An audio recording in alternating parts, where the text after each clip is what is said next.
Hello and welcome to the first ever Baby Festival. We're so glad you have made it. This festival is all in aid of the PANDAS Foundation, and we have brought together some leading baby experts and brands from all around the country to lead you through some baby sessions and classes today, but more on that in a second. So this festival has been organised by Sophie, everyone taking part is volunteering to support PANDAS Foundation. PANDAS Foundation is a UK-based charity who look after the mental health and well-being of women and men, specifically through pregnancy and postpartum. The charity cannot survive without our help, our support and our donations. So the idea of the festival is, while you're watching, please do donate whatever you can to the GoFundMe page. We have the most fantastic free lineup for you guys today from so many experts, from baby yoga, baby sensory, first aid, baby massage, and you can get the full time-stamped list of when everything is happening below. Have a brilliant time, and don't forget to share this with anyone else you think would love to join in today, so we can all watch together, but everything will be saved for you to watch back later as well. And don't forget to head over to my channel to see my video. I'm SJ Strum, I'm a mummy vlogger, mum of 3, and I focus on lots of gentle parenting and positive discipline over on my channel, and I have a brand new upload especially in support of PANDAS today, which is 5 things never to say to your children, which are really positive flips to read to help aid cooperation, gently and kindly and positively, which is what I'm all about. And now I will hand you over to Sophie to kick off the day with her sensory class. Hello everybody, welcome to the Baby Festival, and thank you to SJ for such a warm welcome. We are going to kick off today with a sensory class. If you've never been to one of our classes before, I'll just do a quick introduction. This is Rupert, he is my 7-month-old. It's very hot in here, which is why he's just wearing a vest. The only thing that you will need for this baby class is some form of shaker. You could have bells, you could have a maraca, or just put some dried rice or pasta into an empty bottle. Any of those things will do. You can also have some bubbles if you've got them, but don't worry if you haven't. The age of your baby will determine exactly how you do this class. If you've got a younger baby, newborn up to around about 4 or 5 months, then they'll probably just want to stay laying on their back on the floor, in which case you can just make sure that you've got a nice padded area for them. If they're a little bit older, they may want to sit up with support or sit up in your arms, as Rupert is doing now. If they're older still, of course, and they're sitting up independently, then they can do that. Or if you've got an older baby and they want to crawl around, toddle around during the course of the class, that's absolutely fine. They will still be getting a lot from it and taking on board what we are singing and saying. With all the actions, there's the option to do them yourself so your baby can watch you, or encourage your baby and help them to do them themselves. We're going to sing the welcome song now, and that involves clapping our hands. Rupert likes to lie down for this one, but however your baby is happy is fine. Welcome to our baby class, our baby class, our baby class. Welcome to our baby class, we're here to have some fun. We'll reach up high, can you stretch your arms? And reach down low. We'll wiggle our fingers and tickle your toes. Tickle, tickle, tickle. Welcome to the baby class, we're here to have some fun. Hooray! We are going to do some tapping on the floor now. This is a really nice one because not only can babies hear the sound, but they can also feel the vibration and the movement too. Welcome to our baby class, our baby class, our baby class. Welcome to our baby class, we're here to have some fun. We'll reach up high and reach down low. We'll clap our hands, hooray, and boop your nose, boop, boop, boop, boop. Welcome to our baby class, we're here to have some fun. We are going to start off with the wheels on the bus this week. We're going to do some actions, so either you can do them yourself or help your baby to do them. We're going to start off with the wheels on the bus go round and round. The wheels on the bus go round and round, round and round, round and round. The wheels on the bus go round and round all day long. What about those doors? The doors on the bus go open and shut, open and shut, open and shut. The doors on the bus go open and shut all day long. We are going to do the horn on the bus this time, beeping on those noses. The horn on the bus goes beep, beep, beep, beep, beep, beep, beep, beep, beep. The horn on the bus goes beep, beep, beep, all day long. And what about the wipers on the bus? So we're going to use baby's legs this time to swish just gently from side to side. This is really good for increasing their range of motion and just getting them to have a nice feel for their bodies and how they move. The wipers on the bus go swish, swish, swish, swish, swish, swish, swish, swish, swish. The wipers on the bus go swish, swish, swish, all day long. And last one, shall we go up and down? Are you ready? You lift up your baby. The babies on the bus go up and down, up and down, up and down. The babies on the bus go up and down all day long. We're going to keep hold of our babies now because we're going to do a lap rhyme. So place your baby on your knee, facing you ideally so you can get some nice eye contact. Rupert doesn't always like sitting down, so if your baby is a stander, they can stand up, or if they're very young, you can lay them on your knee. And we're going to sing, sitting in my high chair, my chair, my high chair, sitting in my high chair, banging my spoon. Bring on the jam and bring on the bread, won't somebody get this baby fed? Shall we do it again? Sitting in my high chair, my chair, my high chair, sitting in my high chair, banging my spoon. Bring on the carrots, bring on the peas, won't somebody feed this baby, please? Are you eating my fingers? We're going to do a little finger rhyme now. So it's called Here is the Beehive. So if you create a fist like this so that your babies can see, and we're going to sing, here is the beehive, but where are all the bees? Hiding away where nobody sees. Here they come flying out of their hive. 1, 2, 3, 4, 5. Bzzz. Shall we do it one more time?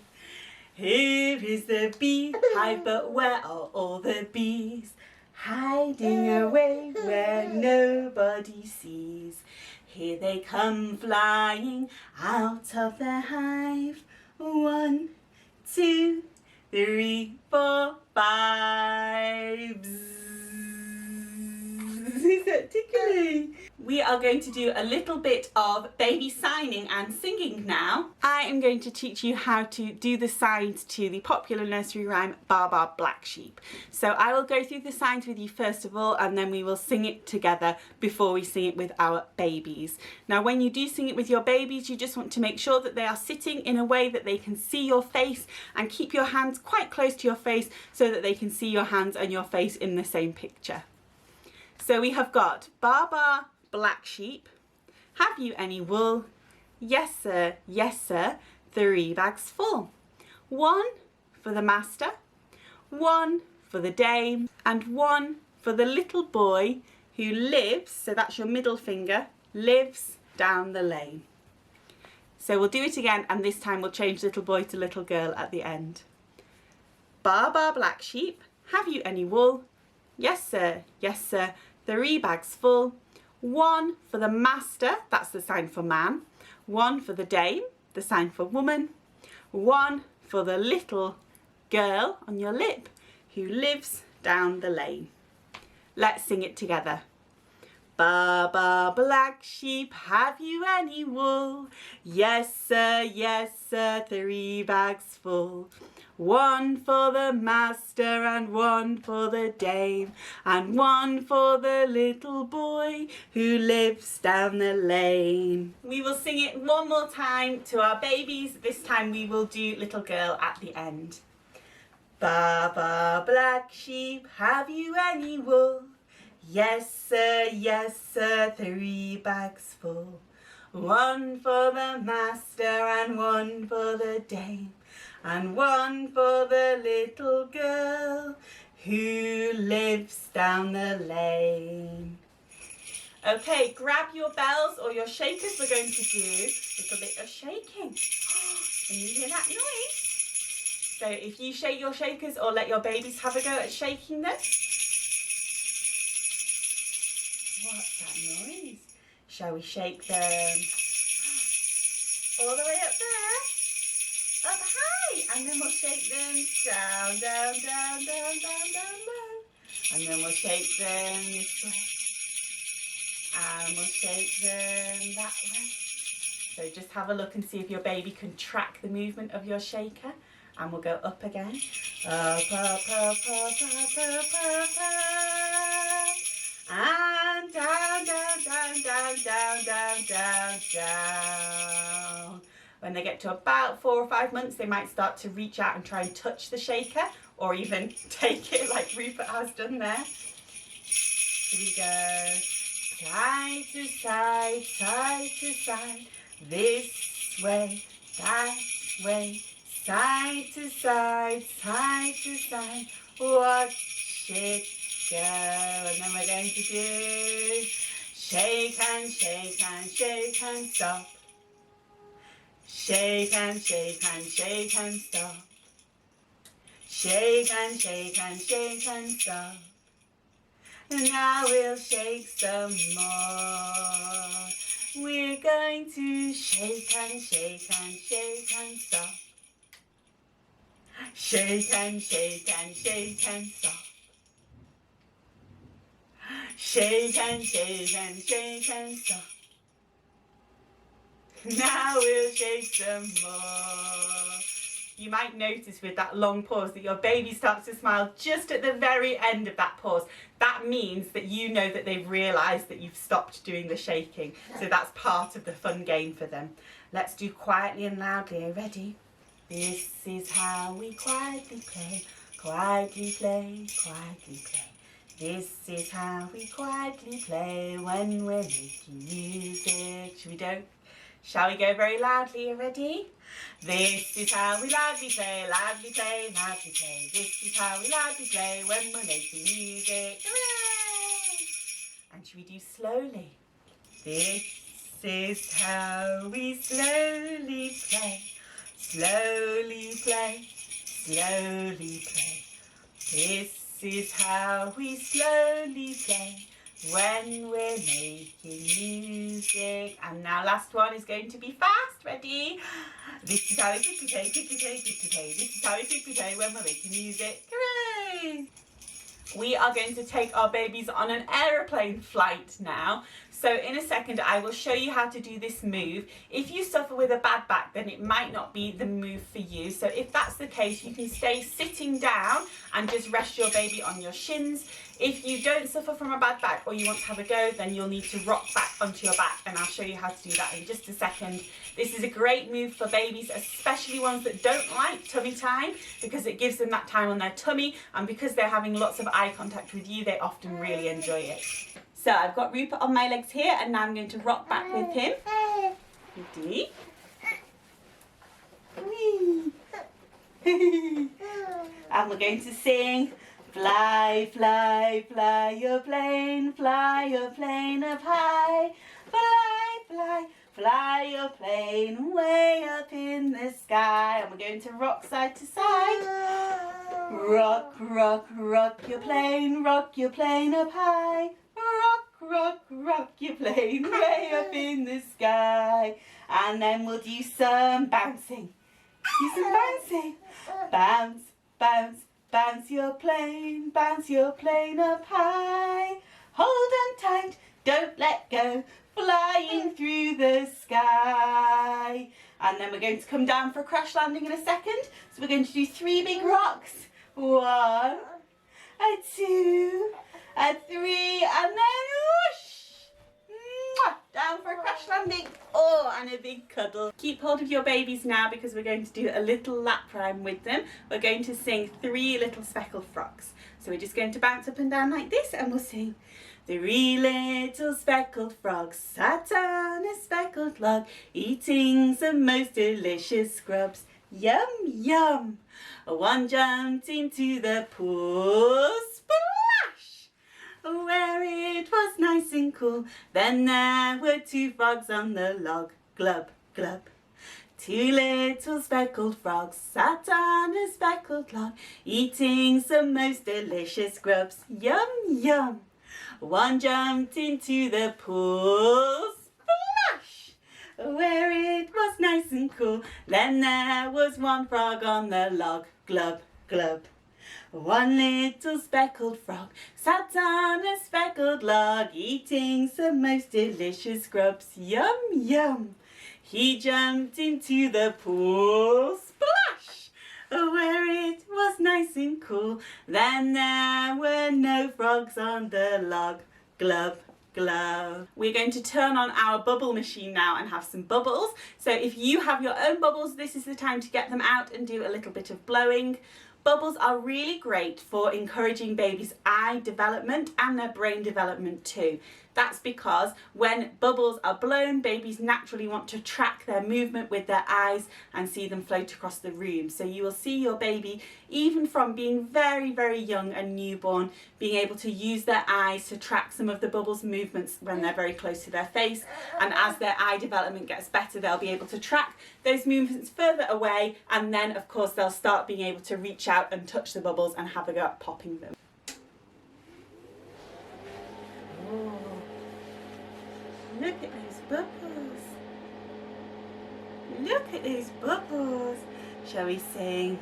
There are bubbles in the air, in the air. There are bubbles in the air, in the air. There are bubbles in the air. There are bubbles in your hair. There are bubbles in the air, in the air. There are bubbles way up high, way up high. There are bubbles way up high, way up high. There are bubbles way up high. There are bubbles in the sky. There are bubbles way up high, way up high. There are bubbles way down low, way down low. There are bubbles way down low, way down low. There are bubbles way down low. There are bubbles on your toes. There are bubbles way down low, way down low. We've been joined by a special guest who couldn't resist bubble popping. We're going to sing one little, two little, three little bubbles, four little, five little, six little bubbles, seven little, eight little, nine little bubbles, 10 little bubbles going pop, pop, pop. Should we pop them? Let's clap our hands. Pop, pop, pop. Let's pop those bubbles. Pop, pop, pop. Can you pop those bubbles? Pop, pop, pop. Let's pop those bubbles. Bubbles everywhere. Pop, pop. Hooray! Oh no, my balloon is wet.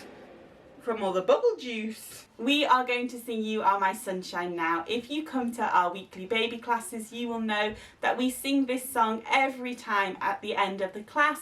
This is because it's really important to signify to babies that the class is coming to an end, and it also gives them a chance to wind down, calm down and relax after a busy class. If you are new to my channel, then you might not know that I do free weekly baby classes just like this every Wednesday here on YouTube at 11 AM. I would love for you to join me. If you want to subscribe, then you will be notified when the new classes go up, and I always post a props list on my Facebook or Instagram, normally the day before the class goes live. So pick up your baby now and give them a really close cuddle, and we're going to sing You are my sunshine, my only sunshine. You make me happy when skies are grey.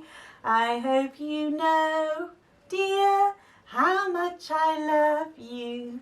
I love you more with each passing day.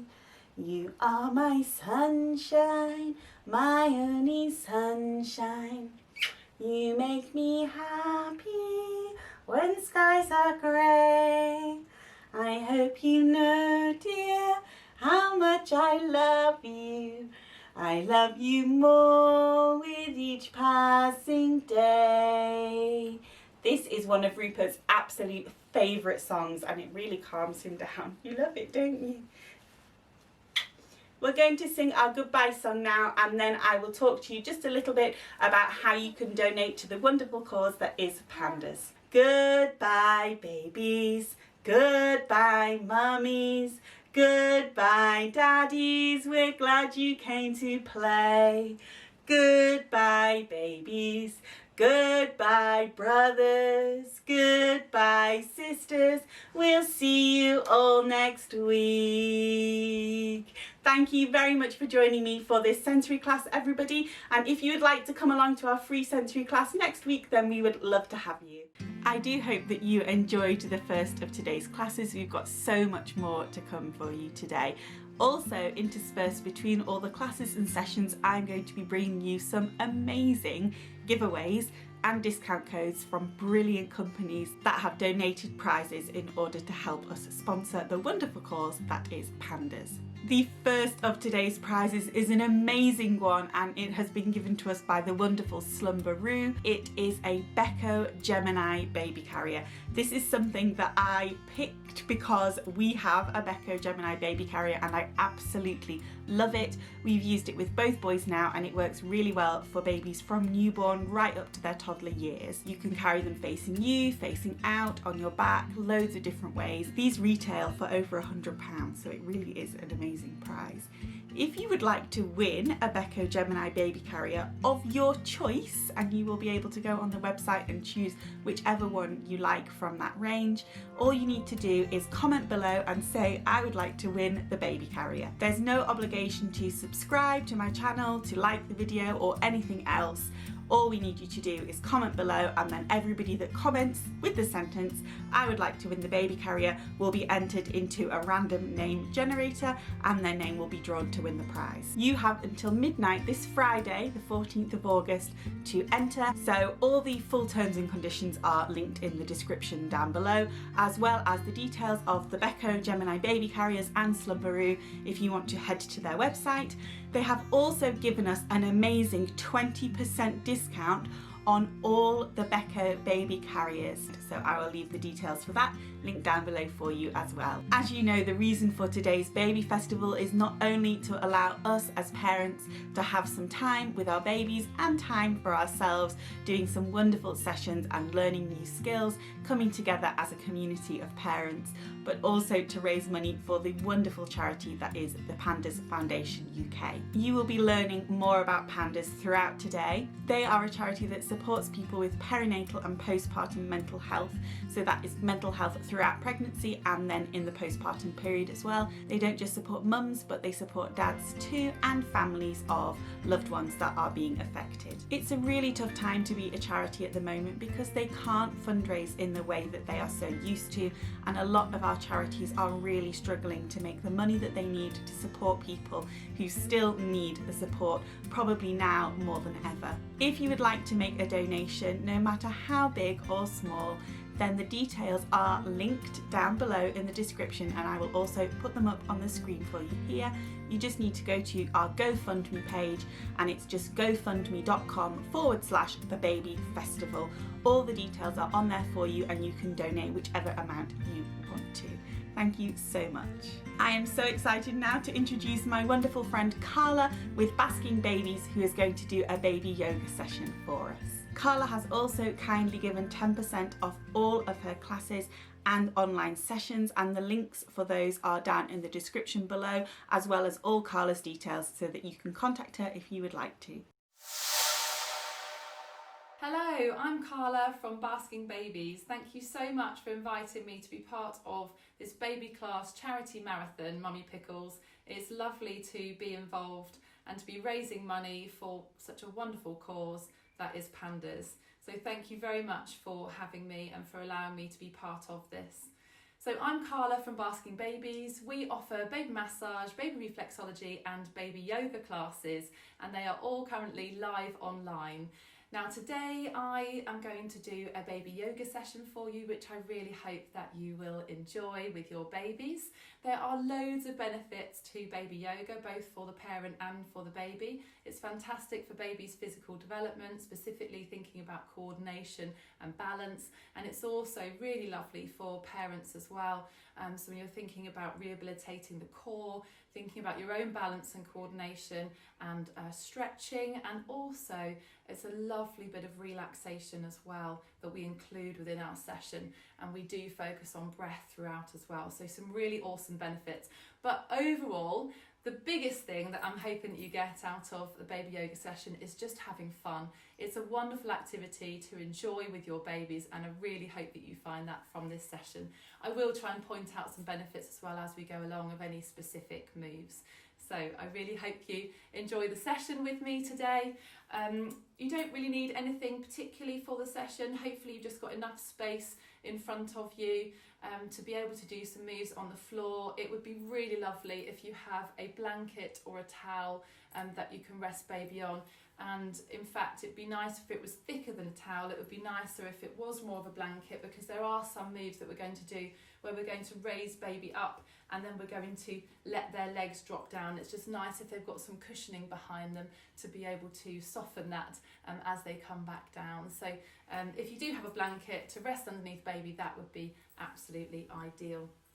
So let's get started. First of all, we're just going to think about ourselves. So these are moves for parents initially. We're just going to warm up but also relax. So let's just stretch. So we're going to be opening our chest here and bringing our arms out to the sides. Feel that chest opening. Think of your body sitting tall, your neck elongated, and shoulders relaxed. Lovely. And now let's put our arms to the ceiling.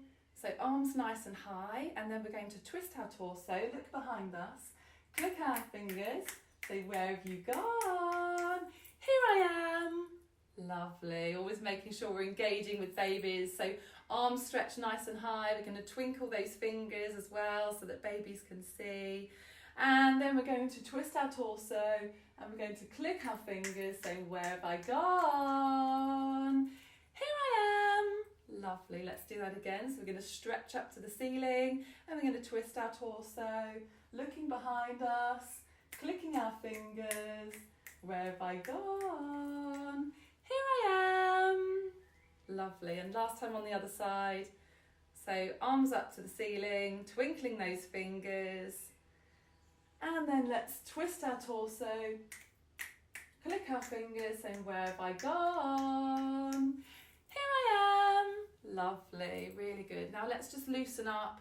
So we're just going to try and loosen our hips here. You can wiggle in whichever way feels comfortable to you. It might be a figure of 8.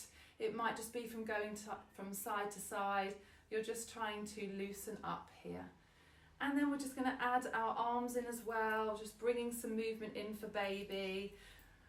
And let's make some noise too. So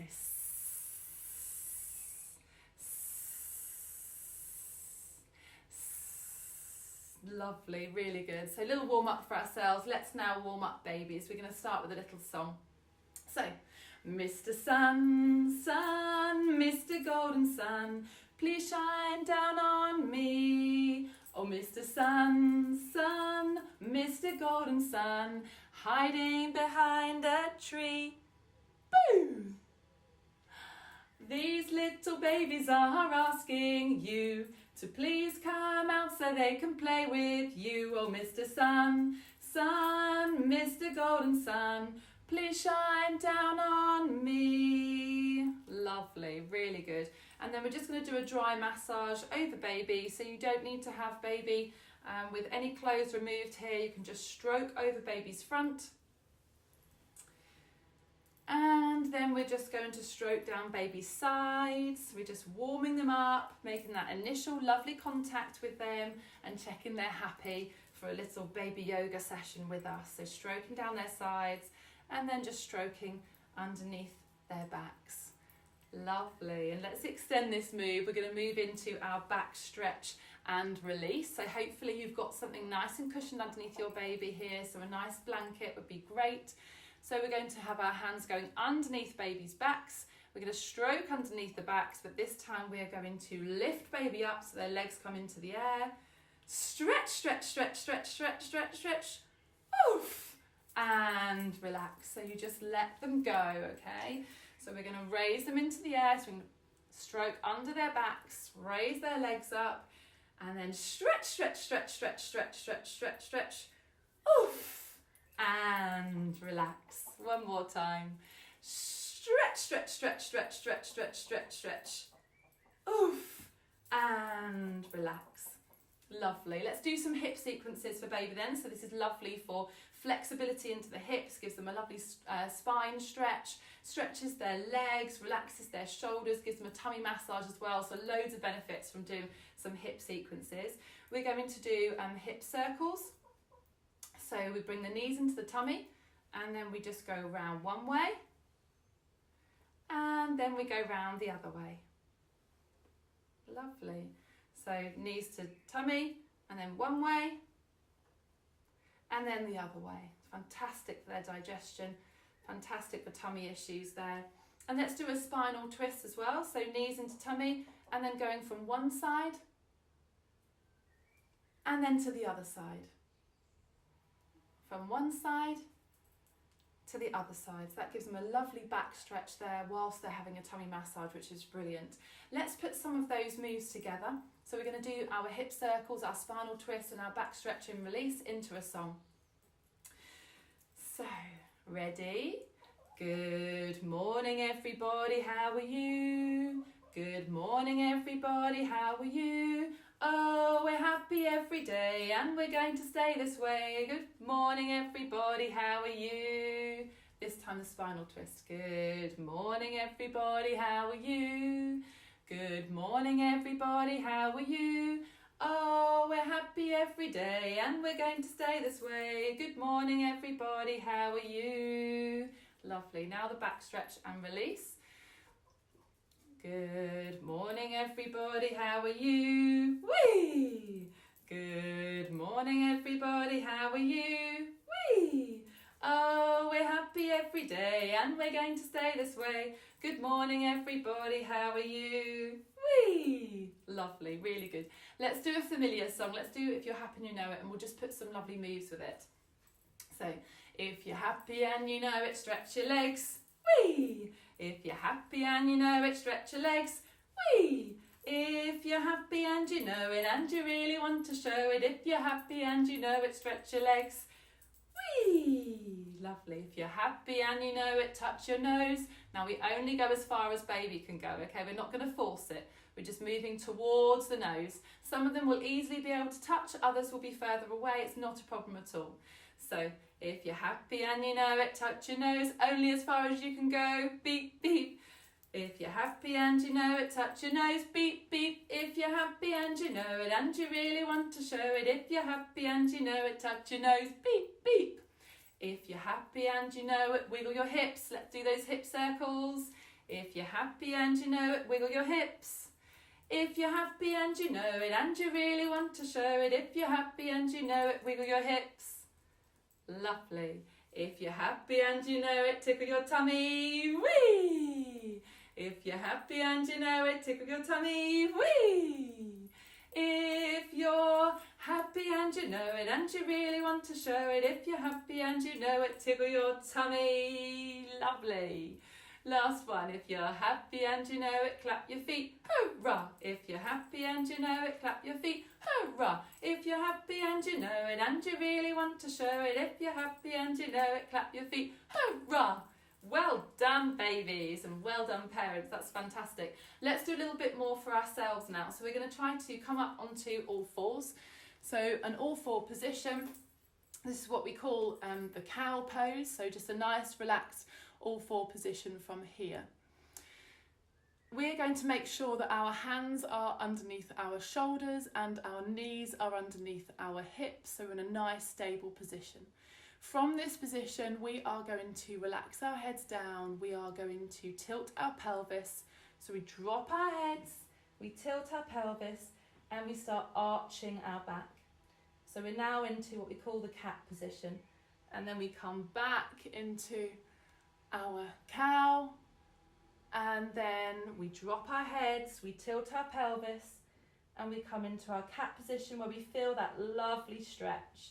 Don't forget when you're enjoying these stretches to breathe. So we're going to breathe in and breathe out.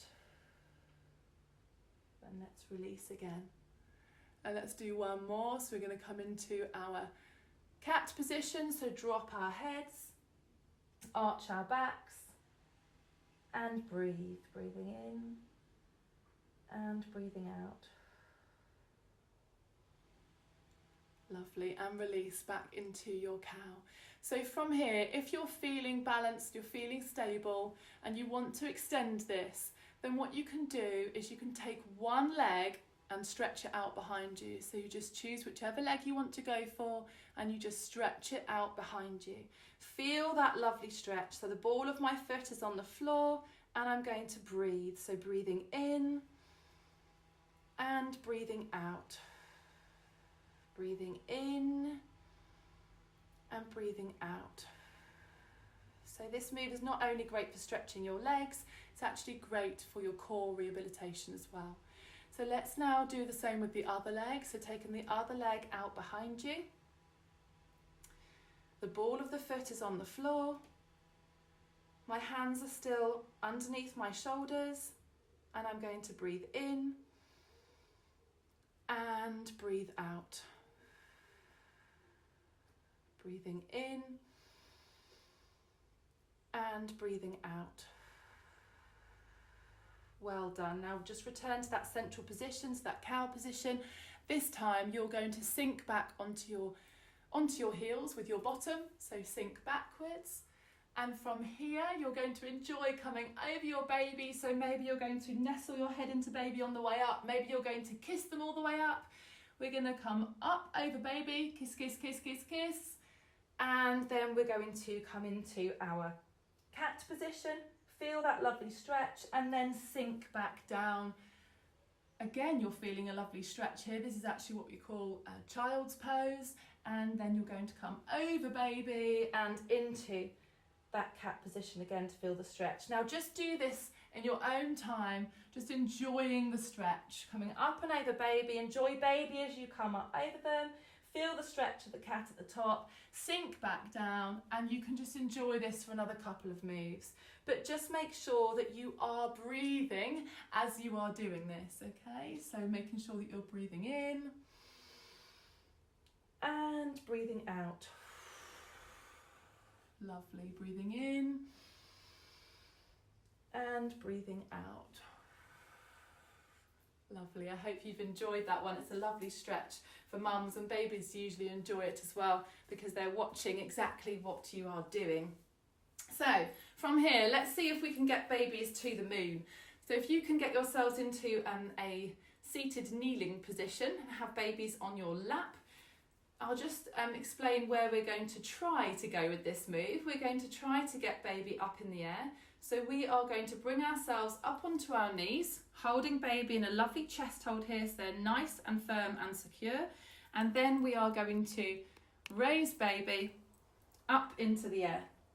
Okay, so just go with baby. Some babies might like to go lovely and high, and other babies might actually prefer to be down low. But the idea is that you come up onto your knees, you're going to hold baby using our chest hold, and then bring them up into the air if they're able to do so.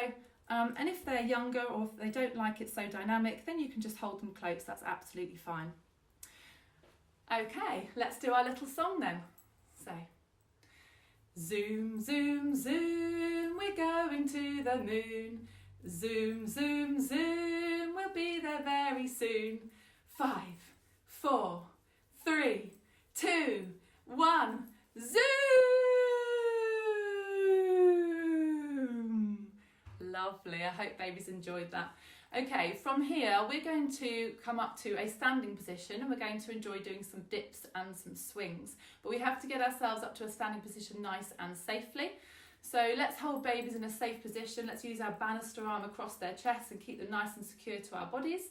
And we're going to kneel up first of all. And then from here, we are going to come up onto one leg. And then the leg that's at the back, we are going to tuck our toes under, and then we are going to push up and make a great big noise. So, oof, and up we come. So from here we're going to learn some dips and swings. So dips first of all, just my feet are hip width apart. I'm holding baby nice and securely with my banister arm. So I'm just going to lower my legs to give baby a dip. Again, going with baby, some babies will like this dynamic.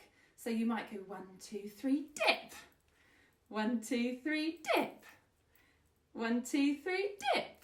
Lovely. So some babies will come away from your body as you dip. Others will like to be nice and close. You just go with your baby. Okay, let's also talk about swings. So you'll have 1 foot forwards and 1 foot back. Just see if I can show you. So 1 foot forwards and 1 foot back. And you're literally just going to transfer your weight. And as you transfer your weight from 1 foot to the other, you're going to swing baby using that banister arm, so the same position that we had them in before. Okay, lovely. Let's do a little song while we're here in this position, so while we're swinging them. The more we get together, together, together, the more we get together, the happier we'll be. 'Cause your friends are my friends, and my friends are your friends. The more we get together, the happier we'll be. Lovely. And let's put our dips and swings together by doing our frog song. Get ready for this. This is always a favourite. Everybody loves the frog song. So we're going to be doing both dips and swings. Boom, boom went the little green frog one day. Boom, boom went the little green frog. Boom, boom went the little green frog one day. Boom, boom, boom, boom, boom. But we all know frogs go. So change your position here. Get ready for a swing. Whoosh, tra la la la la. Whoosh, tra la la la la. Whoosh, tra la la la la. We all know frogs go. Whoosh, tra la la la la. They don't go boom, boom, boom. Well done, everyone. Excellent. I hope you're feeling slightly out of breath, mummies and daddies who've been doing that. That's absolutely fantastic. So it's really, really good for parents, and obviously it's awesome for babies as well. Let's bring ourselves safely down. So back onto one knee, and then onto 2 knees, and then back down to the floor. Wonderful. Okay, let's rest babies down onto their backs, and we're just going to start with their relaxation now. So they're just on the mat in front of you, or on the blanket, the towel, wherever they are, and we're going to sing a little song as we just stroke over them, just bringing them into relaxation. The sun goes up, the sun goes down, the world keeps turning round and round. I love you and you love me, and that's how simple life can be. Lovely, well done, excellent. What we do at the end of a baby yoga session is we try to enjoy some relaxation, some much needed relaxation, because if you can relax just for a few minutes, I'd say over 5 minutes, under 10 is absolutely fine. If you can relax for a few minutes, it can be the equivalent to 3 or 4 hours sleep. And all of us parents out there need that. So some much needed relaxation at the end of our yoga. It goes perfectly with the stimulation from the yoga and then bringing back down to this lovely relaxation at the end. Don't be frightened to relax with your baby. It is something that is learned. It might not come naturally straight away, but it's absolutely wonderful if you can start that process of learning to be able to relax yourself, and also therefore teaching your baby the art of relaxation. So it's something you can really enjoy together, and obviously being able to relax does bring about its own benefits as well. So now is your time. Now is your time to see if you can pop your head on a pillow. Okay, so mums or dads out there doing the session, see if you can get your head on the pillow now. You can have baby still lying next to you, but if they don't need anything at this time, then you don't need to be interacting with them. This is a time where you can just let them feel your mood, feel your breath, just by being near to you. Now, if that's not suitable for baby, it's absolutely fine to do a feeding relaxation, a sitting relaxation. Okay, anything goes here, but if you can, then it would be wonderful if you can pop your head on a pillow and lie next to your baby and try and enjoy some much needed relaxation. So what I'm going to do is I'm going to see if I can pop on some music. So if you can, see if you can lie down and see if you can close your eyes. See if you can properly relax during this time. So make sure that you are comfortable, either sitting or lying on your yoga mat.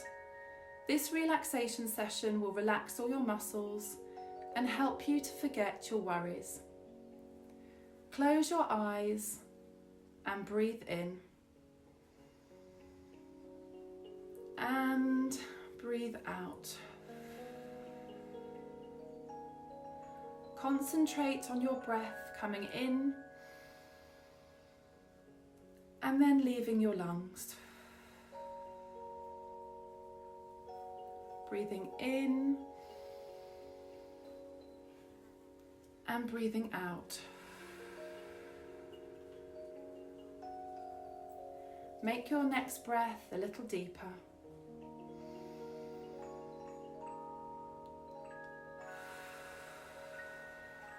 And a little deeper. Breathing in and out. And in and out. Keep breathing slowly and focus on your right foot for a few minutes. Crunch your toes and flex the muscles in your right foot. Keep it like this for another breath. Feel the tension going up your leg. Now relax your foot. Notice how good it feels to let go of all that tension. Now try with your left foot. Flex your muscles and breathe in and out. Relax your foot and enjoy the feeling of relaxation. Continue breathing deeply for a few more breaths. Breathing in and out. In and out. And relax. Keep breathing slowly and deeply. This time, squeeze all the muscles in your abdominal area. Try your best to keep your breathing relaxed as you keep these muscles tensed. Breathe out. Breathe in. And breathe out. And let your muscles relax. Breathing in and out. Breathing in and out. This time, squeeze your arms and your hands as hard as you can. Breathe in and out. Breathe in and out. Relax and shake your arms a little. Breathing in and out. And in and out. Keeping your eyes closed if you can. Now squeeze every muscle in your face, your neck and your shoulders. Breathing in and breathing out. Breathing in and breathing out. And let go of the tension. Feel your eyebrows pushing away from each other. Feel your shoulders dropping back down. Allow your jaw to be free and loose. Inhale deeply and exhale. Breathing in and breathing out. Hopefully your body is free of tension now. Ask yourself if you are comfortable. Readjust your position if you aren't. Tell yourself that you are relaxed. Tell yourself that your mind is calm and free of worries. Let your body and your mind enjoy this state of relaxation. Let's take a couple more breaths. So breathing in and breathing out. Breathing in and breathing out. And when you are ready, and only when you are ready, slowly open your eyes and readjust to your surroundings, taking that feeling of relaxation with you. Thank you so much, everybody. I hope that you enjoyed the session. I hope you loved the moves and are feeling nice and stretched. But I hope you're also feeling nice and relaxed at the end there too. The session is actually quite a workout for babies, so please don't be surprised if they need a little bit more to drink or to eat. They probably just need that to top up at the end of the session, and hopefully they will give you a lovely sleep today as well. So usually that's one of the nice benefits of a lovely baby yoga session, is that they'll usually have a good nap or a good sleep that evening. So I really hope that you enjoyed it. Thank you again to Mummy Pickles for having me as part of this charity marathon baby class day. And don't forget to make sure that you donate to PANDAS. What an amazing cause. So please don't forget to do that. Thank you so much again for having me. It's Carla from Basking Babies here, and it's been lovely to be with you all today. Thank you very much, everybody. Take care. PANDAS Foundation really rely on your support to keep going. We're the only charity in the UK who provide a free support service for all parents and their networks who may be struggling with their perinatal mental health. This can be from conception through to birth and beyond. We are run by a small management team and have a very large pool of dedicated volunteers who balance their work, their home lives and PANDAS in their everyday lives. We currently have no grants or NHS fundraising to secure our charity, so we heavily rely on donations to keep going. Luckily, due to the overwhelming positive feedback that we get from our service users, lots of service users very kindly come back and fundraise with us to be able to continue and stretch our services further. During this time, we are heavily relied upon by the NHS. Early intervention within perinatal mental health is crucial for any parent who is struggling. We appreciate every bit of support you can kindly give us. Thank you. It's time for a little break for your babies now. I'm sure that they're exhausted after all that activity. So grab a cup of tea, put them down for a nap, or just sit and have a snuggle while you learn about how to swim at home and at the pool with your baby. This session is brought to you by the wonderful Tom Puntis, who runs Swim Complete and is also the author of some brilliant swimming books. We have them for Finley and they are amazing. If you would like to find out more information about Tom and Swim Complete, then just head down to the description below. Hi everyone from the Baby Festival, all the mums and dads out there. Quick thank you to Sophie, Mummy Pickles, for putting this together and asking me to participate in teaching you a little bit about how to improve water confidence in your child at home. Now, I'm a swimming instructor and I've worked with many ages and abilities over the years. And one of the most important skills that I like to install in my kids is water confidence. And that really only comes with lots of repetition and continuous enjoyment in the pool. So whenever you're in water, make it positive, make it fun and an enjoyable experience.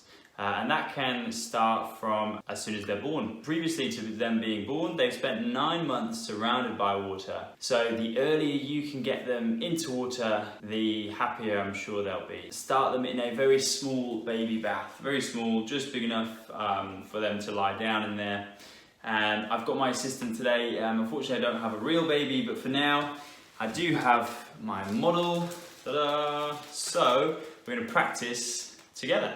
The way I want you to do it is lie your baby into a baby bath. Always support underneath the head because they're curious little things and they love to tilt their heads from side to side, and they think it's a great idea to drink some of the water, which is never good. So try and keep their mouths away from water, hold underneath the head, and then you can simply grab a sponge and just lightly squeeze some of the water over the legs, over the feet, arms, tummy, and just gently get them used to that sensation. For now, try and avoid water being poured over the head. They won't like it in the very beginning. It's a bit of a shock. So if you want to do any over the head, just try and do it more at the back of the head, which is fine, just to help clean the hair. And then once they're in this position, sing to them. Singing is a great way to make them feel relaxed and reassured that this is a comfortable, happy place for them to be. So any song, your choice. I'm sure you're much better singers than me, but lots of eye contact and big smiles and they'll be fine. Once they get to 3 months and 3 to 6 months, then you can start introducing them to the big bath. Now when they move to the big bath, I would recommend you get one of the anti-slip mats, and they lie down on the mat, and that really helps them from falling or slipping. That also, then they start to get a little bit more control over their neck, so they can tend to lift their head up. What I'd like you to do is to just sit down in the bath, have your legs straight, lie them down into your lap, looking at you, and then what you can do is start to grab hold of their legs, and you can just encourage a little bit of kicking, and you just say the words kick, kick, kick, kick, kick, kick, kick, kick, kick. So they get used to using their legs, making a few splashes, and then when they like to sit up, which is around that sort of 6 month age, you can sit them up. You don't need to hold the head as much. You can start to do some splashes with the hands. And there's a playful songs like, if you're happy and you know it, splash your hands, splash, splash. If you're happy and you know it, splash your hands. The wheels on the bus go up and down, up and down, up and down. Lots of different songs for you to try. Give them all a go. They're fantastic for improving confidence. Now, when they're able to sit up, around that 6 month mark, you can then take them to the pool. Some people do it earlier than that. As long as you've done it after their first immunisation, they're fine. But for me, going to a pool is a huge sensory overload. It's not essential that they do it earlier than 6 months. I think there's plenty that you can do in the bathtub, and making it fun and positive at home is really the most important thing. So 6 months onwards, you can start taking them to the pool, and one of the things I like is having one of the inflatables that they sit down in, and there's an inflatable ring that goes around them like an armchair, and then they can sit down and you don't have to hold on. They have a little bit of independence. You're right next to them, you're looking at them, big smiles, and splashing the water a little bit together, and having a bit of fun. And that's a great way to start getting some independence in your child. When they get to around 9 to 12 months, you can do some swimming on their front, and you can start to introduce blowing bubbles and all those sort of things. If you're going to be on the front, just try and support them underneath their armpits. Have your hands together. So hands are going to be like this. So the palms of your hand are just going to protect their chin. And then you just hold it like this. And then you can just practice coming in together and then coming back out. And they're on the front. You can start walking back in the pool. You can say kick, kick, kick, kick, kick, kick, just like you practiced in the bathtub. But again, always just keep an eye on that chin, because they will drink the water. Now remember, there is no pressure to go to a swimming pool. Even before the age of 1, it's fine. You can be swimming, practicing in the bath, plenty they can try in there. So no pressure. And also, you know, in these testing times, it's pretty difficult to go to a swimming pool at the moment anyway. So use the bathtub. Around that sort of 6 to 9 month and onwards stage, they love toys. So the more the merrier. For instance, if they're lying on the back, a toy I like to use is something that has a bit of noise to it, like this. And they can be looking up to the shaker, or even a set of keys would work fine. Any other toy that you might have a mirror, which I use, a little fishy mirror, and then they can look up to the mirror and they can be on their back, and that's a really good way just to reinforce that horizontal position on the back, because when we're swimmers we always swim horizontally, we don't tend to swim upright. So the more practice they get lying back with their ears and their toes under the water, the better. But again, big smiles and use the toys. Okay, other toys we can use. The balls are really good. You can, this one's a squirty one, so you can fill it up with water, a little bit of a squirt onto their feet or tummy, or you can even throw the ball in the bath and then encourage them to splash or use their hands. I always say, scoop, scoop, scoop, scoop, scoop, scoop, or you say paddle, paddle, paddle, paddle, just to get their hands moving and reaching and learning how to use their arms in the water. So that's another one. When they get to maybe 12 months, they might even want to go underwater, but there's no pressure. Going underwater is something that takes lots and lots of practice. They really need to be confident going underwater. I'll tell you what, a good place to start though, that you can practice to help them go underwater, is just practicing grabbing a cup and pouring the water over their head. Okay, when you do that, just try and pour the water over the back of the head to start with, and always use some preparation cues so that they know what's coming their way. So when I do it with a cup of water, I always say their name and then ready, go. So I might say, Jack, ready, go. And then I'll pour the water over the back of the head. And once they're happy with that and confident and nothing bad happened, we're all fine, then I'll start to pour the water more down the front of the face.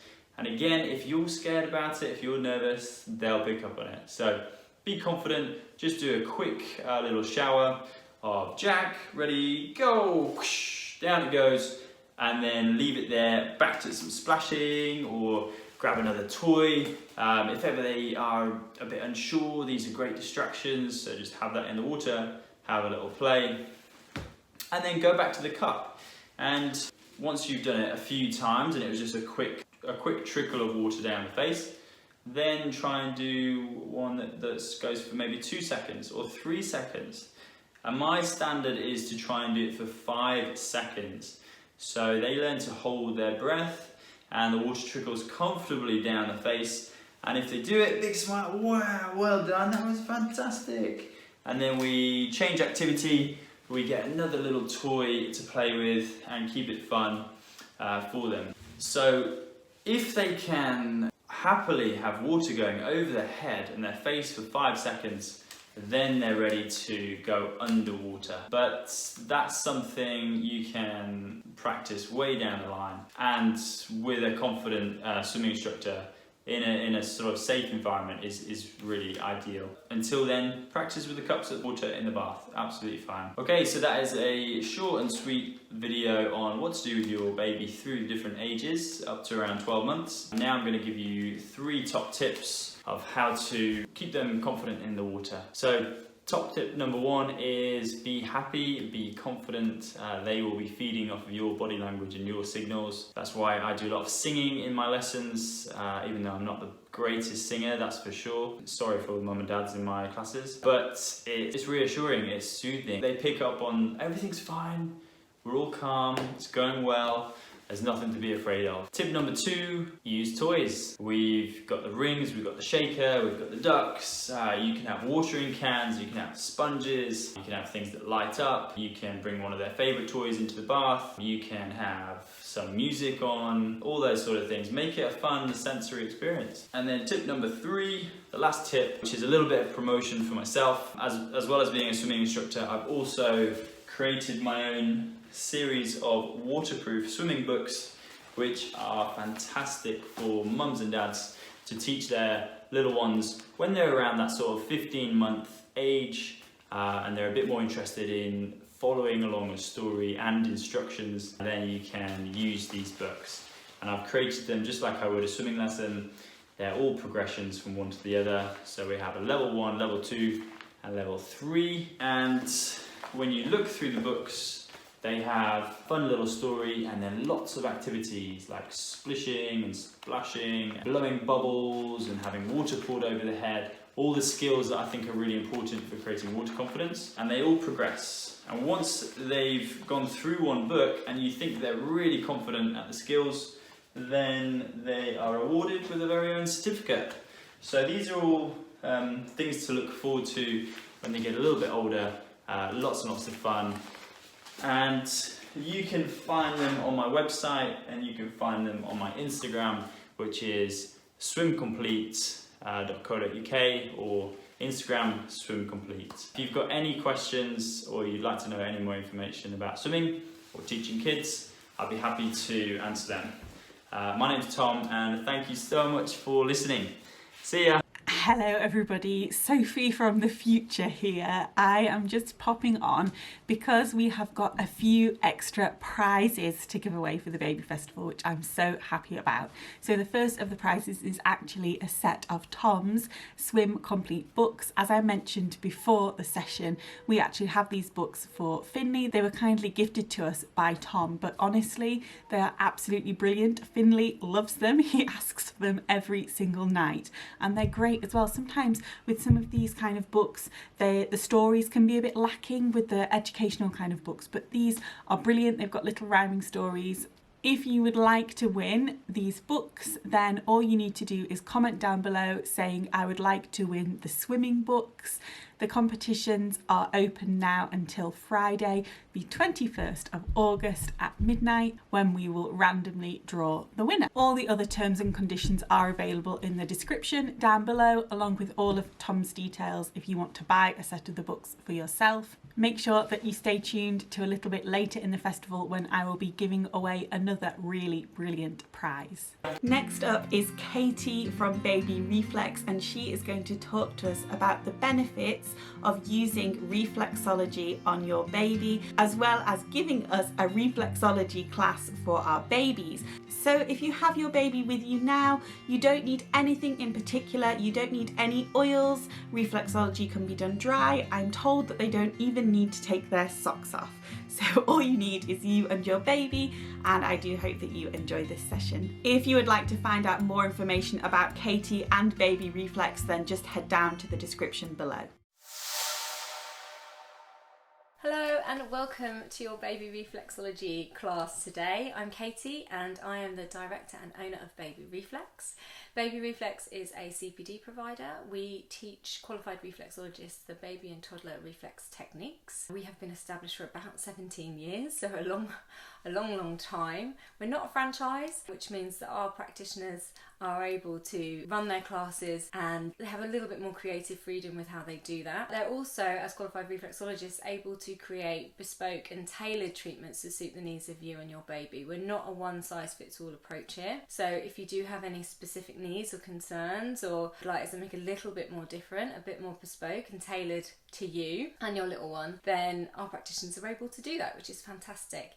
You can find them on our website, www.babyreflex.co.uk. Click on practitioners, there's a list there. We have trained people from all over the world: Australia, Canada, New Zealand, South Africa, Japan, you name it. So there should be someone there on the site for you. But if you can't find someone locally to you, then please do get in contact. You can email me, Kate, info@babyreflex.co.uk. Baby Reflex is one of the first training providers that was established teaching practitioners baby reflexology techniques. It was established by our founder, the lovely Jenny Lee.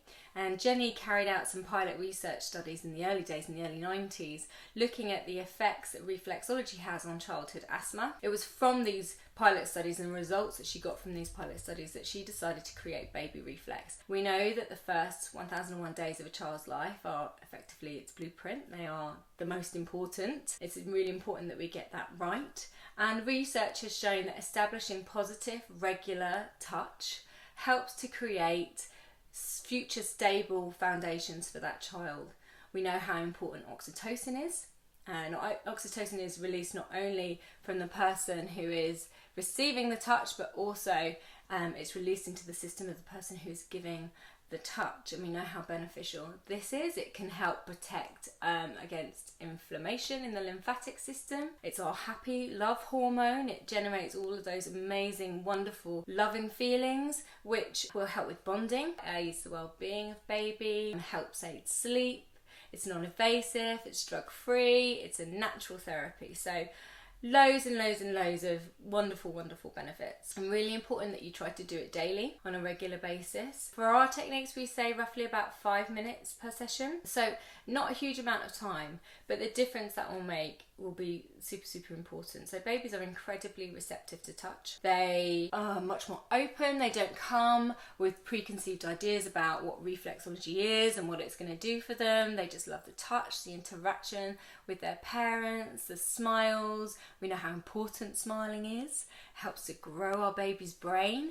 So just by looking and just having that 5 minutes is massively beneficial, not only for baby but also for baby's parents too. In terms of baby reflex, it's a series of specially adaptive reflexology techniques. It was originally developed for increasing bonding between parents and baby, and like I said, it's non-invasive, drug-free, it's a natural therapy, and the great thing about it is it can be used anytime and anywhere. You could do these techniques when your baby's in a sling. If they're in a car seat and you're traveling in the car, you can use these techniques. If they're laying down, bedtime, they can be on your lap facing you. It's really, really flexible. You don't need to undress the baby. There's no lotions, no creams that are needed. You can even do it over socks if you need to. There is nothing that can stop you doing it, or you think I have to get the cream, or I have to undress my baby, or this.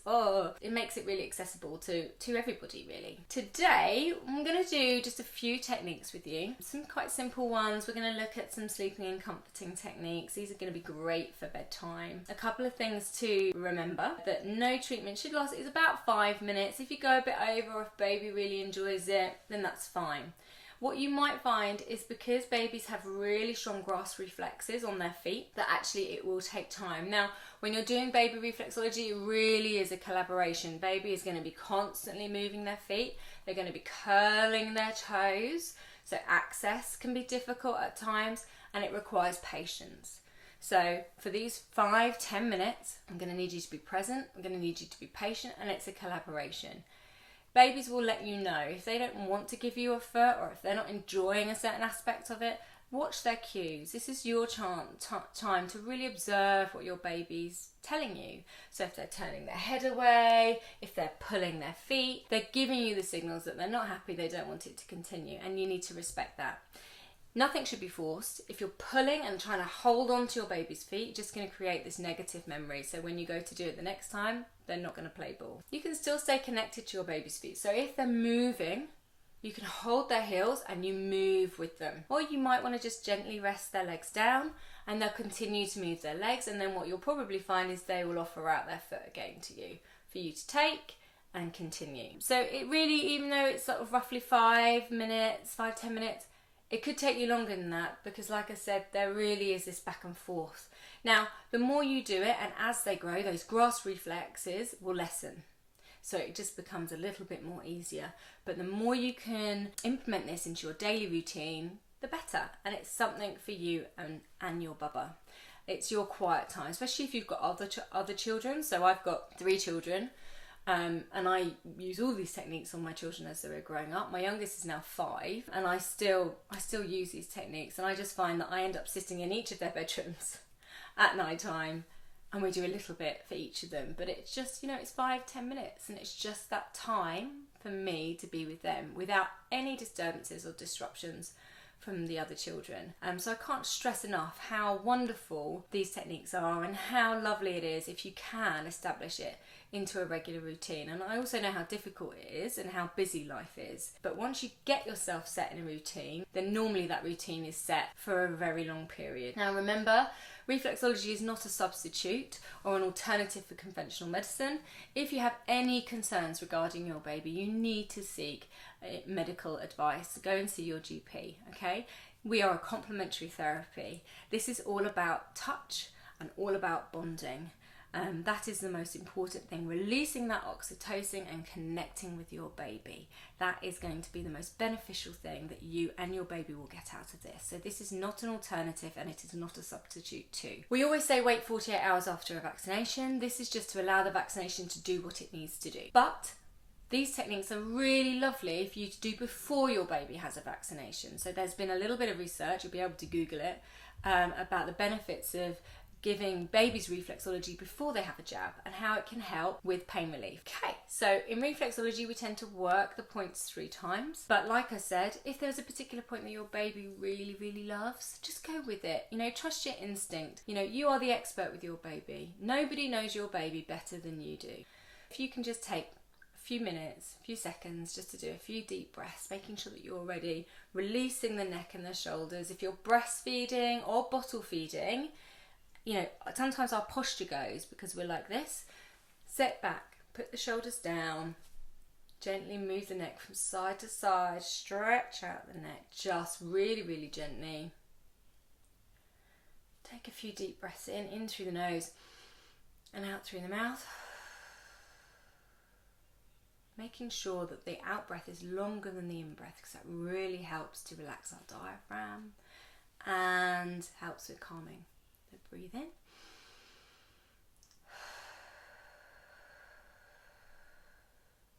And one more time, breathe in.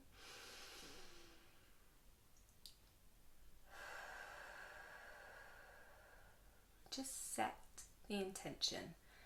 When you're calm and relaxed, your baby will be calm and relaxed. Okay, now I'm ready. Getting your baby in a really comfortable position, what works for you. Like I said, whether that's in the sling, whether they're laid out in front of you. Now with baby reflexology, we say the touch is as light as a feather. So if you imagine, or if you have any feathers to hand, get out your crafty box, do a gentle stroking across your hand, and that gives you an idea of just how light that touch is. Like I said earlier, babies are really receptive, so you don't need a firm pressure at all. We start by holding the heels of our baby's feet. It's really important that they know when the treatment is going to start and when we're going to finish it, and that can be in any way that you wish. So you can hold your baby's feet and just do a gentle stroking up and over each foot. It might be that you want to kiss the feet, kiss baby, however you want to start it, that's up to you. So you choose which you would like to start with.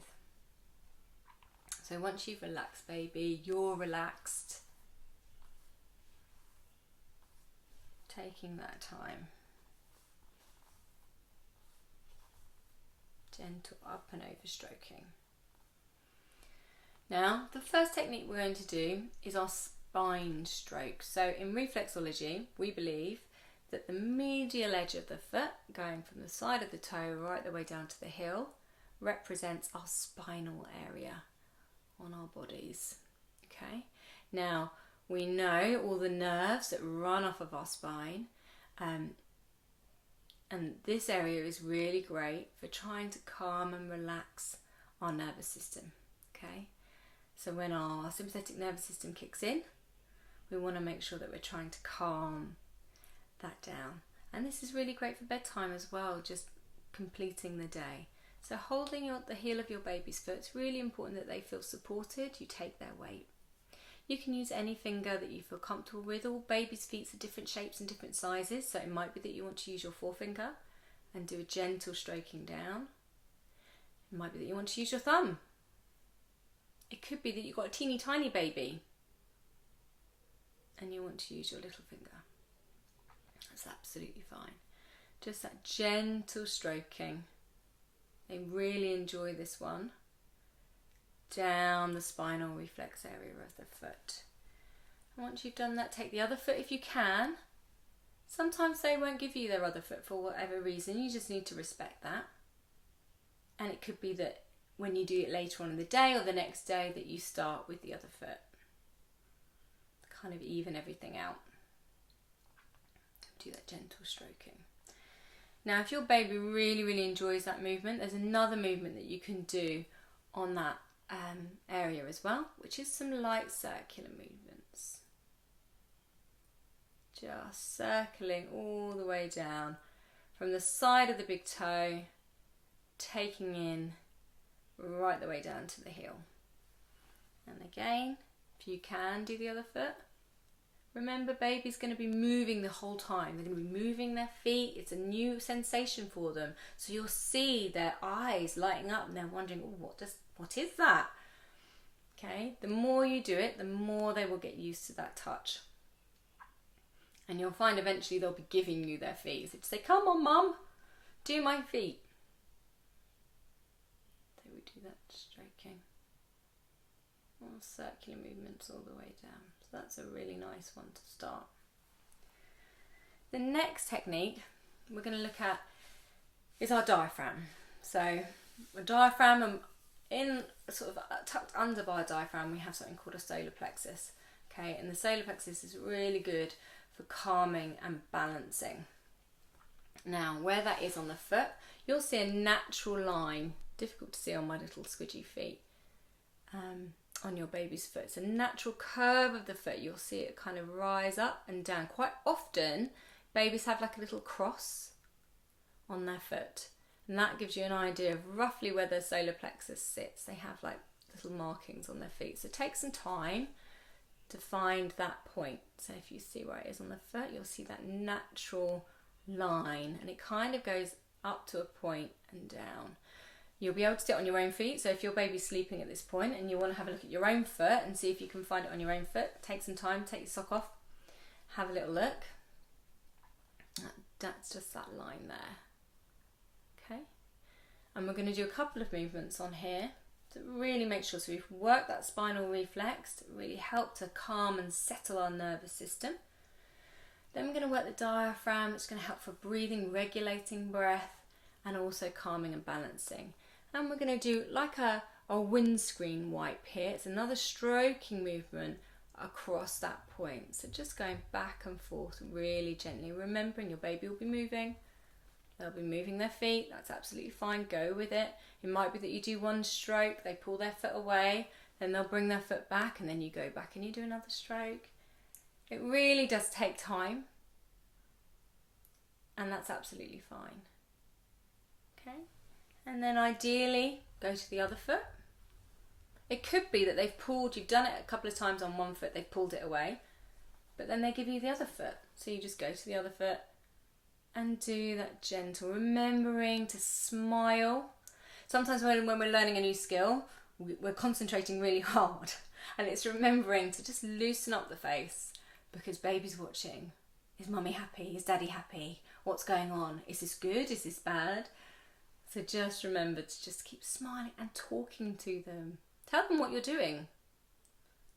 Back and forth really gently on that area of the foot. I'm just going to show you close up. So it's this part of the foot.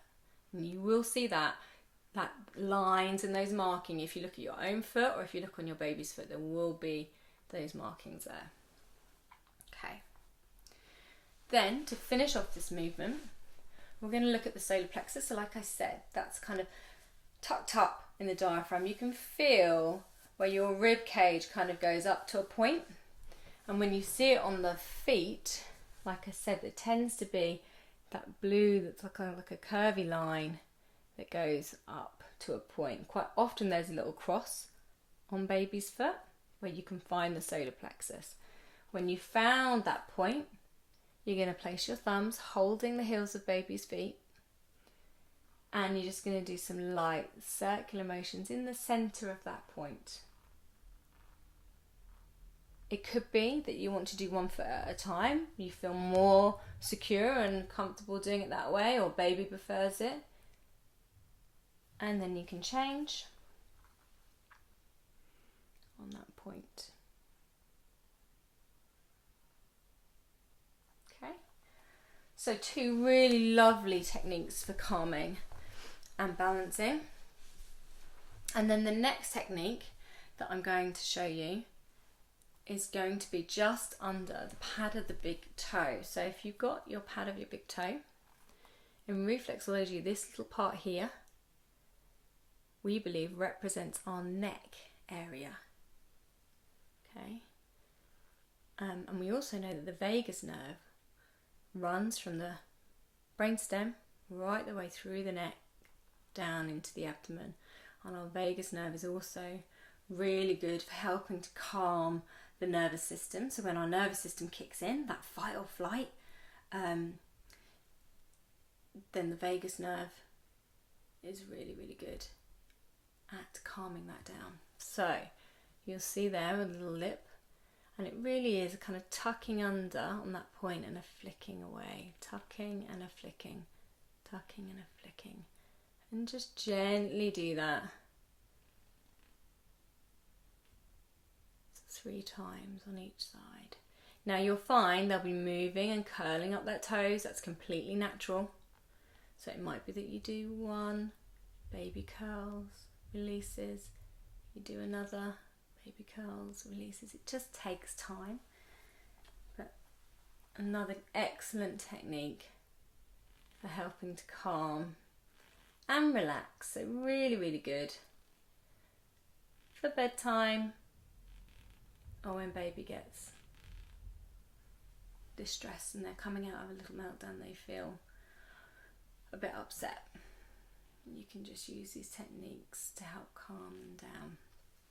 Okay, so just to recap, we've got our stroking down the medial edge of the foot, which we believe as reflexologists represents our spinal reflex. Then some circular motions just to finish that off and really get baby nice and calm and relaxed. Then we're going to move on to the diaphragm. This point here on the foot, which sits here. You'll see that natural curve, and we do a gentle stroking back and forth. Both feet ideally. Baby's feet will be moving, just go with it. And then we find that center point where it goes up slightly. Normally there's like a little cross or a line or some sort of marking on baby's foot that you'll be able to find. And some light circular motions. Just gentle. Talking, engaging with your baby, smiling. All really helpful for calming and relaxing. And then the final one, to make sure baby is totally zonked out and will have a great night's sleep for you, is working underneath the pad of the big toe. A gentle stroking, sort of a flicking movement really, just tucking under that tiny, and it really is a really tiny area, so you might need to use your little finger for that one. Just underneath the pad of the big toe. Now, to finish, always hold the heels of your baby's feet again, give them a kiss, say goodnight if you're going to bed or they're going down for their nap. And where we found that solar plexus point, just rest your thumbs on there. Kiss baby and then close. And like I said, you might want to start the techniques and finish the techniques in any way that you wish, and that's absolutely fine. Just remembering to do the same thing every time, because that tells baby when it's starting and when it's finishing. It's about creating boundaries, not only boundaries for them, but boundaries for you as well, so they know when it's finished. If you have any questions, please do email me, info@babyreflex.co.uk. More than happy to help. We've got loads of wonderful qualified practitioners who, like I said, have many different diverse skill sets as well. They'll be able to support you and your baby on their journey. But you take care, and I hope you are safe and well and surviving and just enjoying your baby. All the best. It's almost time for our baby signing class, and I'm so excited to be able to bring you the baby signing class myself today. Before we get started, I'm going to tell you about the next prize to give away. It is a prize from one of my favourite baby brands. If you have followed me for any length of time, watched my videos or listened to me on Instagram or Facebook, you will know that I love our My Hummies. We actually have 3 of them. When Finley was a couple of months old, we went went to visit a friend and we had the My Hummy on his car seat with us because the great thing about them is they're portable and you can take them anywhere. It fell out of his car seat as we were crossing the road, and before we realised, a car drove over it and ran it over. We were absolutely devastated and had to buy a new one immediately. We told the story to my husband's parents and they also bought us another one, hence why we now have 3 My Hummies, because of course I had to buy Rupert his own when he was born too. They are a fantastic white noise machine, one of the best on the market in my opinion. Not only are they portable, but they're quite small, really easy to strap onto the side of your baby's cot or just place inside their cot depending on which type you choose to get, and you can choose any of the My Hummy white noise machines if you win this prize. If you would like to win a My Hummy for yourself, then all you need to do is comment down below and say, I would like to win the My Hummy. If you have entered to win the baby carrier as well, that's absolutely no problem. You can enter all the competitions today if you wish to do so. Just make sure that you enter each time with a separate comment. As before, there's no need to be subscribed to the channel or to like the video. All you need to do is just comment down below and then your name will be drawn from a random name generator. The competition closes at midnight this Friday, the 14th of August, so get your entries in before then. Welcome to our baby signing class. In this class, I'm going to sit quite close to you as opposed to the normal baby sensory classes that I do where I sit quite far back. That's because you can see my face and my hands more easily. I won't actually use Rupert for this class. It will just be me and you and your baby. If they want to watch me, they can, but it would be better if your baby can watch your face. That's because baby signing is all about bonding together with your baby. So it's all about lots of eye contact and them learning the signs to be able to communicate with you. Baby sign language isn't a replacement for talking. It's not like British sign language or American sign language or whichever country you come from that's used for people who are hard of hearing. Baby sign language is based on Makaton, and Makaton is a tool for communicating mainly for children and adults with communication disabilities. Some people worry that if they start signing with their babies or their toddlers, that it means it will discourage them from talking, but it's actually the opposite. Because it gives them the tools to communicate, they're more likely to then want to use speech to aid that communication with you. So it actually enhances their speech and their communication skills. Equally, if you do have a baby or toddler that has speech delay, then this is something that's really good for them too. It's never too late to start to learn to sign. You can learn to sign, well, as an adult, of course, but you don't have to just do it in the baby years. Toddler years and older children can learn to sign and find it useful too. What we really need to try and learn to be are habitual signers. That means that we just use signing in everyday communication and we don't necessarily have to set aside a time to sign. While it's really great to have time to do baby signing songs or baby signing classes, if you learn the signs to popular songs, then you can just do them as you sing them normally. If you learn the signs for day-to-day communication and language, then you can use those as you talk to your baby, and then it just becomes normality for them, and that's how they will start to sign with you as well. It's time to sing our hello song now, so position your baby so that they can see you, and we're going to start off with signing hello like this, and we're going to sing hello, hello, it's good to see you, hello, hello, it's good to see you. We're here today and we're ready to play. Hello, hello, hello.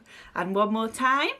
Hello, hello, it's good to see you. Hello, hello, it's good to see you. It's time to sing and it's time to sign. Hello, hello, hello. We're going to start off now with some peekaboo. So grab your scarf or your muslin if you have one, just a muslin square works absolutely fine, or a blanket or a top or whatever you have to hand. And we're going to do some peekaboo with your baby. So we're going to start off with the sign where.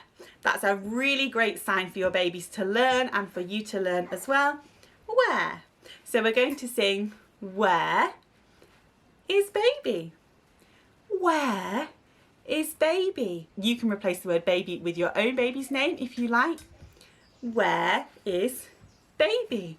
And then we're going to cover up their face with the scarf and we'll say, peekaboo. Peekaboo. I see you. We'll do it one more time. Cover up your baby's face and say, peekaboo. Peekaboo. I see you.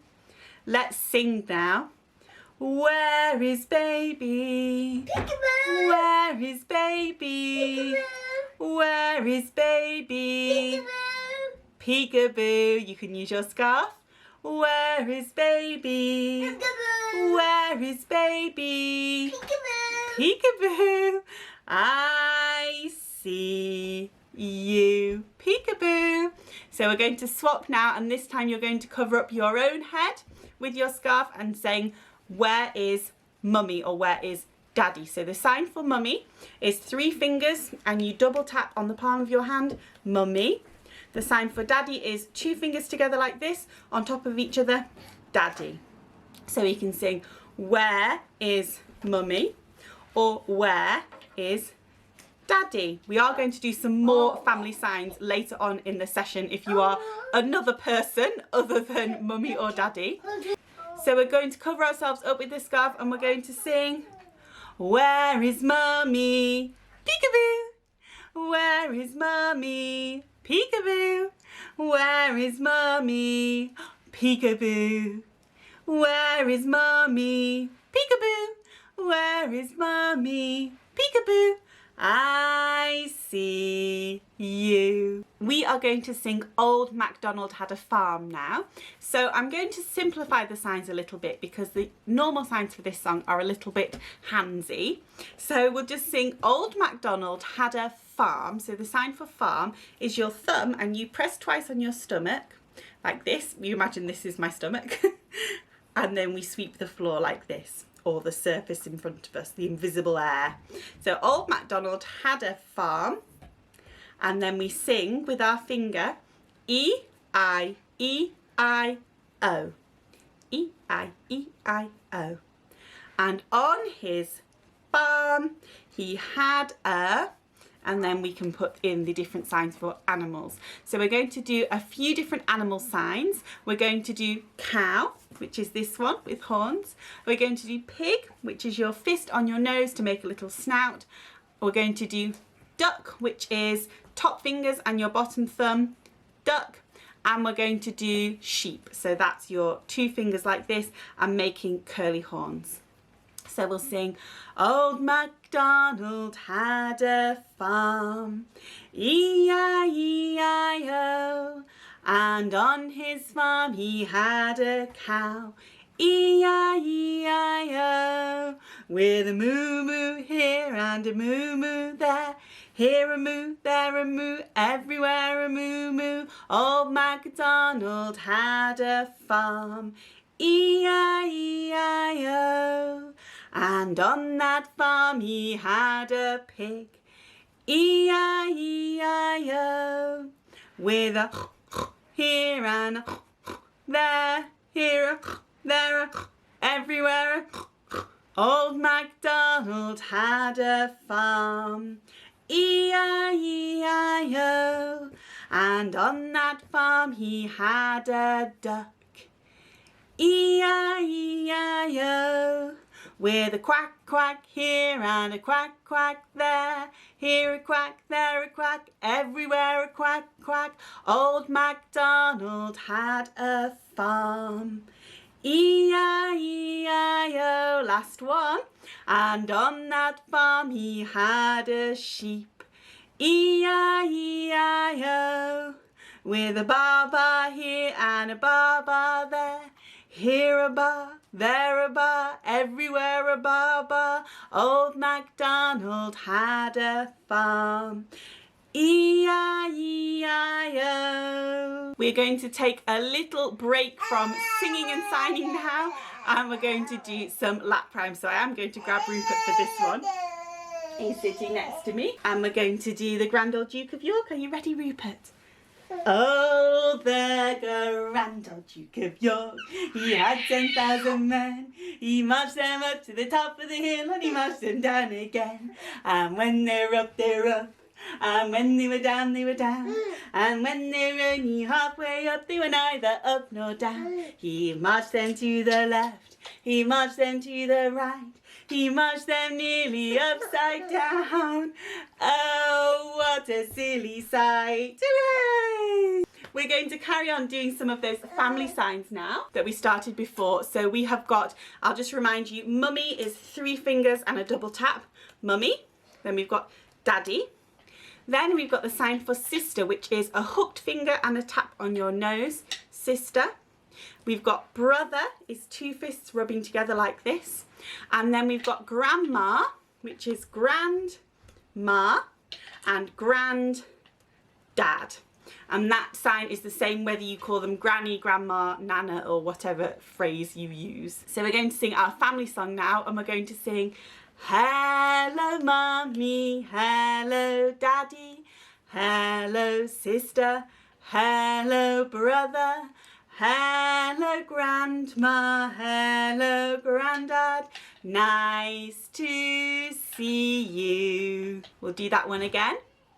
Hello, hello mummy, hello daddy, hello sister, hello brother, hello grandma, hello granddad, nice to see you. Those signs, of course, are very useful to use in your everyday communication with your baby or toddler. We are going to sing Mary, Mary, quite contrary now. If you follow me on Instagram or Facebook, you may have seen this. I often post sing and sign songs, and we have done this one, but it was quite a while ago.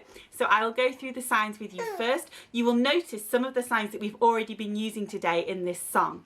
So we sign Mary, Mary, which is actually the sign for little girl. Mary, Mary, quite contrary. How does your garden? So garden is a sweep, a bit like in farm, sweep and a smell.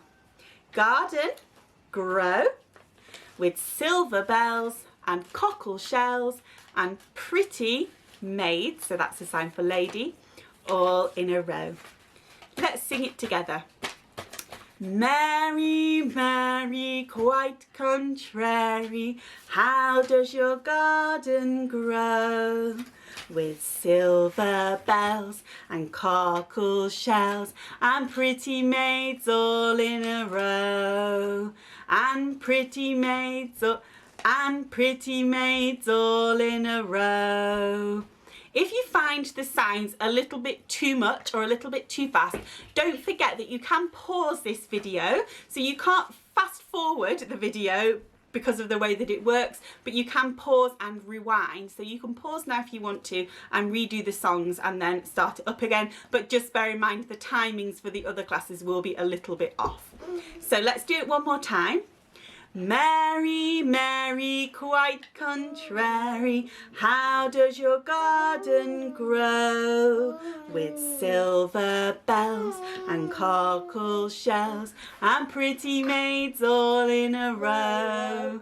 And pretty maids all in a row. The next song that we're going to sing is a changing nappy song. So this is very useful for obvious reasons. If you have seen my videos on useful signs to teach your baby, you may well have seen some of these.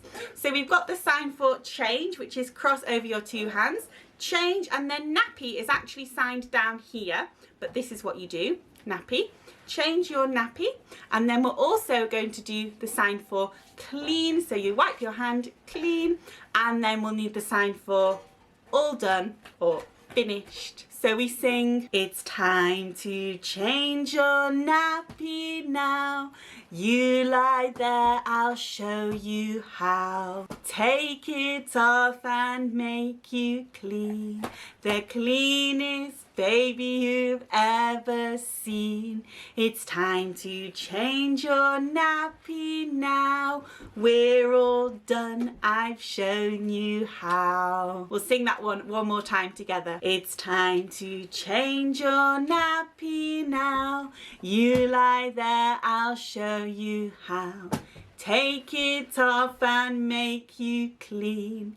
The cleanest baby you've ever seen. It's time to change your nappy now.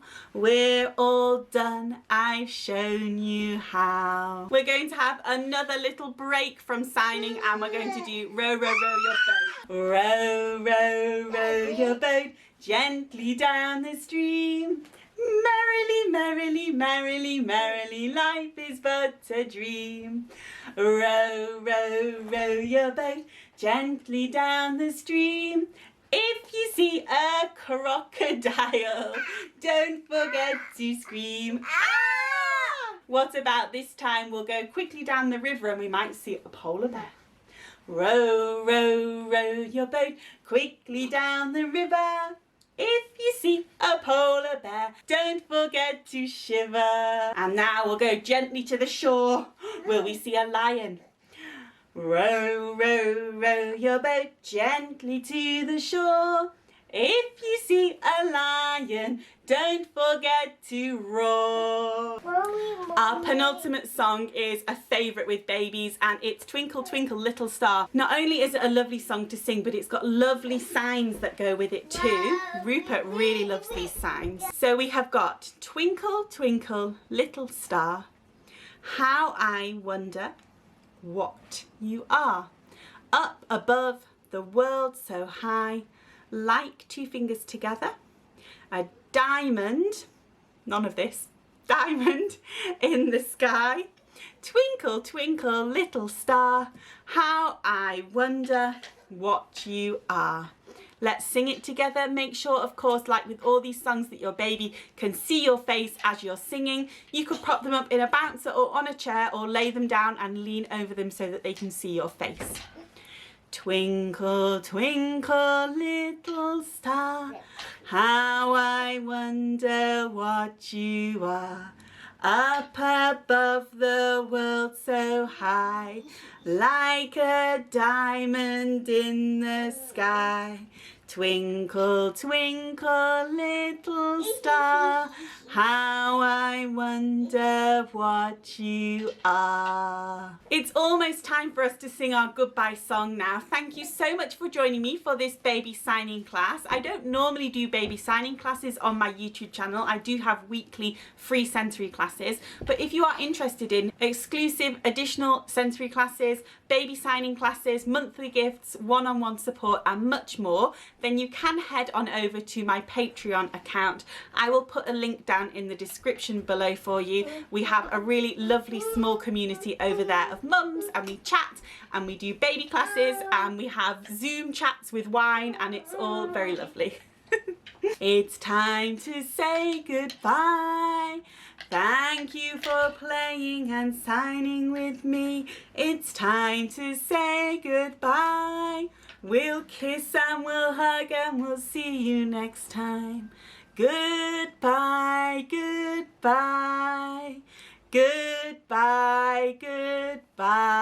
I am so pleased to be able to introduce this next person to you. Nick got in touch with me after she saw me first talk about the Baby Festival and asked if she could be involved because she just wanted to be able to support such a wonderful charity and give something back to all of you. Nick runs Daisy First Aid Leeds and she is a fantastic first aid teacher. She's going to do 2 sessions for us today on the most common first aid scenarios that you may find yourself in with your baby, and this session now is all about burns. Hi everyone, my name's Nick from Daisy First Aid Leeds. I hope you're all having a brilliant day watching all the different sessions and raising some really important funds for such a brilliant charity. So what we do at Daisy First Aid is we teach expectant and parents and families, anyone who cares for children, baby and child first aid, so you know what to do should those oopsie daisy moments have, which, believe you me, I've got 2 very clumsy girls, so I've been in lots of bumps and scrapes, so it's always good to know what to do, because knowing what to do can have a big impact on what the outcome's going to be. So in this session, what I'm going to talk about is burns. Probably one of the most common things that happen in the home to little ones. Lots of people think it's just children can burn themselves by touching a pan that's too hot or pulling it off the stove. But actually there's two other more common ways of children getting burned around the home. One of those is hot cup of tea or coffee or any hot drink put down on a table or on your coffee table. Little one comes along, spills it on themselves. So easily done. It takes a lot to actually actively think about where you're putting your cup of tea or coffee or hot chocolate or whatever it is down. Especially when you're sleep deprived. Fall asleep in your arms, you think, oh, my drink's over there, so I'll just I don't want to wake them up, so I'll just reach over and go like that and have a sip. Don't do that. Don't put a hot liquid over your child. Their skin is a lot thinner than ours, so they will burn more easily than us as adults. So hot drinks are the number one reason kids are admitted to hospital with 3rd degree burns.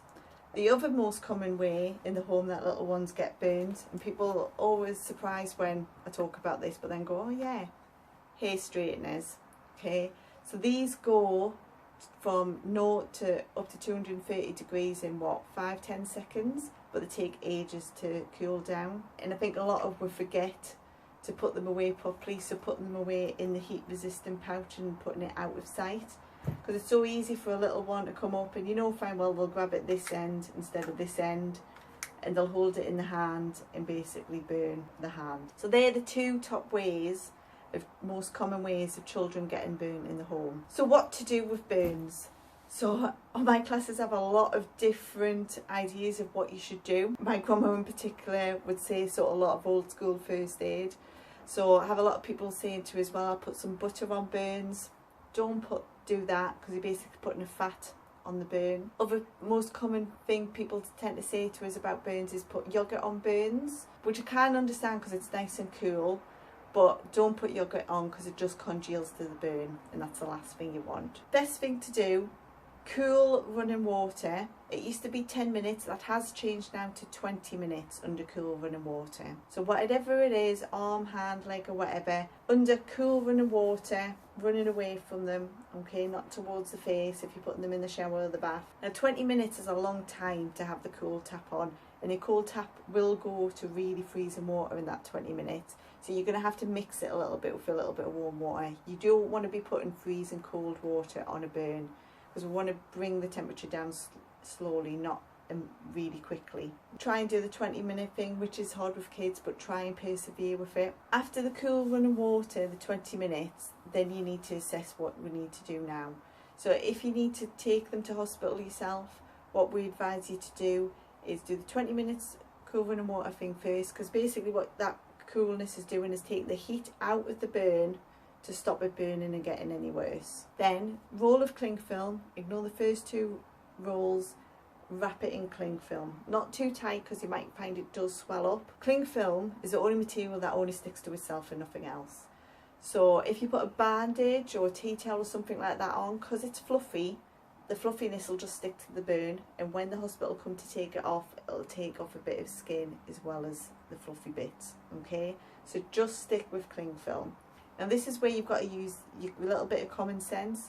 So if you're by yourself and you're taking your little one to hospital and they're really little and they're in the back of the car, what they do is take the cling film off and they'd probably put it over the face and think they're really funny and probably suffocate themselves. Obviously if it's an all over burn, you're going to be ringing 999. So any burn that is a full thickness burn, so full thickness burn or 3rd degree burn, it'll be where you've got sort of white waxy type substance, black char, and it's the worst one you can get really, blisters. That always needs to go get checked out. Or a burn that's bigger than 1% of your body. So 1% of your body is the palm of your hand. Okay, so any burn that's bigger than the palm of the person's hand always needs to be checked out. If in doubt, always get it checked out. Try to avoid putting things like burns gels and things like that on when it's a fresh burn, because what will happen is if it's not cooled down, you'll have a blob of gel on, and that gel is just going to heat up and it's going to sit on the burn as a big hot blob of gel. Just stick with cool running water. If there's any clothes that have melted on, don't try and pick them off. If it comes off under the cool running water, absolutely fine. If it's still on there, just leave it on there. It needs to be professionally removed. So what I always say to people, if little ones spill a drink on them, your first instinct is to go whoop and pull the clothes off like that over the head. Just get it off them dead quick. For the sake of a few seconds, just check down the top and check that that hasn't melted on. Probably unlikely with cotton clothes, baby grows, but for the sake of a few seconds, just to check that it hasn't been burnt on, to take it off carefully, because if it has been melted on and you go like that, you're going to be ripping off a layer of skin.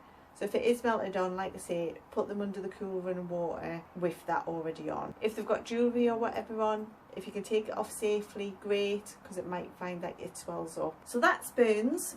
If you've got any questions on that, feel free to get in touch. I am on Instagram at Daisy First Aid Leeds and Facebook at Daisy First Aid Leeds.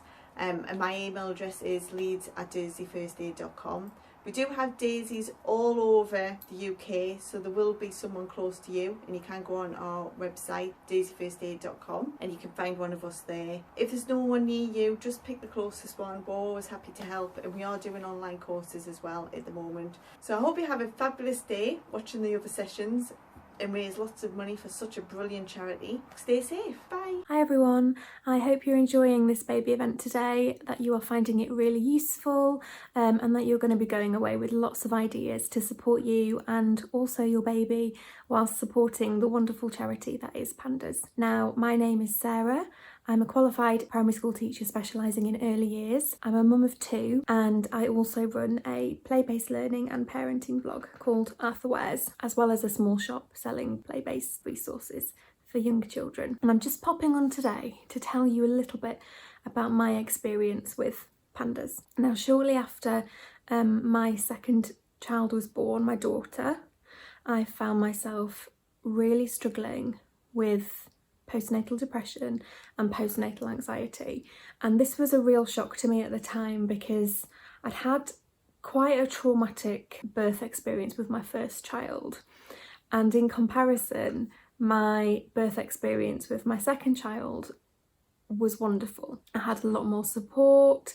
I came away from it feeling like there was absolutely no reason for me to struggle in any way. And obviously we know that that's not actually how it works with mental health issues. It's not dependent upon any situation that you find yourself in, or it's not just dependent upon a situation that you find yourself in. Hormones can play a huge part as well, and sometimes there doesn't have to be any kind of situation or extenuating circumstances that lead to you being in a position where you need a little bit of extra support and a little bit of extra help. So I was in denial for a few weeks about how I was feeling, and within that time it slowly got a little bit worse, and I found myself quite isolated from my friendship group, so I didn't have the support of friends around me. I was also still unable to drive or walk properly, so I was stuck at home in the summer holidays with a new baby and a very lively 2-year-old, and I found that a real struggle on top of everything else.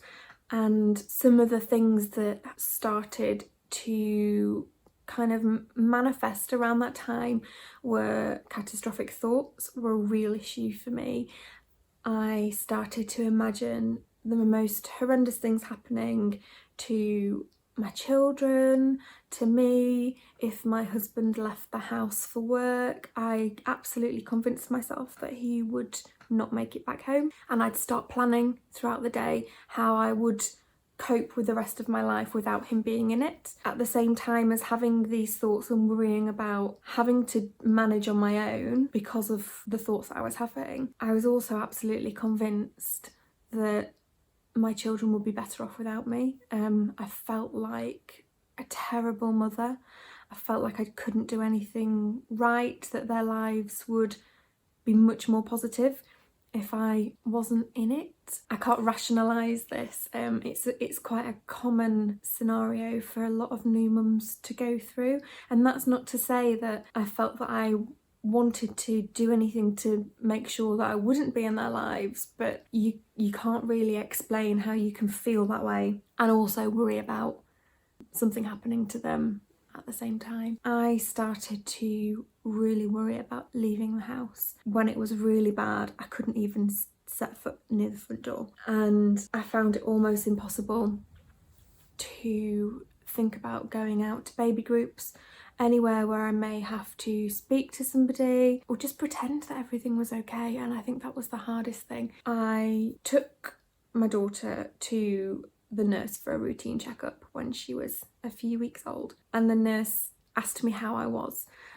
As soon as she'd asked me, I just found myself bursting into tears, explaining how I was feeling really anxious. I was worried all the time, I couldn't sleep. And within 10 minutes, I'd had an appointment with the GP, and I'd then been put forward for therapy and counselling, CBT. And within 2 weeks, I was in front of a therapist having those sessions, which I found really, really helpful. It was still a real struggle for me to leave the house and do anything. The health visitor mentioned to me that there was a local group called PANDAS that I could attend, where there would be other mothers who were in similar situations. Well, not just mothers, actually, parents, other parents who would be in similar situations, who needed some support, needed a safe place to go to with their children where they could have that support and also find out about different ways of coping with things as well. And so I went along to my first PANDAS meeting, and one of the nicest things about going to a PANDAS meeting is that you go in there and there are no judgments. And if you want to go in there and you are having a really bad day and you don't feel that you can talk, hold a conversation, you know, try to pretend that everything's okay, try and put on a face, you don't have to do that. You go there how you are and it's accepted. The PANDAS group that I attended was nice and free flow. They had little activities and things set out for the children. They would have a table with activities for the parents. We were all given a journal which we could take home, so we would do journaling, arts, crafts. I think in one session we were taught how to knit as another way of kind of engaging in a mindful activity to help you focus on something that you could achieve slowly. We would always come together at some point in the session to talk, if we wanted to, about how we were feeling, situations that we found ourselves in, and get some support from others and just share those feelings and share those problems, and also make connections with people who were going through the same thing and people who understood. And I came away from those meetings with some really good friends who I'm still in touch with now, and I can hand on heart say if I hadn't had those groups to go to, I'm not sure I'd have coped, and I'm not sure I'd have made it through the situation that I was in as quickly and as effectively. Now, it is run by volunteers, and obviously they do need our support, so I'm hoping by joining us, or all of us joining in today, we can raise awareness of the work that they do and support them in the process as well. Thank you so much to Sarah for sharing her wonderful story with us. I think that as somebody else who has suffered with postnatal depression and problems surrounding that, it's really, really important to be able to access the help that we need now more than ever. If you would like to find out more about the services that you can access for PANDAS, with obviously things being limited at the moment, then stay tuned until later on in today's session when we will be hearing all about the services that PANDAS offer currently. If you would like to donate to the brilliant cause that is PANDAS, to help support them and to say thank you for all the wonderful people that have given you free sessions today, then just go to our GoFundMe page. It's linked in the description down below, gofundme.com/The Baby Festival, and you can donate as little or as much as you would like to PANDAS.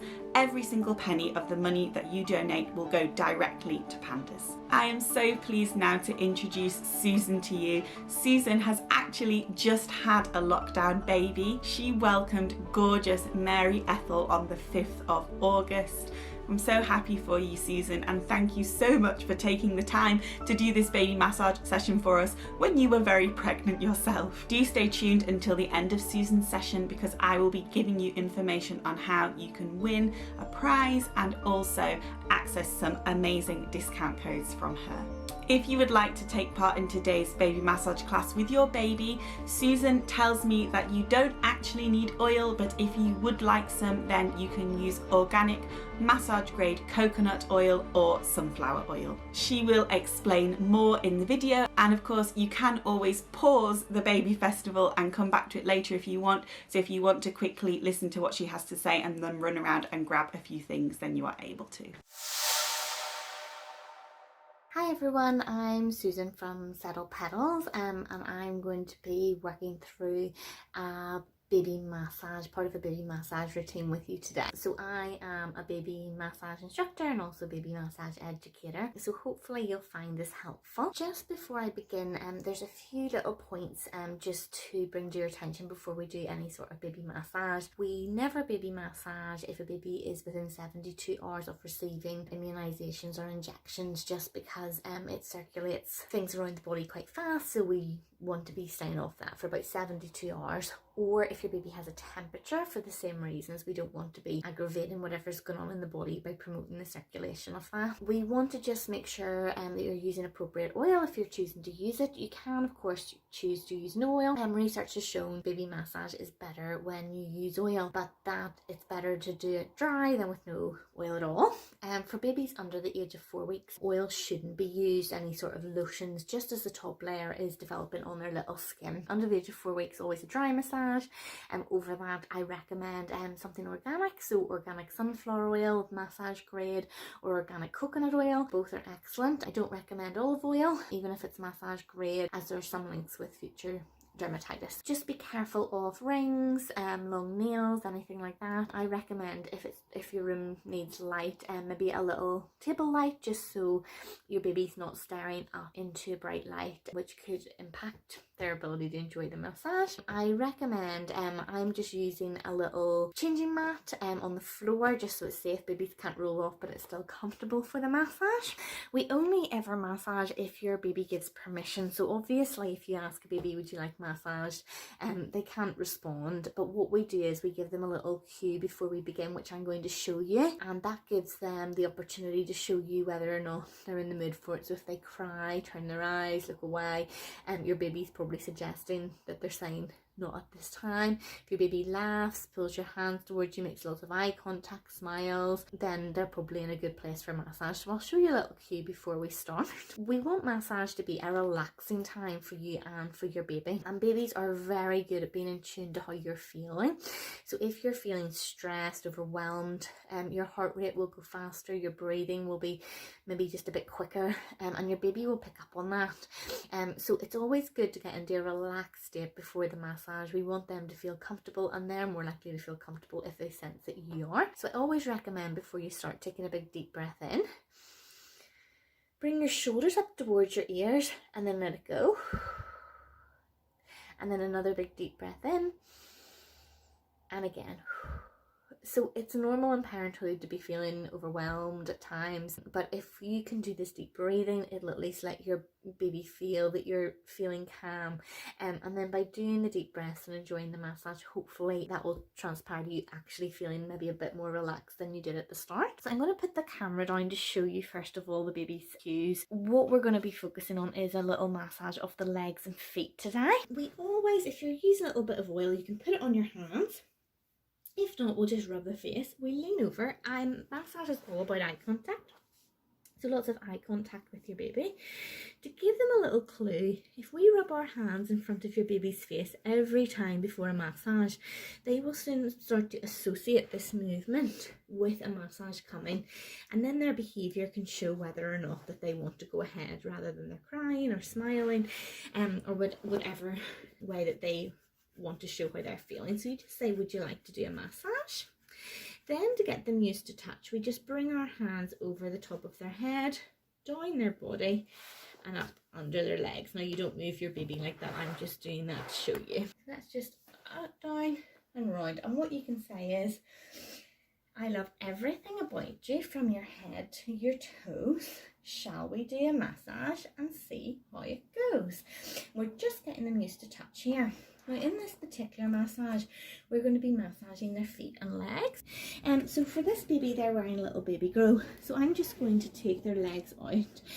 Of course, your baby can just be in their little nappy, or naked if they prefer. If babies have particular choices, however your baby's comfy. But all we need free is a little leg. So this baby, say they don't like to be completely naked. They can keep their top half on or a little vest on, and we only need access to the legs.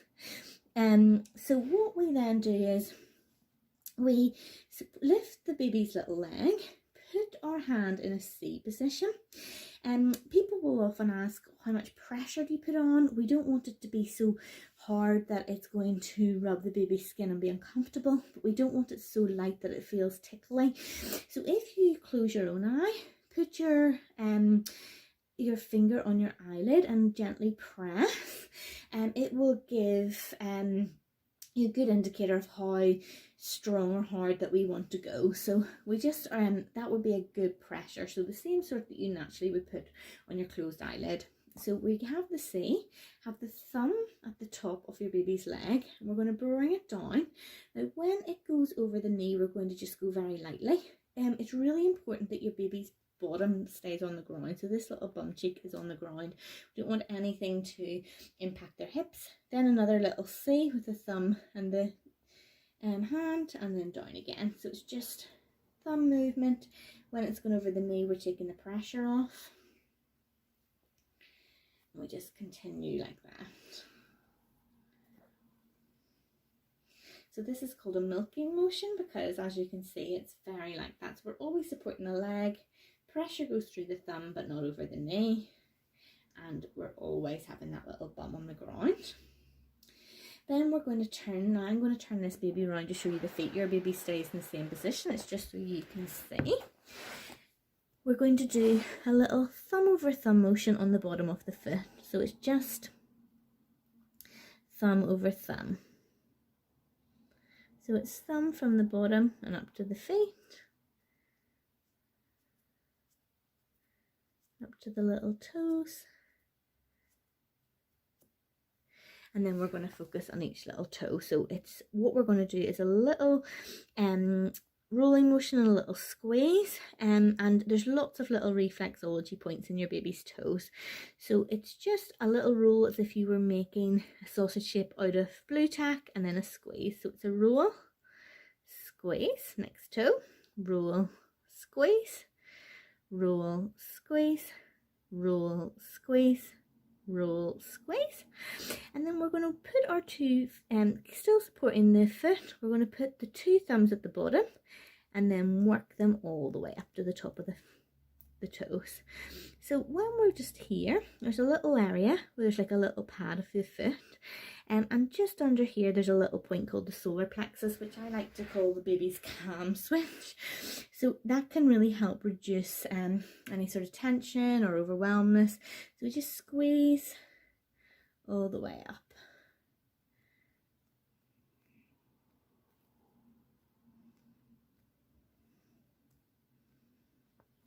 And then it's thumb over thumb on the front of the foot. And just for the lymphatic system, we're going to draw little circles around the ankle. So still supporting the ankle, do little thumbs.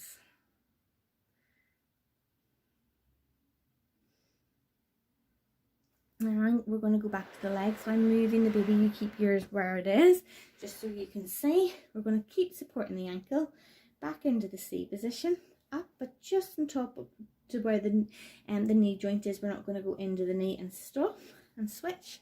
Now if your baby is particularly young, they might have quite a short area here, and it might be more of just a thumb over thumb movement, but if they've got longer legs you can move them up. Then we're going to bring our hands to just under the knee and do the same. So always sticking up above the knee with the massage, no pressure. And again, if it's a tiny baby it might be thumb over thumb. If it's a longer baby it might be more of the movement up.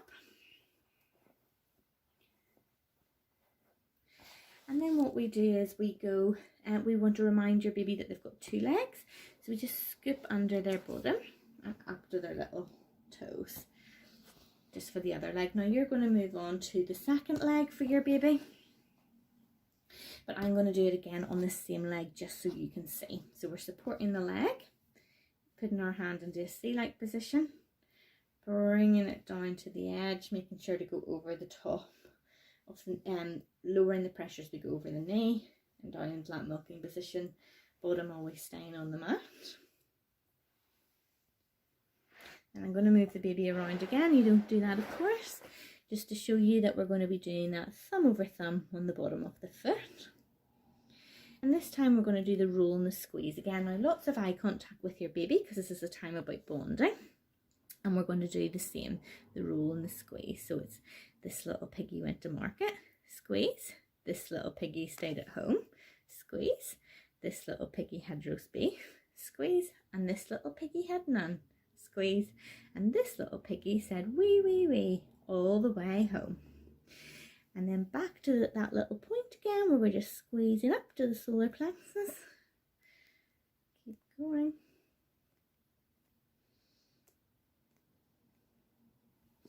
And then back to the ankle. So I'm just going to turn this baby around and little circles around your baby's ankle.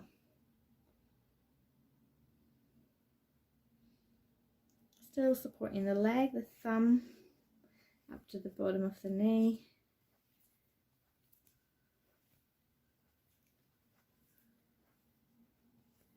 And then again the top, thumb up the knee.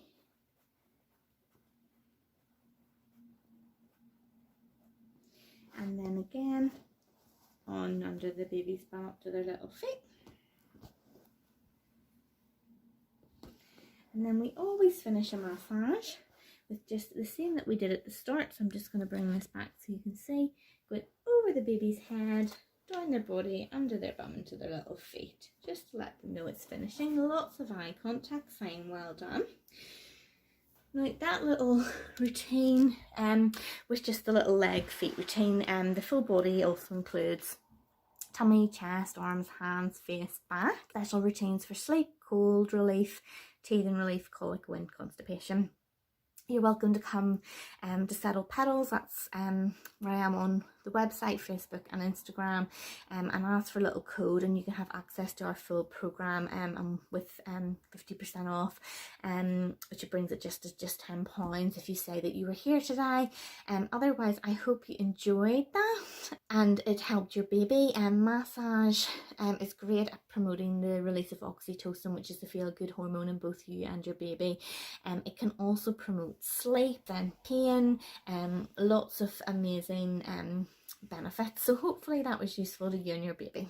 Many thanks. Bye. Thank you so much, Susan, for that wonderfully calming session.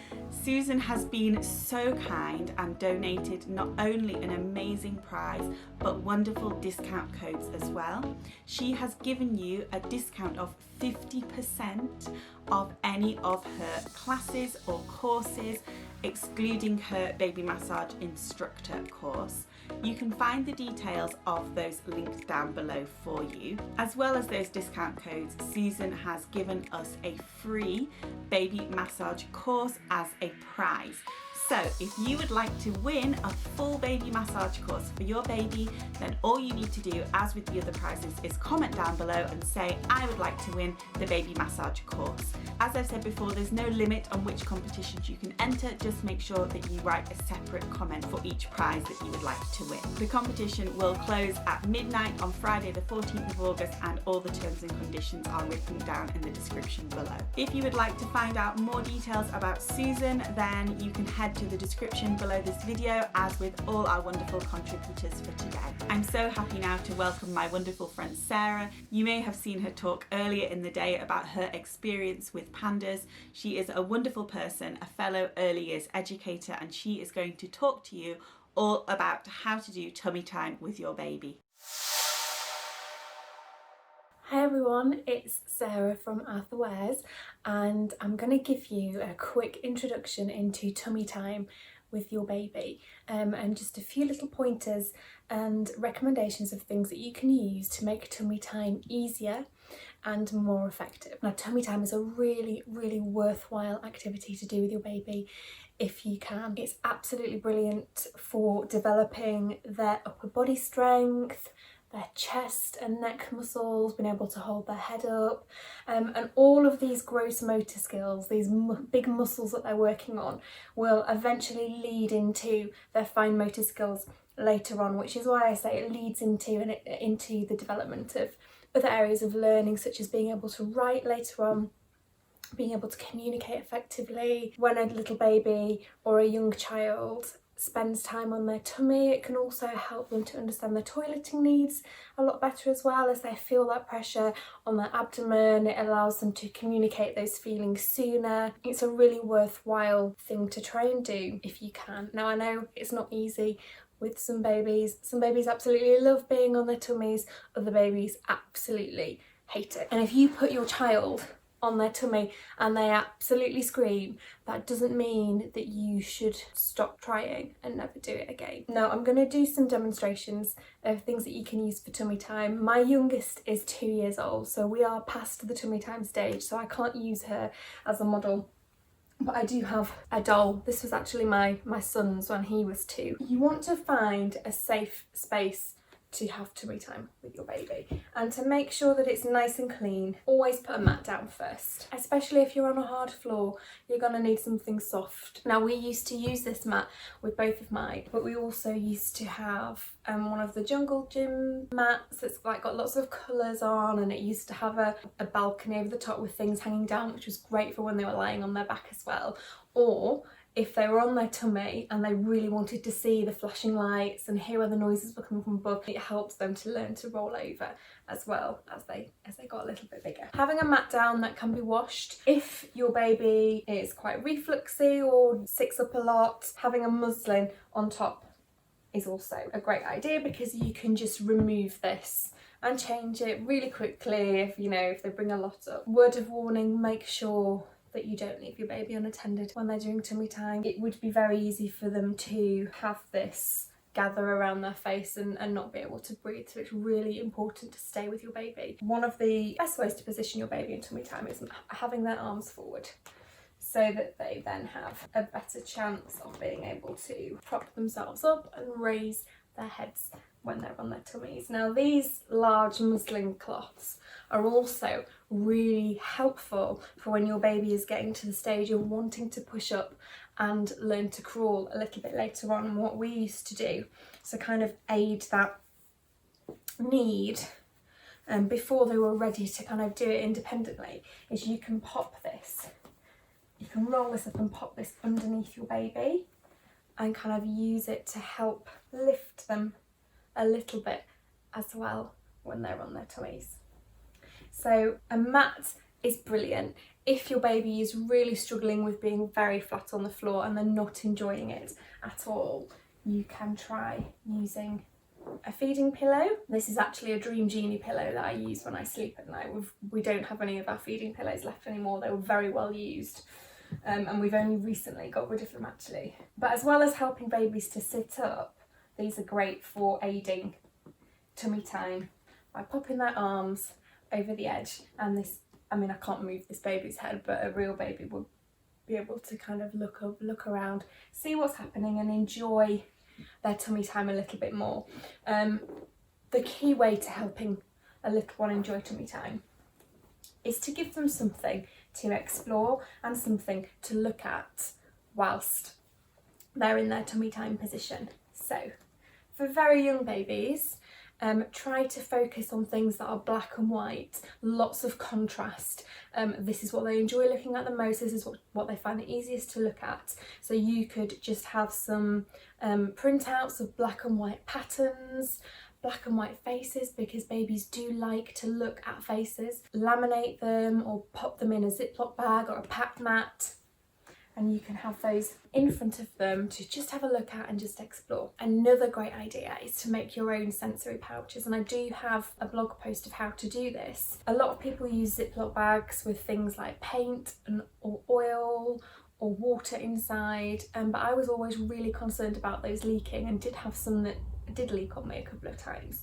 So I made my own using laminate pouches, and you don't need to have a laminating machine to do this. So I'll make sure there's a link for the blog post so that you can see how to make your own pat mat sensory pouch for your baby to explore. And just whilst they're there, they can touch it, they can feel it with their hands, and it makes tummy time a little bit more exciting. Another option is to make your own sensory mat.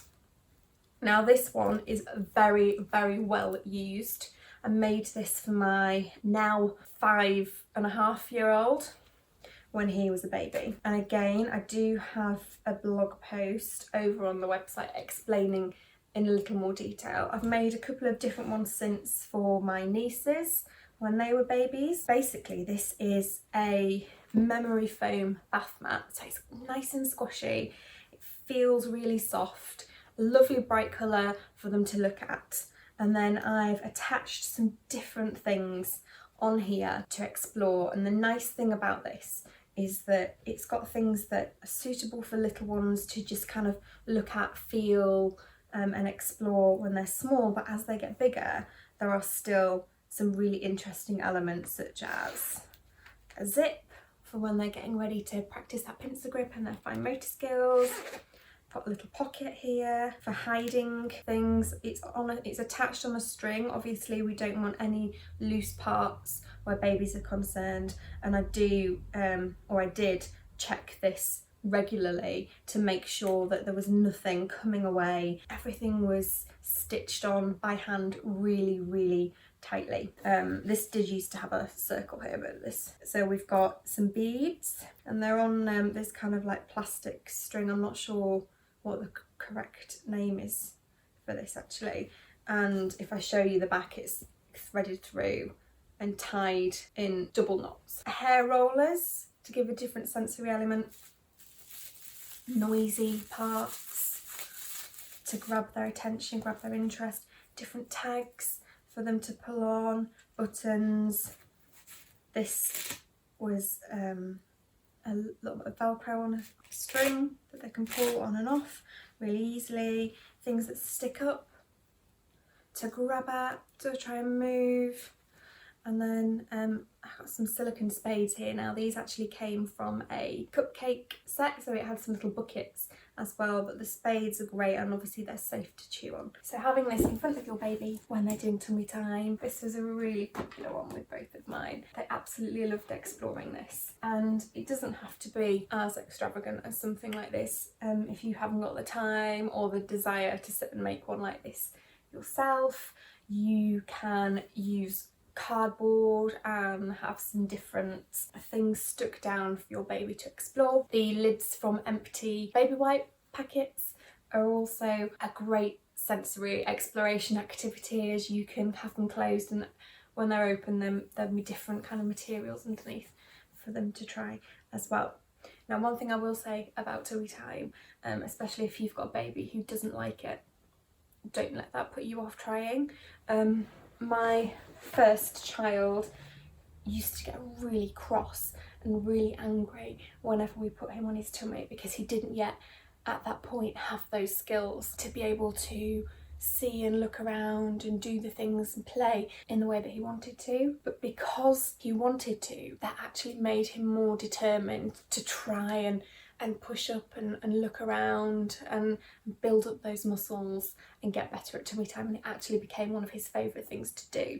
So I'm not saying leave a baby crying if they're really distressed, but don't let it put you off. So you can put your baby down if they're a little bit upset, obviously pick them up, comfort them, but keep trying. And tummy time doesn't always have to be on the floor. So when you are having skin to skin with your baby, if you have your baby on your chest and you lie back, this is also classed as tummy time. This is your baby on their tummy, on their front, depending on how far back you lie as well. They're going to still be getting that benefit of being on their tummy and kind of moving their head to look around. If you're breastfeeding, obviously you'll know that small babies can actually make their way to the breast on the tummy, and they can move their head freely as well, and that all helps in building up those muscles in their chest and their neck. Another one is when you're sat down on a sofa or on a chair, is to have your baby across your knee, and this is actually a really good one if your baby has a reflux or colic as well, because it helps stretch them out a little bit, and you can stroke their back, which is very nice and comforting for them. They're obviously getting that contact with you, but they're still having that tummy time. So as you can see, tummy time doesn't mean that they have to be on a floor away from that direct contact with you. If they're really unhappy and then, you know, they're struggling with it at first, have contact tummy time with them, just to kind of build up those chest muscles, those neck muscles, and that ability to have a look around. I thought that this was an appropriate time to slot in our next session. So this session is coming from Vic from Daisy First Aid Leeds again. You may have seen her session earlier in the day, and if you haven't, then I do recommend that you go and watch that, all about burns and how to deal with them. This session now is going to be about choking, how to deal with choking, and also some safety tips for weaning with your baby. Hi everyone, my name's Nick and I run Daisy First Aid Leeds. What I do is teach expectant parents and families baby and child first aid.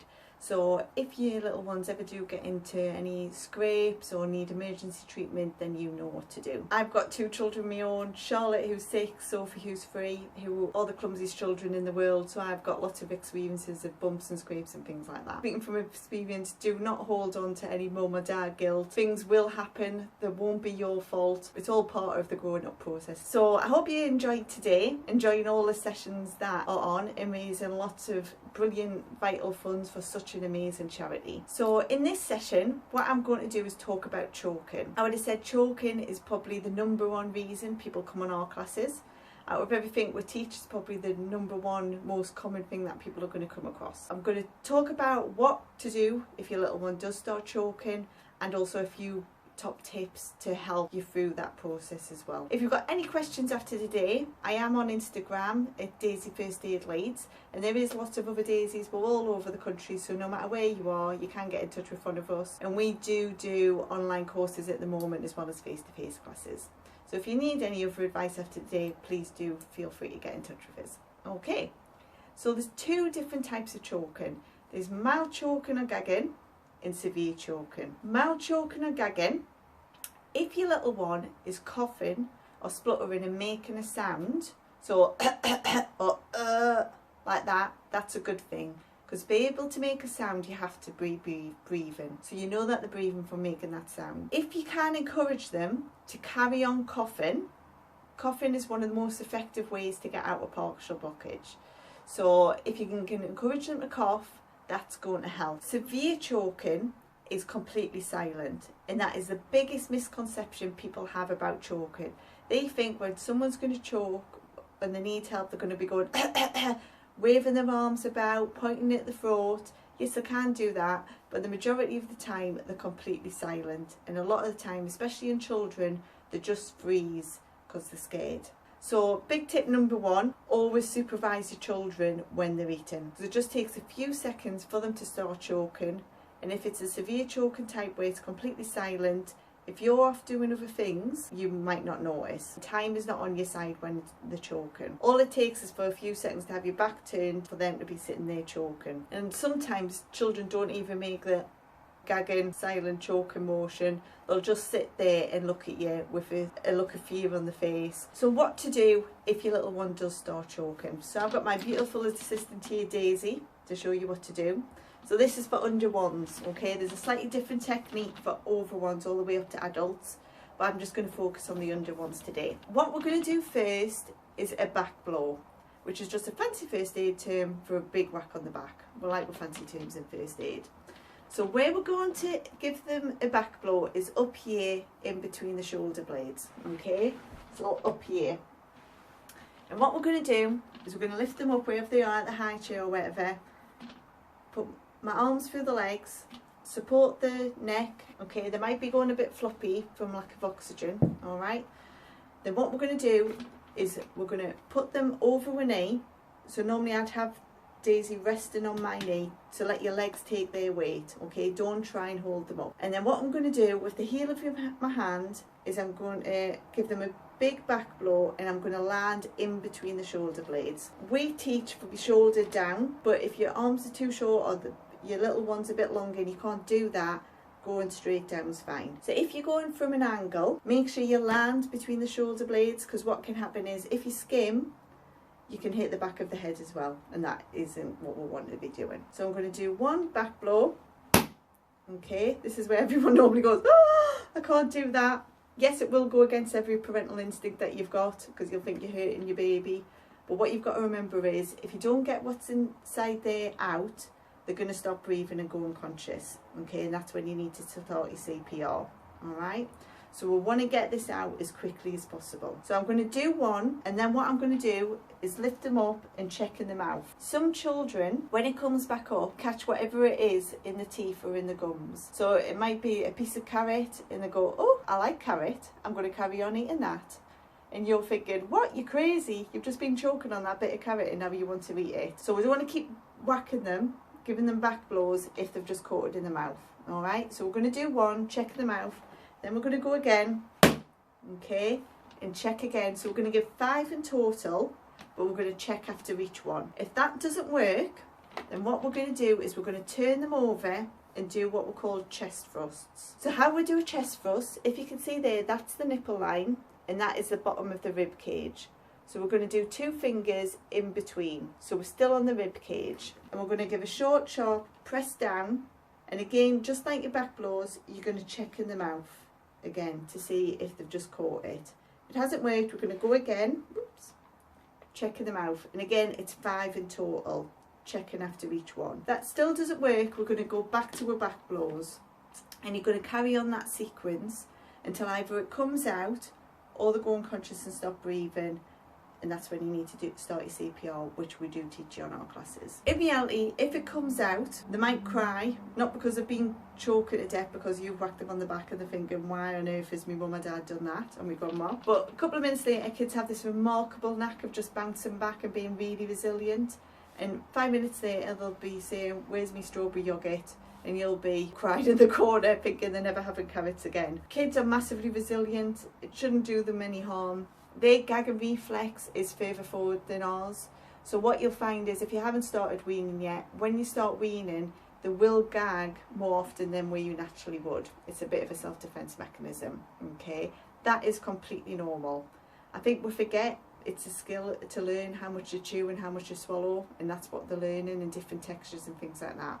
So don't worry if they sort of gag or spit it out. If after it comes out, they've got a persistent cough, or they're saying their throat hurts when they're a bit older and they can communicate, always go and get it checked out, because it might be that they might be still a little bit stuck in, but they're breathing fine, or they've done some damage to the airways. Okay, it's always better to go and get it checked out. People always say to us, when is the right time to ring an ambulance? There's no right or wrong time to ring an ambulance. A couple of things it's dependent on. If you think, I'm panicking, I just want to know someone's on the way, absolutely fine. If you're on your own, put your phone on loudspeaker so you can carry on what you need to be doing, your back blows and your chest thrusts, and you can talk to the 999 operator. Likewise, I would advise you to check your ambulance response times in your area.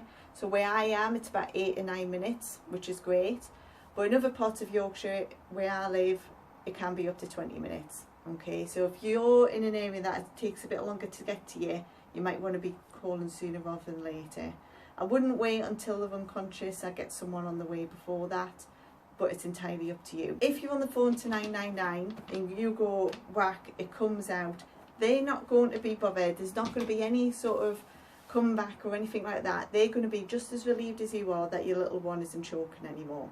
Okay, and they will ask you, do you still want the ambulance to come out and check you over, or are you okay now? And if you say, fine, I'm okay now, we're absolutely fine, they'll just send the ambulance on to the next job. So, a few top tips of when you come to weaning, if you haven't already. Your little one's windpipe is only quite small, so like the size of your finger. So if you remember, round food is not your friend. Long, thin food with straight edges is much better, okay? The reason for that is, round food can get perfectly wedged, that's the airways, in the airway, okay, and it won't let any air down the sides, all right? So the top 2 child chokers in the UK, top 2 are grapes and mini eggs. Similar size, and what happens is children tend to just swallow them whole because they're lovely and they get wedged.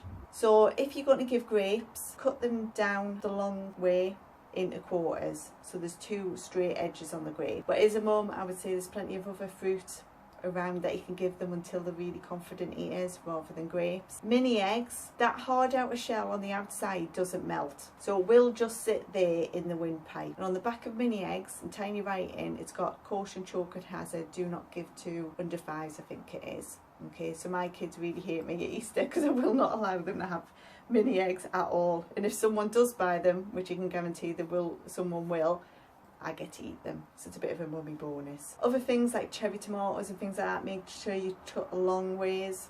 Sausages are in the top 10 as well, I think probably because of the skin. So if that's a sausage, people tend to cut them into circles. If you cut them lengthways as well, so there's a long straight edge, so if it gets stuck, it's got a gap around the side for someone to do mouth-to-mouth, things like that, if you can't get it out. Other choking hazards to be aware of is other little things around your home. Big things at the minute are button batteries. So the round circular batteries that you get in things like car keys, baby thermometers, LED candles. You'll be amazed of how many little things you have around the house with button batteries in. Children's products, because they've got an extra health and safety regulation, they'll have a tiny little screw in the battery bit. But adult products don't have to have that, but obviously your children still have access to the products that you have in the house. Thing with button batteries is they're round and small, so they're easily swallowed. Even if it's still got a slightest charge in and it gets stuck, the charge in button batteries reacts with saliva and it basically creates an acid, which is the same sort of acid they use for drain unblocker. So it will literally burn through tissue, fat, everything like that, so they're particularly dangerous. So just go around your house and make sure there's none of those sort of things around. Some people have spare batteries which are in the light bulb drawer, which is in the same drawer as, you know, all the takeaway menus and all the, basically the messy drawers, what we call it in our house. Make sure you move them up high and out the way. Just to recap, long straight edges on food is very good when you come to baby-led weaning, but they can choke on. I've had stories of mashed potato, milk. Make sure you supervise them at all times. Well, I hope that's been helpful. Like I say, if you've got any questions, feel free to drop me a line. My email is leeds@daisyfirstaid.com, or I am on Instagram at daisyfirstaidleeds, and you can feel free to send me a message on there. We also have lots of top tips all the time on our social medias, on Facebook and Instagram, so feel free to give us a follow and say hi. And I hope you have a wonderful day and raise lots of money for pandas. Bye. Hello, my name is Danny and I am a volunteer support group manager here at PANDAS. PANDAS is a recognised charity that supports people through antenatal and postnatal mental health illnesses, and we do this by peer support virtually and face to face. We have support group leaders that are trained and run groups all throughout the UK where you can go to a group, have a brew, have a cake and get chatting and meet people through your journey, through their journey, and hopefully find a lifelong friend, but also more importantly feel that you're not alone in this journey and that you aren't the only one going through it either, because it can be very isolating time. So meet people, get chatting and find the support that you need. We have virtual support via Facebook and Twitter for those that don't want to maybe get out a bit more, or they're struggling, especially at times like now where, you know, virtual support can be really vital in helping you feel less isolated. We have Facebook closed groups for mothers and for fathers where you can meet people and get chatting, again find that peer support, find a friend and find somebody to help you through your journey. We have trained volunteers in there for helping you signpost if our services aren't all that you need, and we also have trained volunteers that can help chat and maybe listen and get out some of those anxious worries that you're thinking about at the moment. We have a Twitter chat every Tuesday on a monthly basis where you can get chatting about anything postnatal depression, anxiety, OCD or any of the other mental health illnesses that are out there, and you can meet professionals who regularly attend the chats, and you can meet other people also going through the same journey, and we talk about all sorts of different topics, just a general chat and myth bust around things that necessarily aren't going to help people. We have a free support line which is Monday to Friday 11 AM till 10 PM, run by trained volunteers to help listen, help get the information out there and help to just make you feel a little less anxious on those days and evenings where you start to feel more lonely. The number is 0808 196 1776. That's 0808 196 1776, and this is a free helpline, and you can chat as long as you need to those volunteers to help you feel a little less isolated on times where you may be at home once your children are in bed, or once your partner has gone to work, or any of those times where you feel like you're on your own and you're struggling. Please, we are here, we are supporting everyone that we possibly can through different channels, and please don't feel like you are alone. It is an isolating time, however, you don't have to be on your own, but it is okay to not feel okay too, because we are here to support you. Thanks very much for listening, and if you want any more information at all, please contact us on our email, which is info@pandasfoundation.org.uk. That's info@pandasfoundation.org.uk, and maybe we'll be here for you. Our next prize comes from Bookworm Central, a seller of Usborne books, and the wonderful owner Tracey. She has donated a prize of £15 to spend over in her shop. I will put the details of her shop down below for you so that you can go and have a look anyway. She has got some brilliant books. We absolutely love the Usborne books, not only for toddlers, but they have brilliant baby books as well. I'm sure that you've all heard of the That's Not My baby books. Some of our favourite soft cloth books have also come from Usborne in the past. If you would like to win this prize, then all you need to do is comment down below and say, I would like to win the book token. The competition closes, as with all of them, this Friday at midnight, so make sure that you get your entries in before then. We do also have some wonderful discount codes for you today. I have talked about some of them already. All the discount codes are linked down in the description below with the little unique code that you need to use, as well as our discounts from Basking Babies, Settle Petals and Slumberoo for the Becco baby carriers. We have also got discount codes from Maroc, who make the wonderful car seat blankets, which I have talked about before and absolutely love, and Little Seedlings, who are a wonderful independent Instagram shop who make lovely baby sensory products and play boxes for toddlers too. I am so pleased now to announce our next speaker. I have been watching Lindsay on Instagram for quite a while now. She's an amazing speaker. She is a qualified IBCLC, which stands for International Board of Lactation Consultants, and she gives absolutely wonderful advice on everything to do with breastfeeding. She is going to talk a little today on growth spurts and what to do when you get to those challenging times when you're tempted to stop breastfeeding even though you don't really want to. If you want to ask Lindsay any more questions on anything to do with breastfeeding, then I will leave her information down below in the description for you. Hi everybody, my name's Lindsay Hookway. My background is in paediatric nursing. I'm also a specialist children's community public health nurse or health visitor and an IBCLC. I've been an IBCLC for almost 10 years and I'm a holistic sleep coach, author and speaker. I'm also the mum of two, so I've absolutely been there in the trenches with little ones who are finding sleep or feeding difficult or challenging. So I want to talk today about some of the tough times that parents sometimes experience in their feeding journey. And what I mean by these are just times on your breastfeeding journey where it just feels really difficult to actually meet your own breastfeeding goals.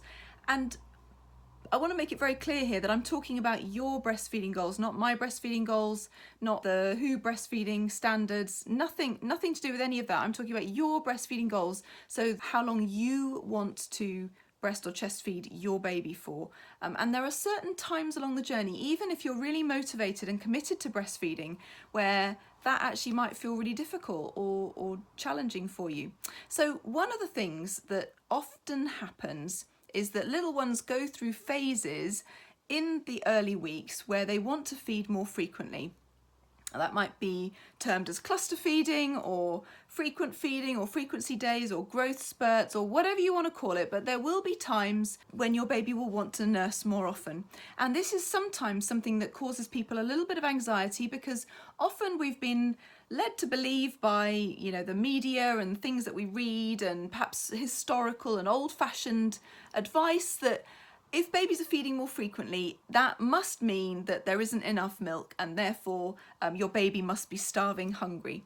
So I just wanted to unpack that a little bit and help you guys understand a little bit about why your baby might be feeding more frequently at certain times, and why usually that's absolutely nothing to worry about. So usually this kind of behaviour happens classically around about 2 weeks, and also it's really common round about 6 weeks, and I often talk about the 6-week triple whammy, and I'll come back to that in a moment. But firstly, it's really important to understand a little bit about how the milk supply is set up and calibrated and how it actually works. So all the milk that your body is going to make is made actually physically within the breast itself. Milk is basically a blood product. It's made by a complicated cocktail of lymphatic cells and blood cells and water and amazing things that are in your bloodstream, and that actually ends up in your milk, which is quite incredible because it means that your baby's getting all that beautiful passive immunity from you, which is wonderful.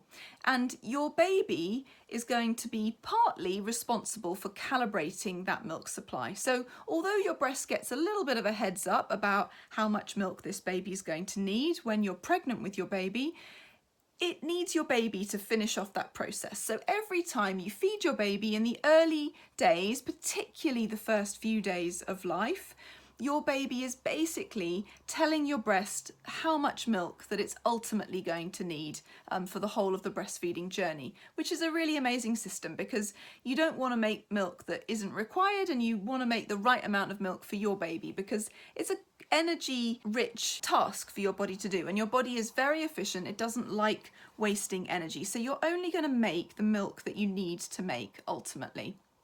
So by feeding your baby responsively, and that means whenever your baby asks to be fed, okay? So in the early days, please just crack on and feed your baby whenever they ask to be fed. Don't worry about schedules, don't worry about how long your baby's feeding for, as long as it's less than about 40 minutes each time. Just feed your baby whenever they want to be fed, and make sure that, you know, their feeding is effective, it's pain-free, and they're weeing and pooing the amount that we would expect, which is 2 yellow poos at least in 24 hours for a baby under the age of 6 weeks, and steady weight gain after that initial weight loss. So that's kind of what we're looking for in the first few days.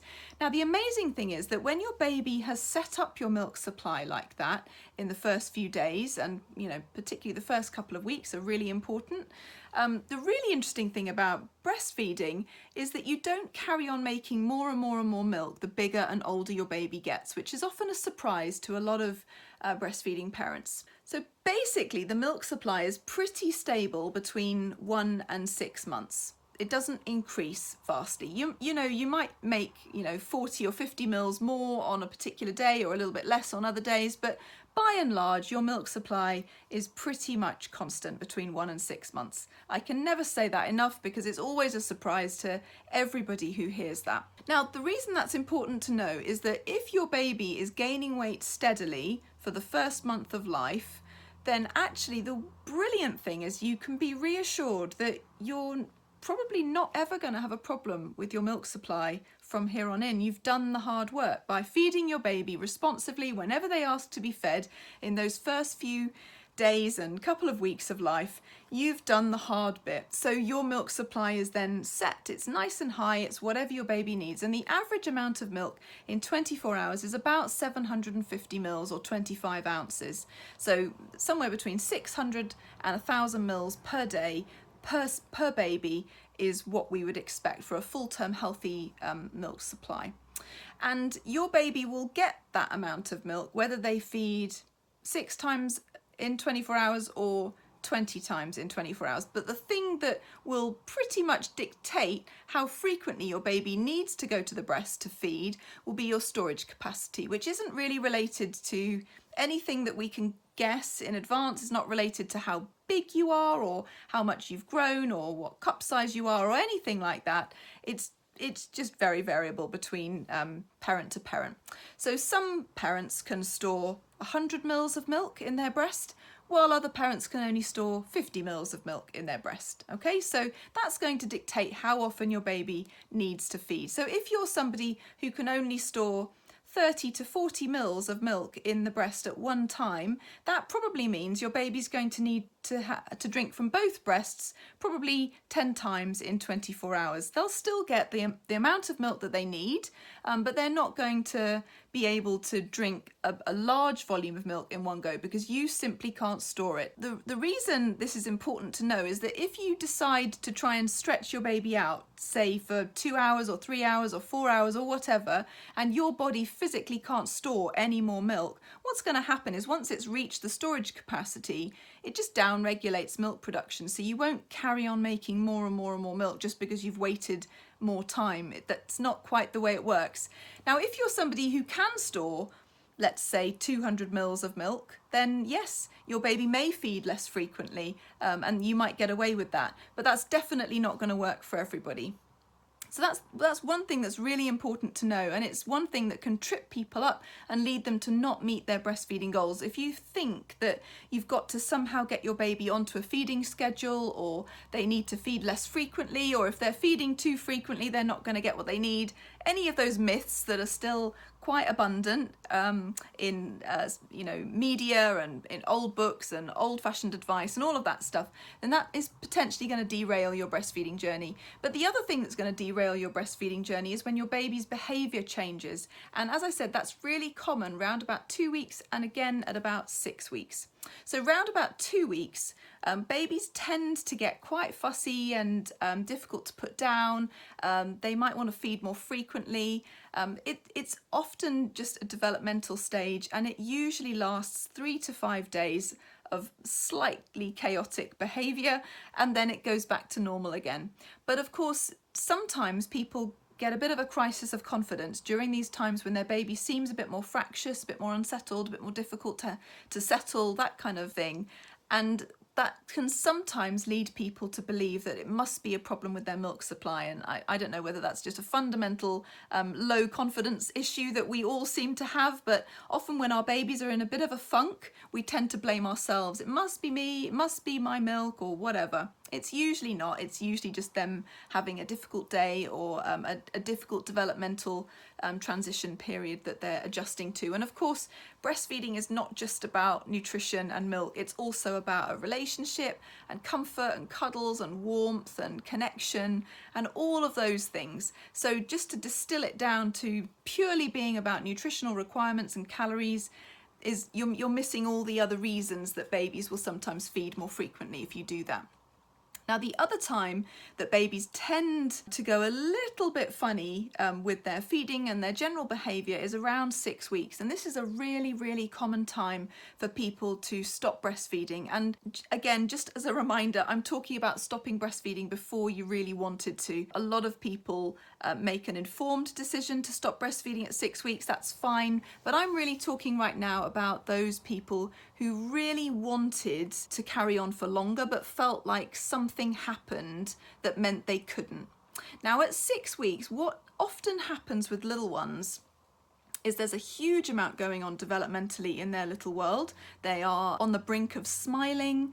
They are learning how to focus. They're becoming a little bit more intentional with their hand movements. They are looking around a bit more. They're a bit more alert during the daytime. But also your milk composition changes. So the whey to casein ratio changes a little bit around this time. So babies stop pooing quite so frequently. So in those early days and weeks, people will have talked incessantly about making sure you get 2 yellow poos in 24 hours. It's really important that a baby under 6 weeks, we're getting 2 poos in 24 hours to ensure adequate intake. But after about 6 weeks, the stooling rate can really dramatically drop off. So your baby might suddenly, and it might literally be overnight, start pooping once a day or every other day, or maybe even just 2 or 3 times a week. Sometimes babies poo even less frequently than that. And that's normal if that's the only thing that's different. Okay, so if your baby's weight gain is still fine, it's fine, all right? But if you put together the fact that your baby's a little unsettled and cranky and they've suddenly stopped pooping quite so frequently, and then the third thing, and the reason I call it the triple whammy at 6 weeks, is that your milk supply has pretty much figured out how much milk your baby needs by this point. Okay, so do you remember I said that the milk volume doesn't increase between 1 and 6 months? Your milk supply has pretty much figured this out by this point. By about 6 weeks, you're pretty much done, and your breasts are going to start feeling a lot softer because you're not kind of going into that spraying and gushing and leaking. That all might calm down, and at the same time your breasts might feel softer. So if you put those 3 things together, cranky, fussy baby who doesn't want to be put down, wants to feed all the time because they're going through a major developmental phase, plus they've stopped pooping quite so often, plus your boobs feel softer, most people think, oh my goodness, my milk's dried up, I can't keep up with my baby's demands anymore. Or they think that, oh, I don't know what happened, but breastfeeding was going really well until 6 weeks and then it all went belly up. I couldn't keep up, my milk supply just seemed to drop through the floor and I had to top up. That's the story that I hear from probably thousands of people by this point, after about 15 years of supporting people to breastfeed. So this really is a very, very common time for everything to go up the funk. And truthfully, all that you need to do to survive this phase, which usually lasts, again, about 3 to 5 days, is just make friends with your sofa, eat really easy food, outsource absolutely everything you can to anybody you can that you trust, and just ride the wave. Because honestly, if you can just get through those 3 to 5 fussy days of very frequent feeding, your baby will probably be over that weird developmental thing. You'll be reassured that your baby is pooping, they are still gaining weight, nothing funny has happened to your milk supply at 6 weeks just out of the blue, unless you did something, you know, to deliberately try and reduce your milk supply. But it's really important that people know this, because if you don't know this, then one of the things that often happens is that people start introducing a bottle of formula at this point. And normally, babies, when they've had a very large volume of feed, like they often will do in a bottle, they will normally conk out and go to sleep. And that will sort of subliminally reinforce the theory that you had in your head that you didn't have enough milk, because you think, oh, well, that must be right then, because my baby's now finally gone to sleep and they've settled down. But actually the reality is we all fall asleep if we've had a very large volume of food in one go. So it actually means nothing apart from the fact that your baby's just had a big extra feed that they probably didn't need, but it will undermine your confidence. And also, of course, if you start introducing a large volume of feed, your baby's going to not feed quite as often from you, and that will ultimately then decrease your milk supply. So it sort of becomes a self-fulfilling prophecy. If you think you've got a low milk supply when actually you don't, and then you start to supplement, you will end up with a low milk supply because of the actions that you've taken. Okay, and this is not anybody's fault. This is just because people don't talk about this stuff enough. So I hope this helps a few people who are heading up to that 6-week triple whammy stage, or perhaps you're in the very, very early days of breastfeeding and you're trying to figure all of this out. I've got lots and lots of videos on my YouTube account, so you can go ahead and watch any of those. They're all free to view, or come along and find me on Instagram. I'm Lindsay_Hookway. And I've got loads more tips and tricks about responsive parenting, feeding, sleeping, and all of that stuff. I wish you all the best in your feeding journeys, and I hope for your sake that you meet your breastfeeding goal, whether that's 2 days, 2 weeks, 2 years, whatever it is. And good luck with parenting your little ones. Take care now. I am so grateful to have the support of a wonderful YouTuber, SJ Strum, for us today.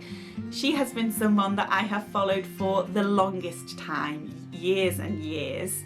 And I followed her before I ever had children, and then once I had children I absolutely loved her Baby Name Monday videos, where she does different baby names each Monday. They're totally addictive to watch whether you're pregnant or not. She also makes wonderful content on family life and lots on gentle parenting and positive discipline. She has made a video on positive discipline for us today that is actually over on her channel, so I'm going going to put her channel link down in the description below for you. Do head over and watch that and subscribe to her. She's a wonderful, kind person, and I'm so grateful for her getting involved and supporting us to help pandas today, taking the time out of her very busy schedule with 3 children to make a video for us. So thank you so much, SJ. Hello, my name is Nicola and I run the West Yorkshire Sling Library here in Leeds. And the aim of our video session today is to have a look at our services and also to answer some questions, some frequently asked questions, some common questions about slings and carriers and how they're used. So the West Yorkshire Sling Library is designed to give support to anyone using any type of sling or carrier. We're independent, we don't sell carriers, we're aiming to make sure that whatever carrier you have, it works its best for you.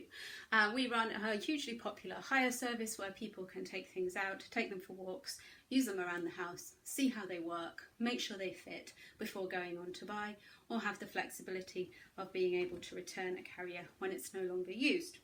So we're going to look at some of the most frequently asked questions to our service. And the first question we're going to look at is, are slings and carriers safe for newborns? So of course, I've got some slings and carriers to show you today. In fact, I've got quite a big pile of them down here. So I'm going to answer that question by looking at the practicalities of some slings and carriers. It won't be an instructional video. I'm not going to teach you to use 6 or 7 different carriers. What I'm going to do is pop a dolly of different sizes in and out of them just to illustrate newborn positioning, to make sure that your questions are answered and that you feel confident and have the safety guidelines at hand for the slings and carriers that you have. If you need instructional videos or anything specific, feel free to contact us afterwards and we can send all of that information over to you. So I'm going to start by using a stretchy wrap. And I'm going to start there because it's a really popular newborn option. It's also one of the most misunderstood carriers I think that there is out there. It is just a long piece of cloth that you wind around you. This, we kind of have to get that out there and say, yes, that is exactly what it is. But it can also be an incredibly useful tool for use with a newborn. And that's because we know for sure it's going to fit our newborn, although please do check the weight limit on your specific brand. Here I have the Boba wrap. We know it's going to fit the carrying adult because of its stretch and bounce. It's a bit like a pair of leggings. You just pull them on and they will work. So a carrier like this one is designed to be tied on probably before you need to use it. And then we can use the stretch to accommodate the baby. So there are lots of how-to videos, and most carriers will come with their instructions, both online and on paper when you buy them. So something like this is designed for use from the very earliest of days. I would say that it's kind of womb-like. The stretch holds on to the baby. It's very comforting and very form-fitting, and it's always going to fit the baby that goes in there. So slings and carriers safe for newborns. We need to make sure that the carrier both is fit for purpose and it also fits you. Those two things are really important. So well fitted, a soft sling or carrier is a very, very safe place for a newborn to be. We're going to look at the safety guidelines, which I call visible and kissable. It's a really nice thing to remember, easy to remember. It's a little test that we conduct several times an hour anyway. When we've got a baby on our chest, we have a look at their face, we give them a little kiss on top of their head. I'll show you what that looks like. So when we're looking at safe positioning in a sling or a carrier for a newborn baby, we always want the carrier to hold a baby kind of where you would. So we're looking at this type of positioning up against your chest, something that looks normal, something that looks natural, something that's where you'd hold them kind of anyway. We nearly always put a hand underneath baby's bottom and a hand at the back of the head. Babies often bring their arms up and they tuck their little legs up in that fetal tuck, that little thing where the legs just disappear up inside the baby girl. It's quite cute. So baby goes up on your shoulder in this case. So all I'm going to do is give our baby some support by using the carrier instead of my hands. So a carrier is designed to replace your hands. I say this a lot when we're running our services, but the aim of the game is to put baby where you want them to be and where they like to be, and then use the carrier to keep them there. So if you looked at the position I had before, I had one hand underneath baby's bottom, one hand on the back of the head just here. You can see that the carrier is starting to take over that job of holding onto baby's bottom just here. I'm going to spread the cloth out. So with any carrier, we need to make sure that our baby is visible. And by that, I mean we can look down, easily see their mouth and nose is free of fabric. And fabric can be your clothes, their clothes, the carrier, or anything that can come up and across. So what I'm going to do, I'm going to make sure that we can easily look down and see our baby's face just here. And I can tuck them in to give them head support as well. Bring up our third layer, just like that. So making sure our baby is visible. We look down and we see our baby's mouth and nose is free as fabric. We give them a nice easy kiss on top of their head. And of course, we're going to walk around and we're going to pat them and we're going to rub them, and they're going to feel like they're secure on our chest, nice and snug against us. So making sure that baby is high enough is what we do the kiss for. So close enough to kiss means that baby is snug, secure, held very firmly against your chest. Just as firmly as your arms would hold them against there, which means that they've got no space to slump down into. That's the most important thing. Babies look down and see their mouth and nose. Nice easy kiss on top of their head. Most babies will like their hands, so we can leave their hands up nice here and lovely and snug against your chest. So a stretchy wrap is something that can be exceptionally useful for parents in the early days. When we're ready to take baby out, all we need to do is bring the carrier back down. And this is one of the reasons that people choose stretchy wraps to begin with, because we can take baby out nice and snug, replace them on our chest, and then we can put them back in and out and in and out and in. Because we all know that babies like to go through things in a lot shorter order than we do. Feeding, changing in the carrier, feeding, changing in the carrier, and so on and so forth. So something like a stretchy wrap is not expensive to buy. It's easy to stick in the washing machine. You don't have to adjust the buckles in between carrying adults. But we know that it's not the only newborn carrier out there.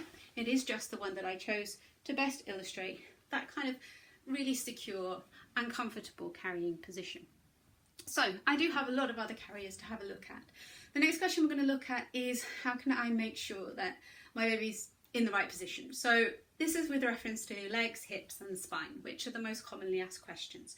How can I make sure that the legs and the back, we have a lot of discussion about, back to sleep, making sure baby's back is flat. How does that translate to slings and carriers? I've heard things about baby hips and hip dysplasia and so on. How does that relate to slings and carriers? So we're going to have a look at that by using a different type of carrier. Now this one is a ring sling. A ring sling is not made of stretchy fabric, but again, it can be a really useful tool. Now, it's warm outside at the moment, so first and foremost, this is a single layer of carrier, whereas your stretchy wrap is 3 layers. So we're already starting to see how different carriers can suit different people, but also different babies, different ages, even different seasons of the year. Carriers are a little bit like pairs of shoes. If they don't fit, they don't work. But equally, we need to consider what we want to do in them. And the type of shoe that you might wear around the house would be a completely different shoe to what you would wear if you were going up a mountain. It doesn't make those types of shoes better or worse than each other. It just means they do different jobs. So in our ring sling just here, I'm going to take the newborn size baby again, and we're going to look at what makes carriers safe for baby hips, baby spine. So when we've got a baby in a carrier, we want to make sure, and this is any age, that they have support from the back of the knee to the back of the knee, that the bum sits in a capital M shape, so the knees are higher than the bottom. When you put a baby on your hip, not this size of baby, but a slightly bigger one, you'll start to see that shape will come up. So up and then down in the centre, just there. A carrier that offers support from the back of the knee to the back of the knee will be more like sitting on a sofa rather than perching on a bar stool. We're not asking a baby to lift their legs up and out to the sides. We're asking them to sit on their bottoms. So the knee comes up and the weight of the baby is spread out all the way across the long bones and the muscles of the buttocks and the thighs, rather than concentrated on a little pinchy point halfway down the thigh, or rather than concentrated on the bit in between their legs. This enables our baby to sit down, and you can see that from the side, knees up, bottom down. So if I pat on baby's bum, it's bum I feel and not legs. And something like a ring sling enables us to pop the baby in and out very, very quickly. Because this type of carrier doesn't have any stretch to it, it is safe to use in a single layer, much like the woven wraps, which are a different type of carrier we're not going to look at today, but it's something to bear in mind. You can offer those cooler options with a single layer if you enjoy the idea of wraps and ring slings. So here we're looking at the first type of carrier that we have that has a tightening mechanism. So with something like this, all I'll do is tighten it back towards where baby comes from, and you can see that we can look down and see baby's mouth and nose, give them a nice easy kiss on top of the head. So our carrier is doing the exact same job. The position is exactly the same. Tummy to tummy, knees up, bum down, access to their hands, visible and kissable. And these are all things that we say a lot because the optimum position doesn't change from carrier to carrier. So a ring sling can be a really useful carrier to have out with you. It's something that you can use with babies from newborn all the way up to toddlerhood and beyond. And that's because it's a really awesome hip carrier as well. So you can carry babies off-centered in something like this. We're looking at the newborn fit at the moment. A carrier like this all the way down. So I'm going to size up just a little bit, and we're going to have a look at a carrier that supports our baby from the back of the knee to the back of the knee, a carrier that has adjustability in the base that allows us to do that. So here we have a Tula, and we're using it as an example. This one happens to be the Tula Explore. So this is a carrier waistband. This is the seat that our baby's going to sit into. And when we start thinking, do we have the right support for my baby's legs, hips and spine, we need to think not only at the newborn stage, but at the older and bigger baby stages as well.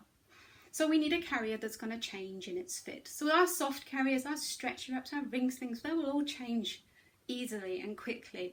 They will just adapt around our baby's size and shape as we spread the fabric out, and it naturally falls from the back of the knee to the back of the knee. What we have here is a different way for our carrier to adjust so that we can have a very narrow seat for a new baby and a much wider one for an older baby.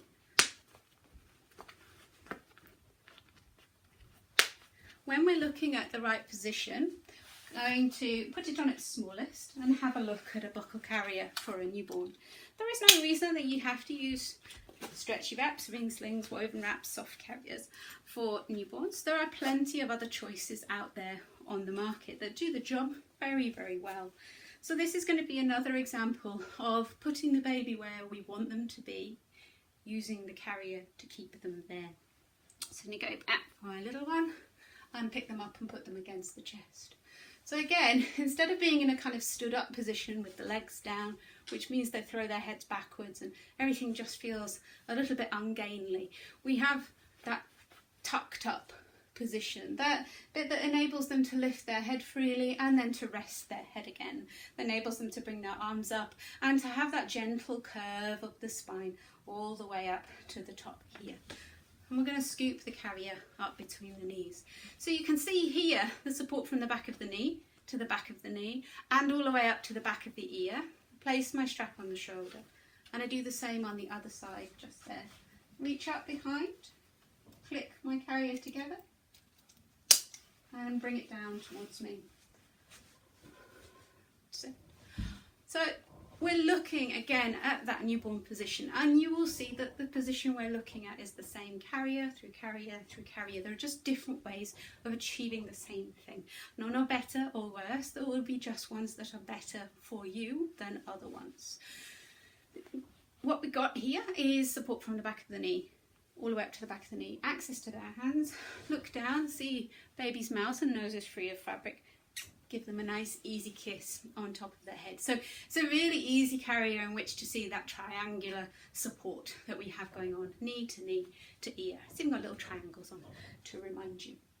So buckle carriers, the more structure a buckle carrier has, the more bits there are on it that might not fit you. So the more structure it has, generally the better an idea it is to try it on before you buy it. That is something that we can offer you the chance to do if you want to. So bringing up behind my head to take my baby out of my Tula Explore, I unclick up there.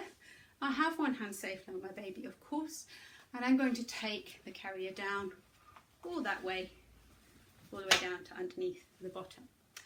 So I'm going to see this carrier grow now, and we're going to do that because it is all about making sure that we have that ergonomic carrying position, that seat. Now the seat is really important for babies' hip and spine development and for their comfort. It's also massively important for your comfort, for the comfort of the carrying adult. And that's because a baby who is essentially standing up with their legs down, below their knees below their bottom, their arms out in armholes, for example, baby who's essentially standing up on your front is going to be a lot heavier burden to carry than a baby who's lifting their knees, gripping with their knees, wrapping their weight around your torso. And that is more and more true the bigger the child gets. So I've taken my Tula out to its biggest possible fit now, and I'm going to size up into a slightly bigger doll to see how that works. So we're into the kind of 4-month-ish size now, and what you'll see is it looks far more normal. If I sit this baby here, they lift their legs, they grip with their knees, they know how to be carried. Little ones of this age, you know, they're starting to be that active participant in being carried. They want to look around at what's going on. They lift their knees so that they can lift their head up, and we make sure that we have that optimum support for the baby, not only as they grow in height, but also as they change in developmental stage. So if I bring baby around onto the front, you can start to see how we have support from the back of the knee to the back of the knee, scoop the carrier up, and then place the carrier on in the same way. So what we're looking for, although this is the Tula Explore, there are plenty of other carriers on the market that will offer this adjustable base as babies grow. What we're looking for, and you can see the carrier is adapting to the size and developmental stage of the baby that goes in there. You can see that the knees are higher up than the bottom, which allows for the natural curve of the spine, and also allows for baby to look up and around at what's going on, but also to rest comfortably against your torso. Now that's going to be more comfortable for me if the baby's head is in a headrest, which is somewhere over here and not working out too well in terms of tucking them in, then the baby's going to feel a lot heavier. The head is one of the heaviest parts, and we don't want it angled away from the carrying adult. That's where we can see things like the headrests start here, and they will pop it up so that they attach the head towards your body. Come down. There we go. So we have touched on how we can avoid strain on your back and shoulders by making sure that the baby is positioned ergonomically so that they are starting to wrap their weight around your torso. Like I say, the bigger the baby is, the more important that is. When they sit up and around you, their legs are out of the way from your walking. You can also bend and sit normally, so that we're not making any strange movements because their legs are getting in the way. I'm going to show you a different carrier that will do the same type of thing. This is another buckle carrier. Right now we have the Integra, but again, there are many options out there on the market, and which one will suit you will depend on many things, including your budget, your fit, which colours you like, all those different things. So we're going to look at a lighter weight buckle carrier, and we're going to look at what makes this carrier comfortable for me, the carrying adult. We've looked at what makes carriers safe for newborns. We've looked at how do I make sure that my baby's legs, hips and spine are in the right position with that support from the back of the knee to the back of the knee and that capital M shape. So we're going to go back to that. So what we can do is help baby to sit up, to wrap their weight around you. Access to their hands. Babies like their hands, and we don't really want to strap them down. Older children will straight away take them out of the top of the carriers in some cases, and that's absolutely okay to do. So you can see we've got that tuck, and you can see that all the dolly's weight, all that baby's weight is sitting on their bottom. There's no weight at the back of the leg, just there. I'm going to place one strap on my shoulder. I'm going to do the same on the other side. So the adjustable base is one way to bring baby's weight very close to your centre of gravity. And when it's close to your centre of gravity, it's going to be easier to carry. But there's another really crucial and important feature in an ergonomic carrier to make sure that the carrying adult is comfortable. And you can see that in action just here. It is something that tightens around both of you at the same time. So what we don't want to see is a carrier with two completely separate tightening compartments. One will tighten up around the adult and one will tighten up around the baby.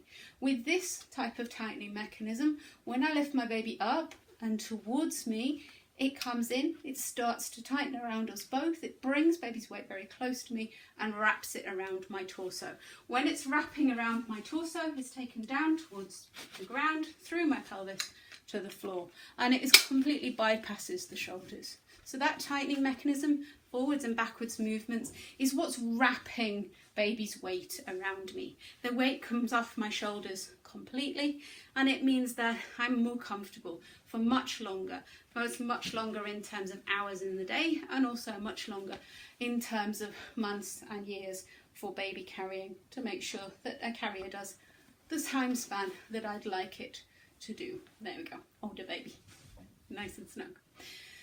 So the more structure a carrier has, the more bits there are that might not fit you. This is quite an unstructured carrier. This is the Integra baby size one. And you can see we have things like head supports and hoods on there. That's a common feature on lots of carriers, to make sure that we can support the head when we need to. So as an older baby holds their head up more, we need to support them when they're sleepy or resting. So that's why the things like the head support are that optional extra for that older child. Take baby out of this one, unclick, coming down, unclick, and take the carrier down as well. So the last question that we're going to cover today is, do you have carriers for older babies, toddlers, preschoolers? Is that possible? Is that doable? Now, we know that lots of people use carriers for very specific purposes. Some people use them around the house, some people use them on the allotment or in the garden, some people use them on dog walks, some people just potter around the park, and some people go up mountains. Now, all of those things are things that you still want to do when your baby's in that older baby toddler stage as well. Now, even when children are at that walking stage, it can be a difficult thing for them to walk at the same speed, in the same direction as you, every day, and not complain about it, which is kind of the crucial point, really. So we often have families come to us who want to use carriers for toddlers, preschoolers and older children. There are plenty of carriers out there that have high weight limits on them. The soft carriers are more likely to have high weight limits than things like the framed carriers, although we have the framed carriers at the West Yorkshire Sling Library as well, with the ones with aluminium frames that go onto the adult's back. It's easy to make carriers strong in terms of their structure and test them to high weights. So most brands will have a weight limit on there that is many times the size of the average child that would be carried in it. So we don't need to worry about them in most cases, although always check with the manufacturer, in the manufacturer's instructions for the carrier that you have. This carrier is the Boba 4G, the Boba 4GS, and it has an upper weight limit of 20 kilos. So carrying on the front and carrying on the back is something that a lot of the buckle carriers do. It's something that lots of parents find exceptionally useful, because when you have a soft carrier in your bag, so yes, I've sized up again, this is my 18 months to 2 years size doll, it really starts to put a spotlight on what makes carriers comfortable when you size up to a doll of this size or child of this size, because every little niggle is magnified when you have more weight inside the carrier. You can see straight away that when the child sits around me like this, that it's going to be a lot easier to carry in this way than if they were straight up on my front.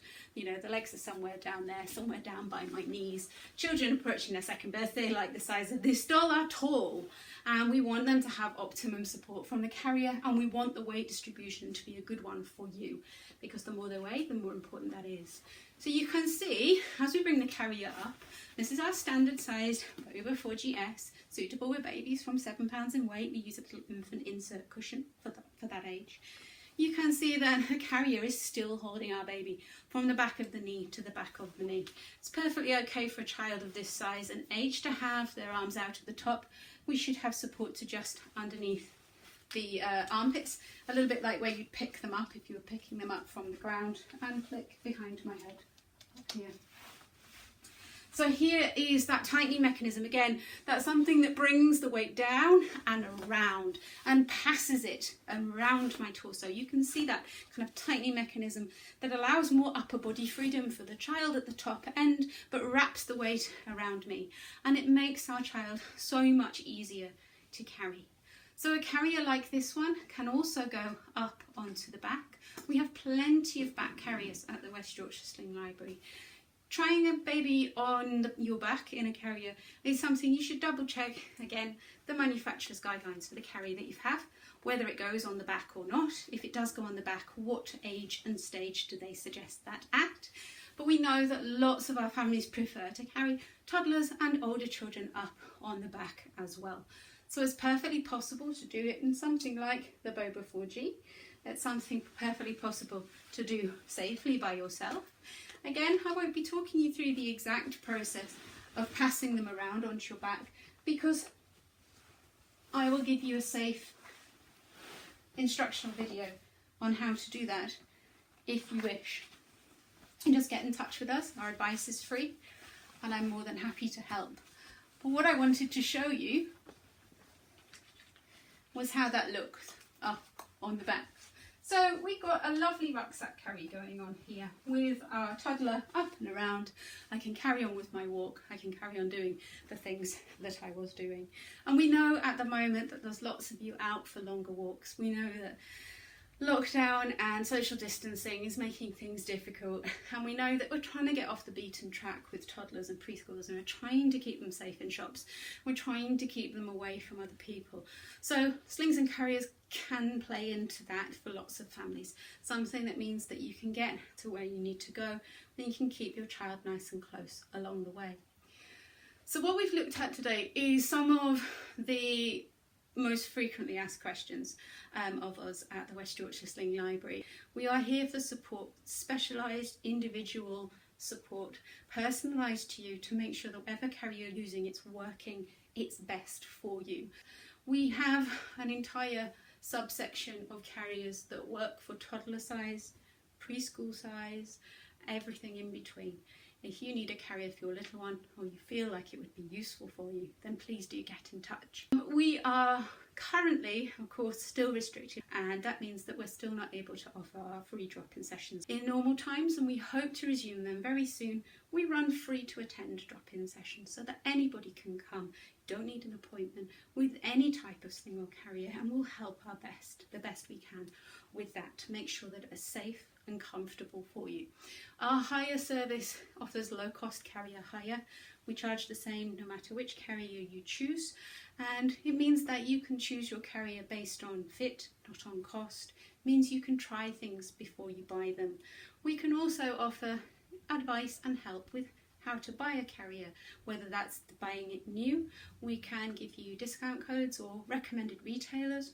Whether that's buying second hand, we can have a look at the item that you're wanting to buy and double check that it's the right one for you and it's got all of its relevant parts. There's lots of things that we can do, but the main message is help is available. Please don't suffer in silence. We don't want you to get a bad back. We want you to be nice and comfortable and your little one to be nice and safe, and we are here for help and support. You can find us on Facebook at the West Yorkshire Sling Library, or you can visit us at wyslinglibrary.com. And Nicola, I run the West Yorkshire Sling Library, and I hope that's been useful for you. Thank you. We have done so much today for our babies, haven't we? But now, do you know what? It's time for us. So the following sessions are going to be all about us as parents, as mums, and I am so excited to bring you some postpartum fitness sessions, some workout sessions. So you can either join in now, or if you can't because your baby is crying or asleep on you, then don't worry, these videos are all going to be saved. The entire baby festival will be saved on my channel for you to access at any point later down the line. The first session that I have for you is from Kelly. Kelly is going to do a postpartum fitness session for us. She runs Fitness Fox London and does sessions for pregnancy and during the postnatal period as well. If you would like to find out more about Kelly and what she does, then I will leave her website and her Instagram linked in the description down below. Hi guys, welcome to a postnatal workout. This is geared towards those that are starting their fitness journey post-birth.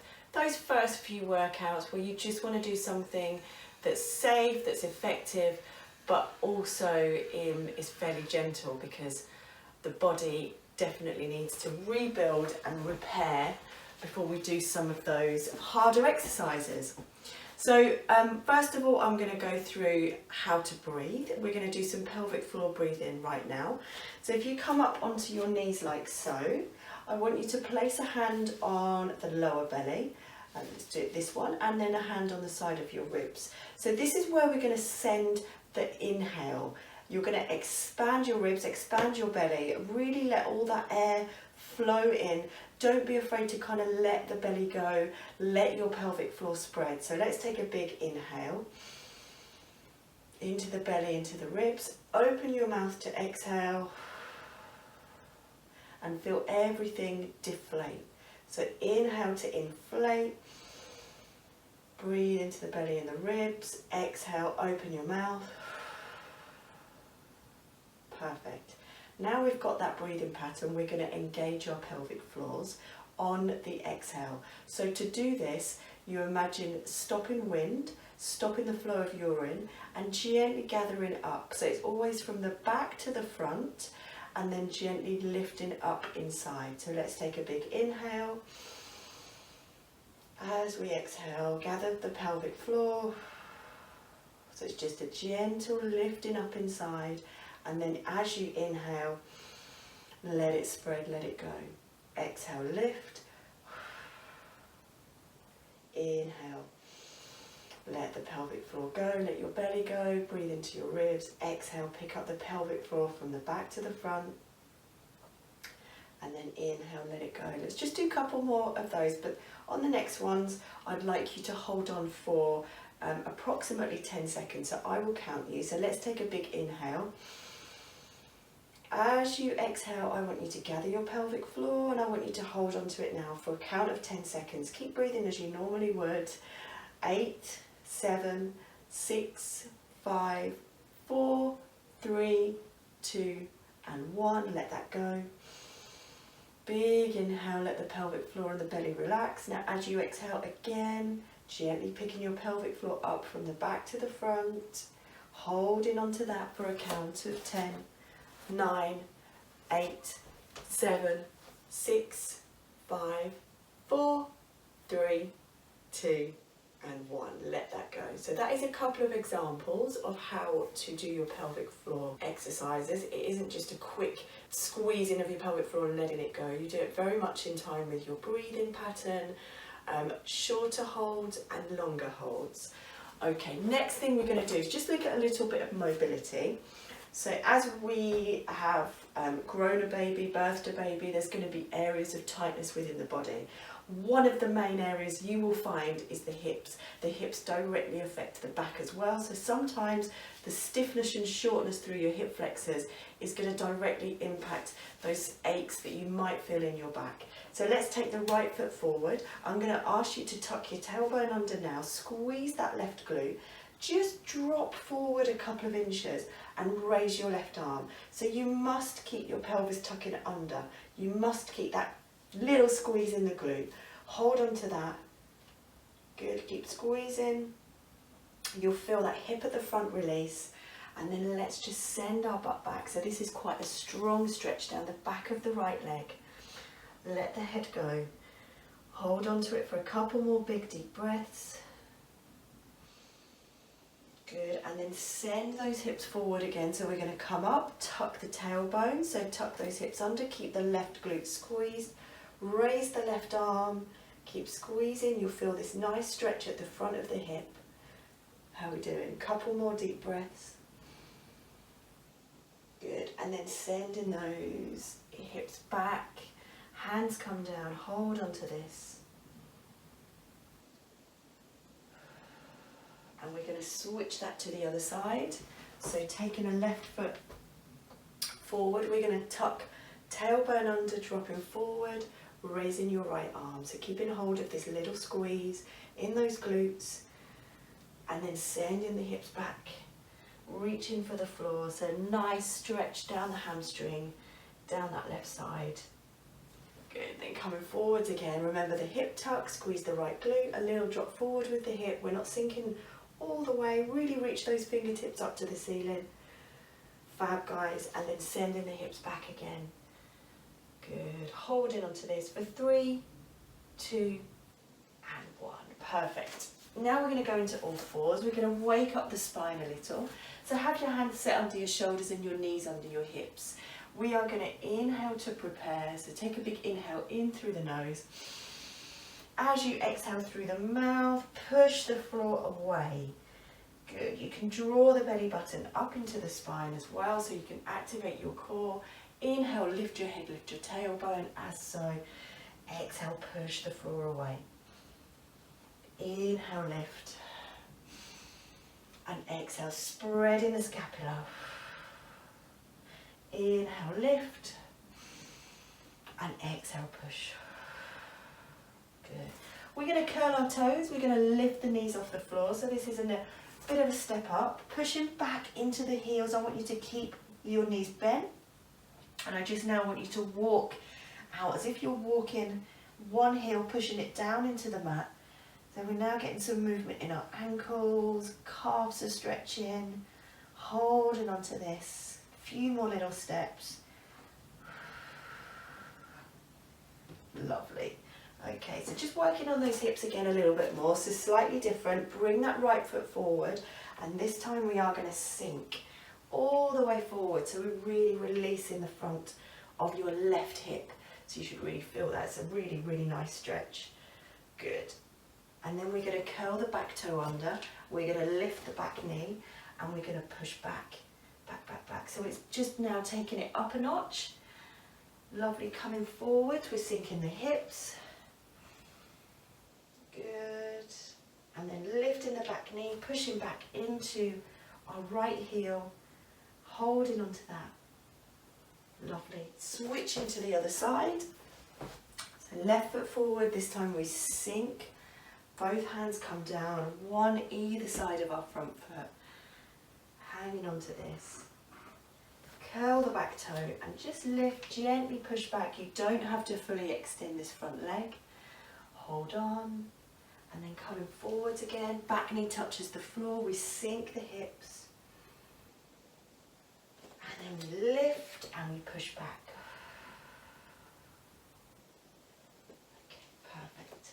Alright, so that's just a little bit of active stretching and mobility, loosening up the joints, those ones that are typically stiff. We're going to come onto our backs, work a little bit on glutes and hip stability. So again, these are the two things that we would focus on in our courses. One of the strengthening exercises that really targets your hips and your core. So I want you to tuck your tailbone under. You'll feel your lower glutes and top of your hips just come off the floor. Drive the hips up now. I want you to really focus. You can even give your butt a little tap, squeezing those glutes, coming down to the floor, so your mid back should hit the floor. Keep the tailbone tucked and lift up again. Okay, so we're just going to speed this up slightly. So squeeze, lower, squeeze at the top. Remember, all the weight and all the contraction is in those glutes. Good, you should start to feel this now. Let's go for 5 more. 1, coming down. 2, 3, 4, lovely, and 5, perfect. Okay, from here, we're going to walk our feet in. Good, we're going to lift up again, and we're just going to do a little bridge march, so it's a slightly more intense exercise for those glutes. You want to make sure that you try and keep your hips nice and still, and again thinking about really squeezing them through that glute. Let's do another 4 wherever you are in this sequence. So 4 little raises, hips super still, really important. Lovely. And then I'm going to ask you to roll over onto your side, and we are going to go into clams. So we're going to lift up onto our elbow. We're going to open the knees. The knees are bent slightly in front of the body, and we're just only opening until you kind of feel that end position where you can't move anymore unless you were to roll your hips back, which we're really avoiding. So you can feel that. The muscle on the side of the glutes really helps support good alignment through those legs and helps to protect your knees. If you've ever had any dodgy knees, let's go for 3 more. 1, 2, and 3, just making sure that we are working those. We're going to take those legs out, top leg out nice and straight. We're going to tap the toe and lift, tap the toe and lift, feeling the heat now in these side muscles. We're going to do 4 more, 3, keep that breath coming in, 2 and 1, perfect. Simply swing that around to the other side, exactly the same thing. So elbow is under the shoulder, my hips are stacked forward, so that slight tilt, and I'm going to open and close my legs. Open and close the knees, making sure I'm not swinging my hips back, okay? So we're going to feel that on the outside, and we're going to do 4 more. Now you may already feel this one switched on from being slightly active to stabilise your glutes when it's on the floor. Even though it's the non-working side, it will still be on a little bit. Taking that leg long, to shift up, and then let's go. So my heel is slightly tilted up on this one, and we're going to really start to feel that in the sides. And we're going to go for 4, 3, 2, and 1. Perfect, guys. So then we're going to come over onto all fours. Again, we're probably going to feel this in the glutes, but it is a bit of a core exercise too. So I want you to take a big inhale, and then as you exhale, think about drawing your belly button up and lifting your pelvic floor. And what we're going to do is just lift the arm and leg away from the body. We're going to straighten the arm, but the leg stays just slightly bent. So we're going into the sort of level 1 version. Exhale, good, core on. Inhale, bring that back down. So we're just sliding the hand and knee on the mat. Exhale, take it away. Inhale, bring it down. Exhale, take it away. Inhale, bring it down. And exhale, take it away. Good. Let's switch that over to the other side. So making sure we really are lifting the pelvic floor as we breathe out and extend those arms and legs away from the body. Inhale to bring it back. Exhale, take it away. So you should, as you exhale, feel those core muscles really beginning to do a little bit of work. Perfect. Now, bringing our hands back underneath the shoulders, we're going to go into a 4-point hover. So there's 2 levels here. You can hold the knees off the floor for 1 inch, and I will time you. We're going to do 30 seconds.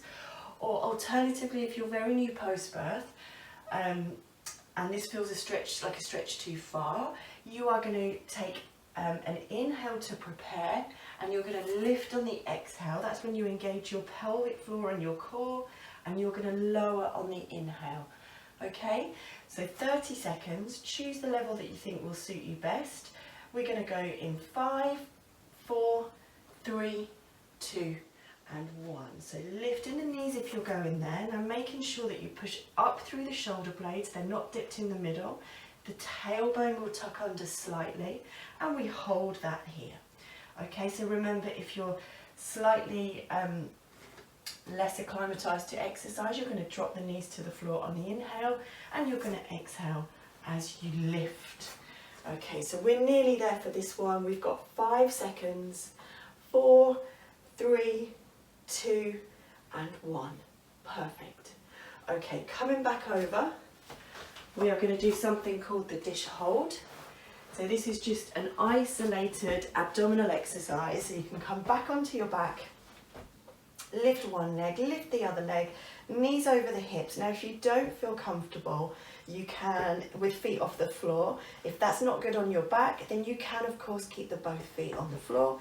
And what we're going to do is tuck our chin into our chest, raise up to here. Okay, you should feel the shoulder blades off the floor. So remember, if you want to, you can have your knees raised, and we're going to breathe. So we're going to inhale into our belly, ribs as you exhale, draw the belly down, pelvic floor switches on. So I want you to hold and focus on the breathing. You're going to do another 20 seconds.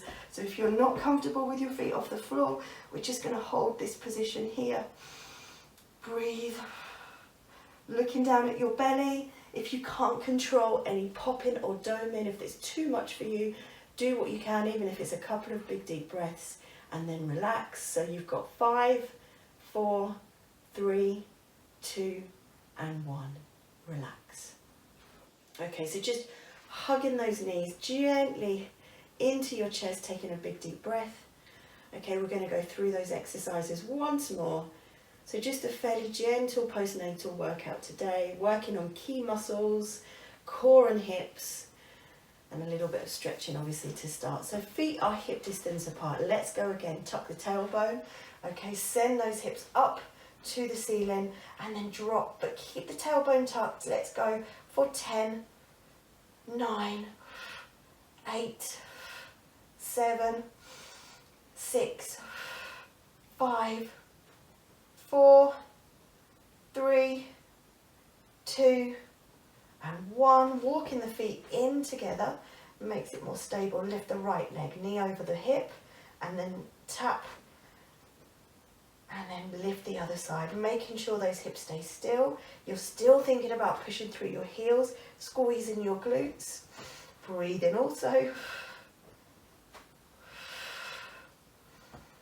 Good, let's go for 4 more wherever you are in your sequence. Count 4 more reps.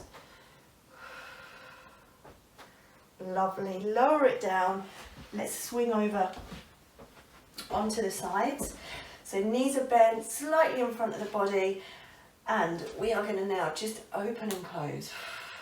Working on the side hips, making sure everything stays stacked. You're not overly arching through your rib cage. If you feel more comfortable, you can pop this hand down in front. Good. Last 2. Last 1. Take the leg away, toe turns down, heel turns up. We're going for 8, 7, 6, 5, 4. How's those glutes? 2 and 1. Swing it over to the other side. Okay, same thing. So working on our side glutes here, making sure our hip stability, which is key, is being improved or worked upon after we've given birth. Okay, opening and closing. Make sure you're trying to really switch on these muscles on the sides to send that mind muscle connection to the outside glutes, the hips. All right, last 2, 1 and 2. Taking that legs nice and straight, toe turns down, heel turns up.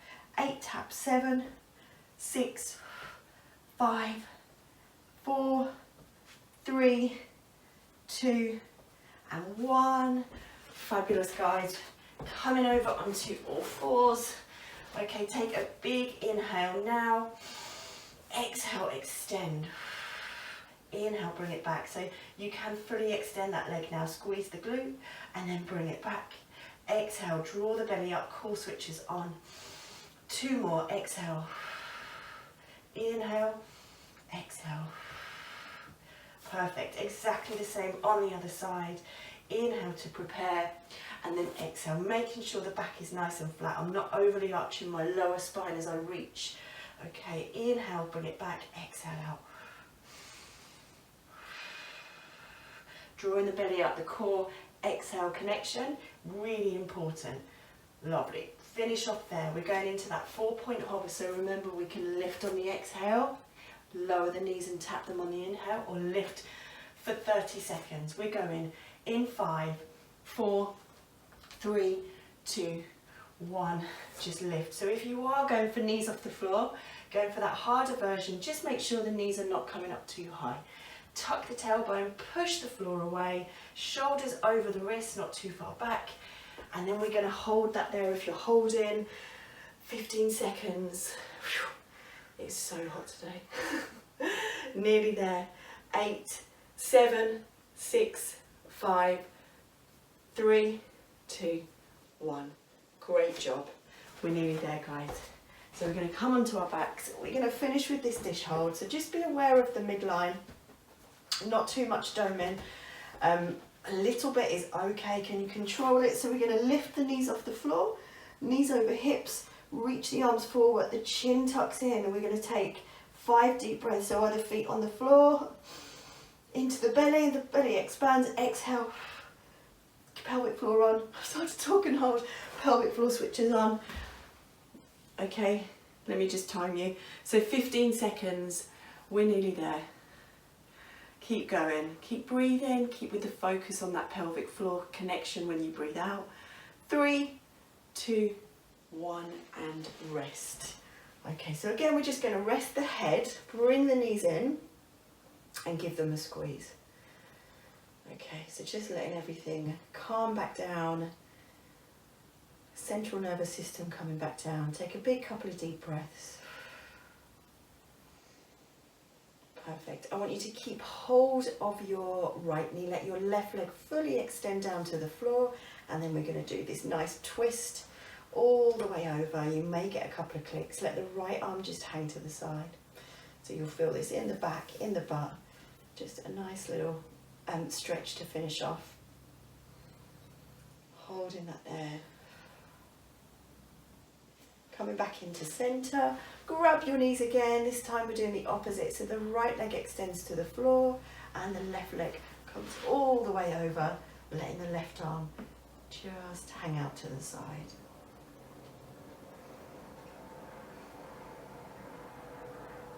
Perfect. Okay, careful as you come up. So that is it's a little example of my phase 1.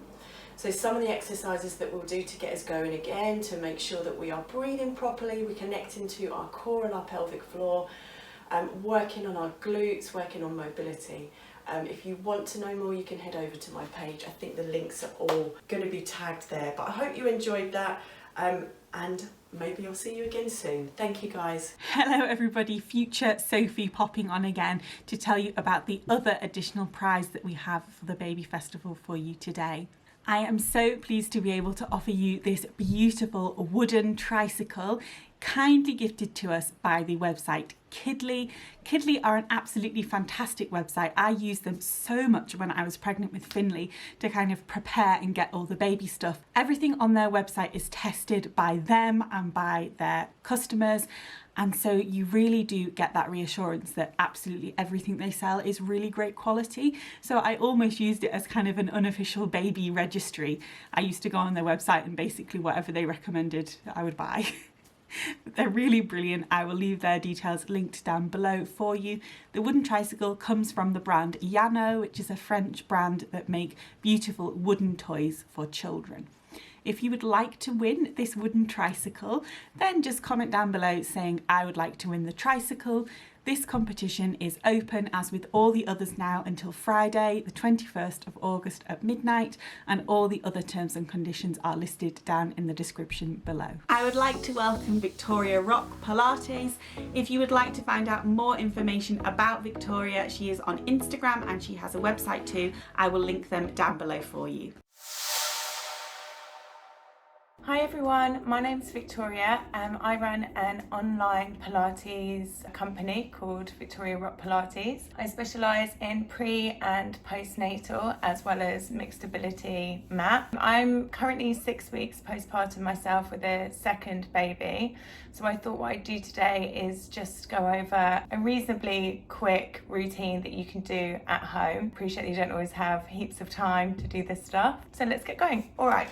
So come and lie down on your mats to start with. Just with the knees bent, feet flat on the floor, legs about hip distance apart, arms casually down by your side to take a look up towards the ceiling. Just keep your chin out of your chest to start with. And you just want your back in neutral, so just the lumbar spine, the lower part of your back, just feeling the natural curve there. Just going to start with an activity called corseting, which is just a breath work really that helps to rebuild your transversus abdominis, or TVA for short. It's your deepest core muscle, and as you can appreciate, it takes a bit of a beating throughout pregnancy. So what we need to do is just take a deep inhale through your nose, and as you exhale, draw that core nice and tight. So if you're putting a corset all the way around. Inhale, release. Exhale, tighten. Inhale, release.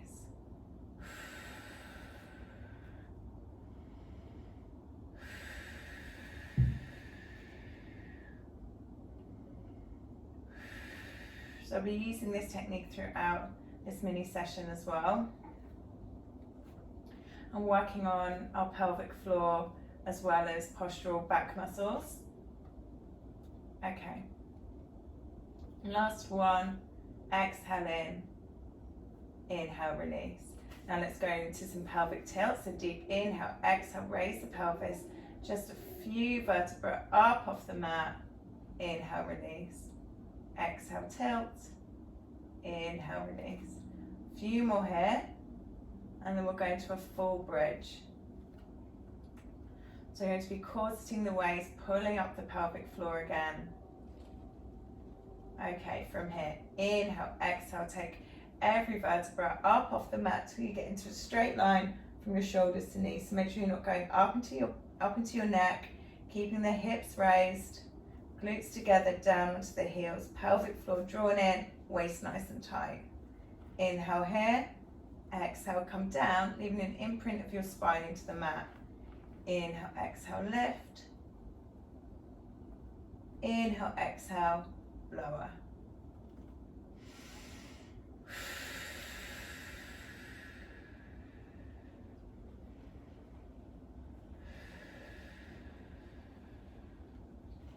Three more.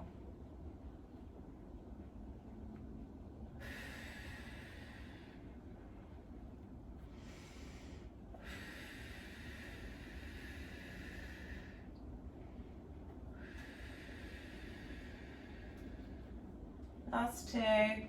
Heels down, glutes together, keeping those hips raised. Last one. Corseting that waist as you come up, drawing up the pelvic floor, and release down. From here, we're going to work the arms and legs, opposite arms and legs, stretching through and across the body. So inhale, exhale, the right arm over, left leg away, toes pointed. Really reach from one end of the room to the other, and draw back in. Left arm, right leg. Really reach, draw back in. Okay, do 4 on each side. Make sure you're reaching as far as you can on each one. Continuing with that breath. So inhaling, exhaling, taking it over. Inhale, return. Exhale, over. Reach. Inhale, return. Last one.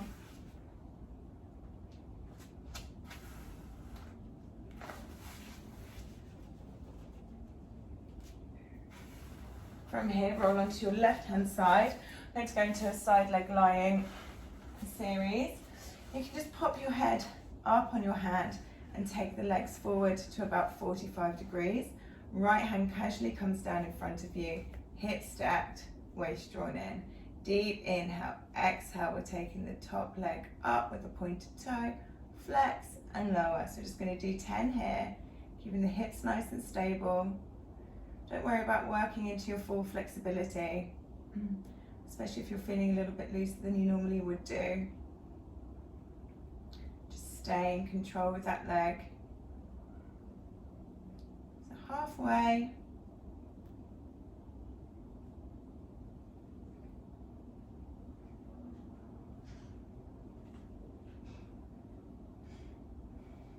Exhale up, inhale lower, last one. Okay, then pause here with the leg at hip height, point the foot, deep inhale, exhale, we're just going to make some slow, controlled circles with the hip, ensuring that we're bringing the foot forward and behind the body. Still breathing, inhale, exhale. One more here, and then 6 in the opposite direction. So inhale, exhale.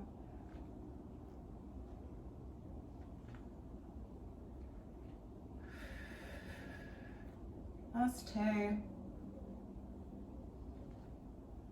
and hold it here. Now flex the foot for me. Just make sure it's back up to hip height. Mine just dropped a little bit. We're going to take an inhale, turn the leg in, Exhale, turn the leg out. So really working into that hip.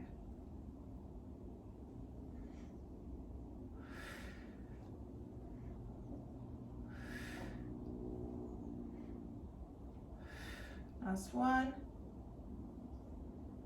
And release down. You can give your hip a little bit of a hit if you need to.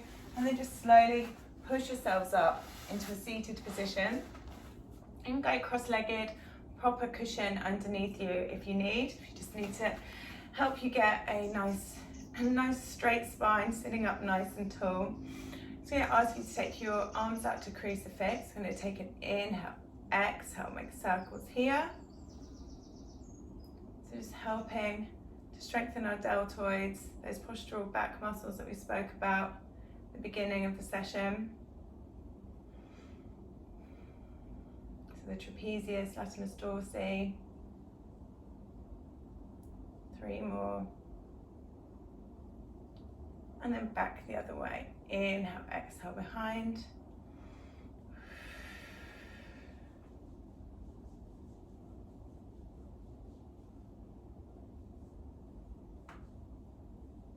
That's 3, 2, and 1. Hold it here. Drop the left hand, take the right palm over and reach for a side bend. So keeping those glutes on the floor, really straighten the arm. You want to be reaching for something that's just out of your grasp. You're going to inhale here and then exhale, sweep across the front of the body, all the way around, and then come back over. We'll do 4 on each side. Inhale here, exhale over, last one.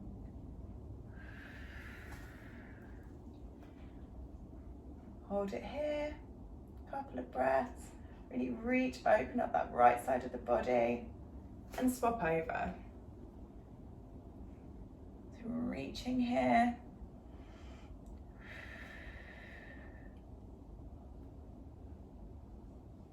Inhale, exhale, reach. Inhale here, exhale, sweep.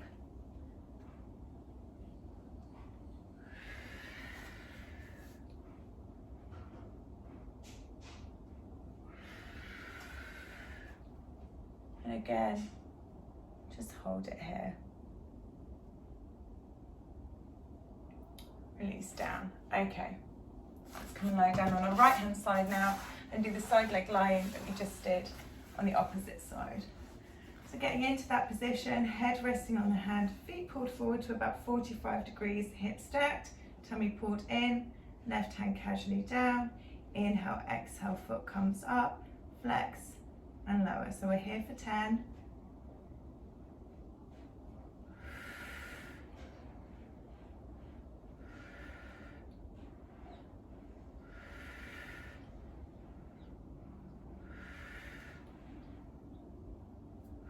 Halfway, so nice and stable, control of the leg.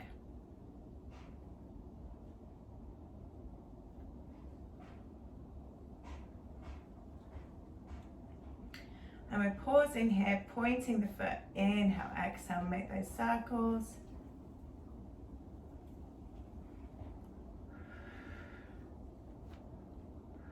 Stabilizing those hips. If you feel like you're losing control, just make them a little bit smaller.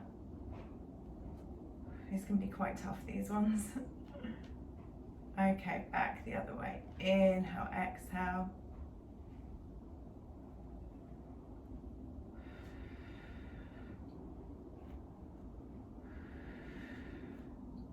Last 2. And last one, hold the leg here.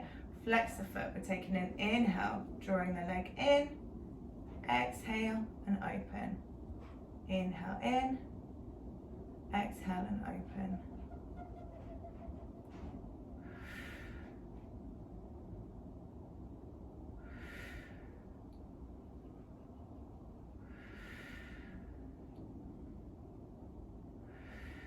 Last 2.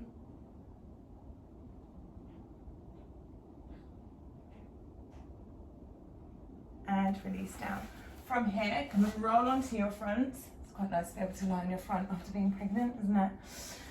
And we're going to a mini back extension. So just stack the hands on top of one another, palms facing down, elbows out, legs nice and loose to start with, and bring the forehead down towards the hands. I'm going to take an inhale, exhale, lift up, keeping our gaze down towards our fingertips. We'll do this for 4. So inhaling, exhaling, drawing up, making sure I'm not stressing my lower back too much. Inhale, release.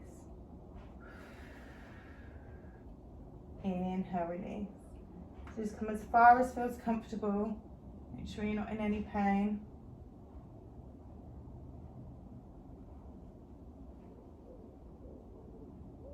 Last one. And release. Great. From here, we're going to go into a box position and into a modified plank. So we need to tuck the toe, keep the wrist below the shoulders, arms shoulder width apart, legs hip distance apart, knees below the hips.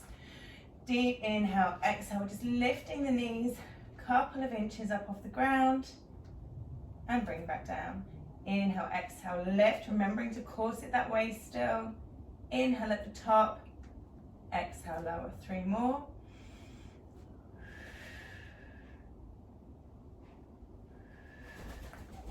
Last 2. So keep that neck long, try not to look down at your knees or up at the wall in front of you. And release. Toes and hips together, arms outstretched. Deep inhale, exhale, take those sit bones down towards the heels. We'll do this for 3 deep breaths. Forehead down to the mat if you want.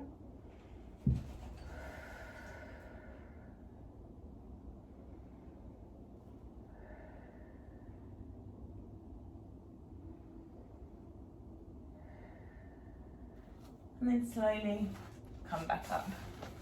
And that's your mini session. I hope you enjoyed it. Obviously, if you've got any questions or if you'd like to get involved in any of my courses, then please get in touch.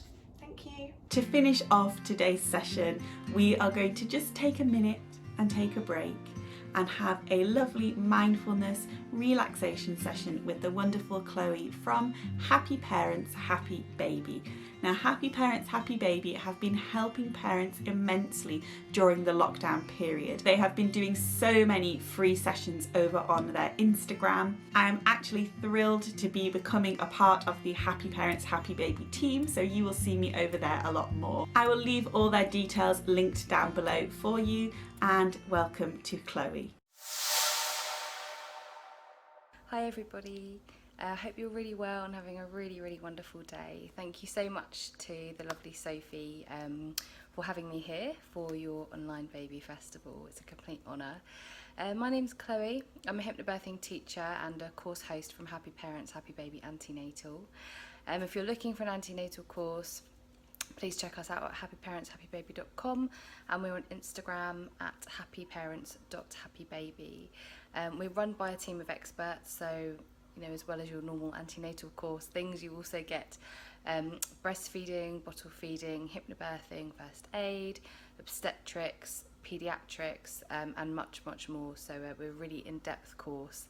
And we'd love to have anybody on board who's watching and who might be expecting. So please do get in touch. So today I'm going to read out for you a really lovely relaxation. I'm obviously very passionate about hypnobirthing. I used it for the birth of my daughter, and after that I started to teach it because I just loved it so much, and I thought it was a really wonderful, exciting thing, and I just wanted people to be able to have a really good, positive birth experience. So if you are pregnant now, or even if you're not, just kind of take a few minutes and listen to this relaxation and see how you feel after. So if you'd like to close your eyes and just get really comfortable, I'll start to read this relaxation to you. So just place one hand on your chest and one hand on your bump, and take a deep breath in and slowly out, and just feel your body gently rise and fall, and really feel that connection to your heart. and to your baby, running through your body, and feel the soft rise and fall of your breath. And focus only on my voice. Try to block out any outside interference.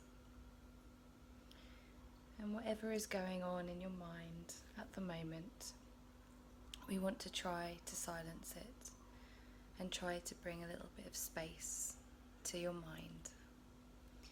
So any inward chatter or any thoughts that come into your head, just gently push them aside and just try to focus on the calm and on the quiet.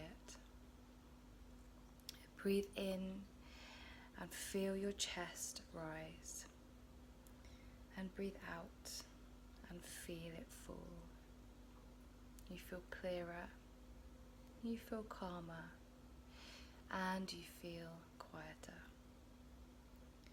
And just listen as the air moves in and out. It's a really gentle and comforting sound. You have grown a life inside you. You are thinking, and you are feeling, and you are breathing for two. You are strong in your mind and in your body. And your body knows how to give birth. You do not need to overthink or worry about your labour. You just have to have trust and confidence in your body, in your baby, in your midwives, and in your doctors. And your hands lay on your chest and your tummy, still connected with that life inside you, still feeling that rise and that fall of your breath, like gentle waves gaining momentum and then falling back into the deep sea. And these last few months and weeks of pregnancy are precious, so don't fill them with worry or anxiety. Breathe in and feel free. Breathe out and feel calm. Breathe in and feel relaxed. Breathe out and feel loved. Let any negative feelings that you have go. Keep your mind clear. You are doing an amazing job. Have confidence and have trust in yourself. And really enjoy this calm and quiet moment that you are in. Enjoy how it feels to have your mind and your body focused and calm.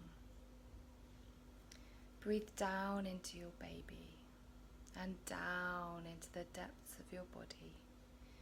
Feel the rhythm of the calm waves of your breath move in and out and over your body, relaxing and reassuring you. Your mind is quiet now. No thoughts, just my voice, just this relaxation. And as I count from 1 to 5, just gently start to come back to the here and now. 1. Feel slight movements in your fingers and your toes. 2. Take a deep and refreshing breath gently in and gently out. 3. Just slowly move your head from side to side and feel a little stretch in your neck. 4. You feel relaxed, cleansed, calm and focused. And 5. Just open your eyes with a soft gaze and rejoin me in this room. Thank you guys. I hope you really enjoyed that relaxation. If you're new to hypnobirthing or new to meditation or relaxation, it can feel a bit strange at first and you might find it really hard to relax. But don't worry, the key to hypnobirthing is practice. So the more and more you practice, the more you'll find it much easier to relax. Yeah, and please feel free to follow us on Instagram, as I said before, happyparents.happybaby, because we're always posting things about hypnobirthing, relaxations, baby classes, so you'll find that really interesting. And as I said before, if you are looking for an antenatal course, please do stop by our website, happyparentshappybaby.com, and check us out. And thank you guys, this has been really lovely, and enjoy the rest of summer, and we'll see you soon. Thank you, bye. So that is a wrap. Thank you so much for joining in with today's Baby Festival. I really hope that you enjoyed it and took a lot away, if you just joined in with one session or if you managed to join in with all of it. I think that you'd be a bit of a hero if you managed to sit through all of it, to be honest. I'm sure that you probably missed some sessions due to feeding or naps or just general parent life, but don't worry if you did miss out. Today's video will be saved on my channel for you to access at any time. I have put down below in the description the timestamps of the different sessions, so that means that you can see exactly when in the video the different sessions start, because obviously the timings that we use today won't be relevant if you start watching at midnight, for example. I would just like to remind you that we have put on today in aid of the wonderful charity PANDAS. If you would like to make a donation to PANDAS, I would be so grateful, and I know that they would too. We really do need to help to support charities in this time when they can't do very much fundraising at all for themselves, and there is no better charity I can think of to support than a charity that helps parents with perinatal and postpartum mental health. It's something that will affect a lot of us at some point in our lives if it hasn't already. So the link to our GoFundMe page is down below. It's gofundme.com/thebabyfestival. Any amount that you would like to give, big or small, will go directly to PANDAS. It doesn't go through me at all, it just all goes to them. Thank you so much to all the wonderful contributors that have joined us today for sessions and that have donated prizes or discount codes. I'm so grateful to you all, and do you know, I'm proud of myself for putting this together. I've never organised an event before and it's been a lot of work, but I'm so glad to have done it for you all, and I do hope that you've enjoyed it too. If you have, then leave me a comment below and tell me what your favourite part of today was, and do give this video a like too. If you would like to subscribe to my channel, then I make videos on baby play, baby life, mum life and toddler life too. I would love to have you stick around for the future. Thank you so much for watching, everybody. Go and have a break now. I know I need one, and I will speak to you all very soon. Bye bye. Do just what you want.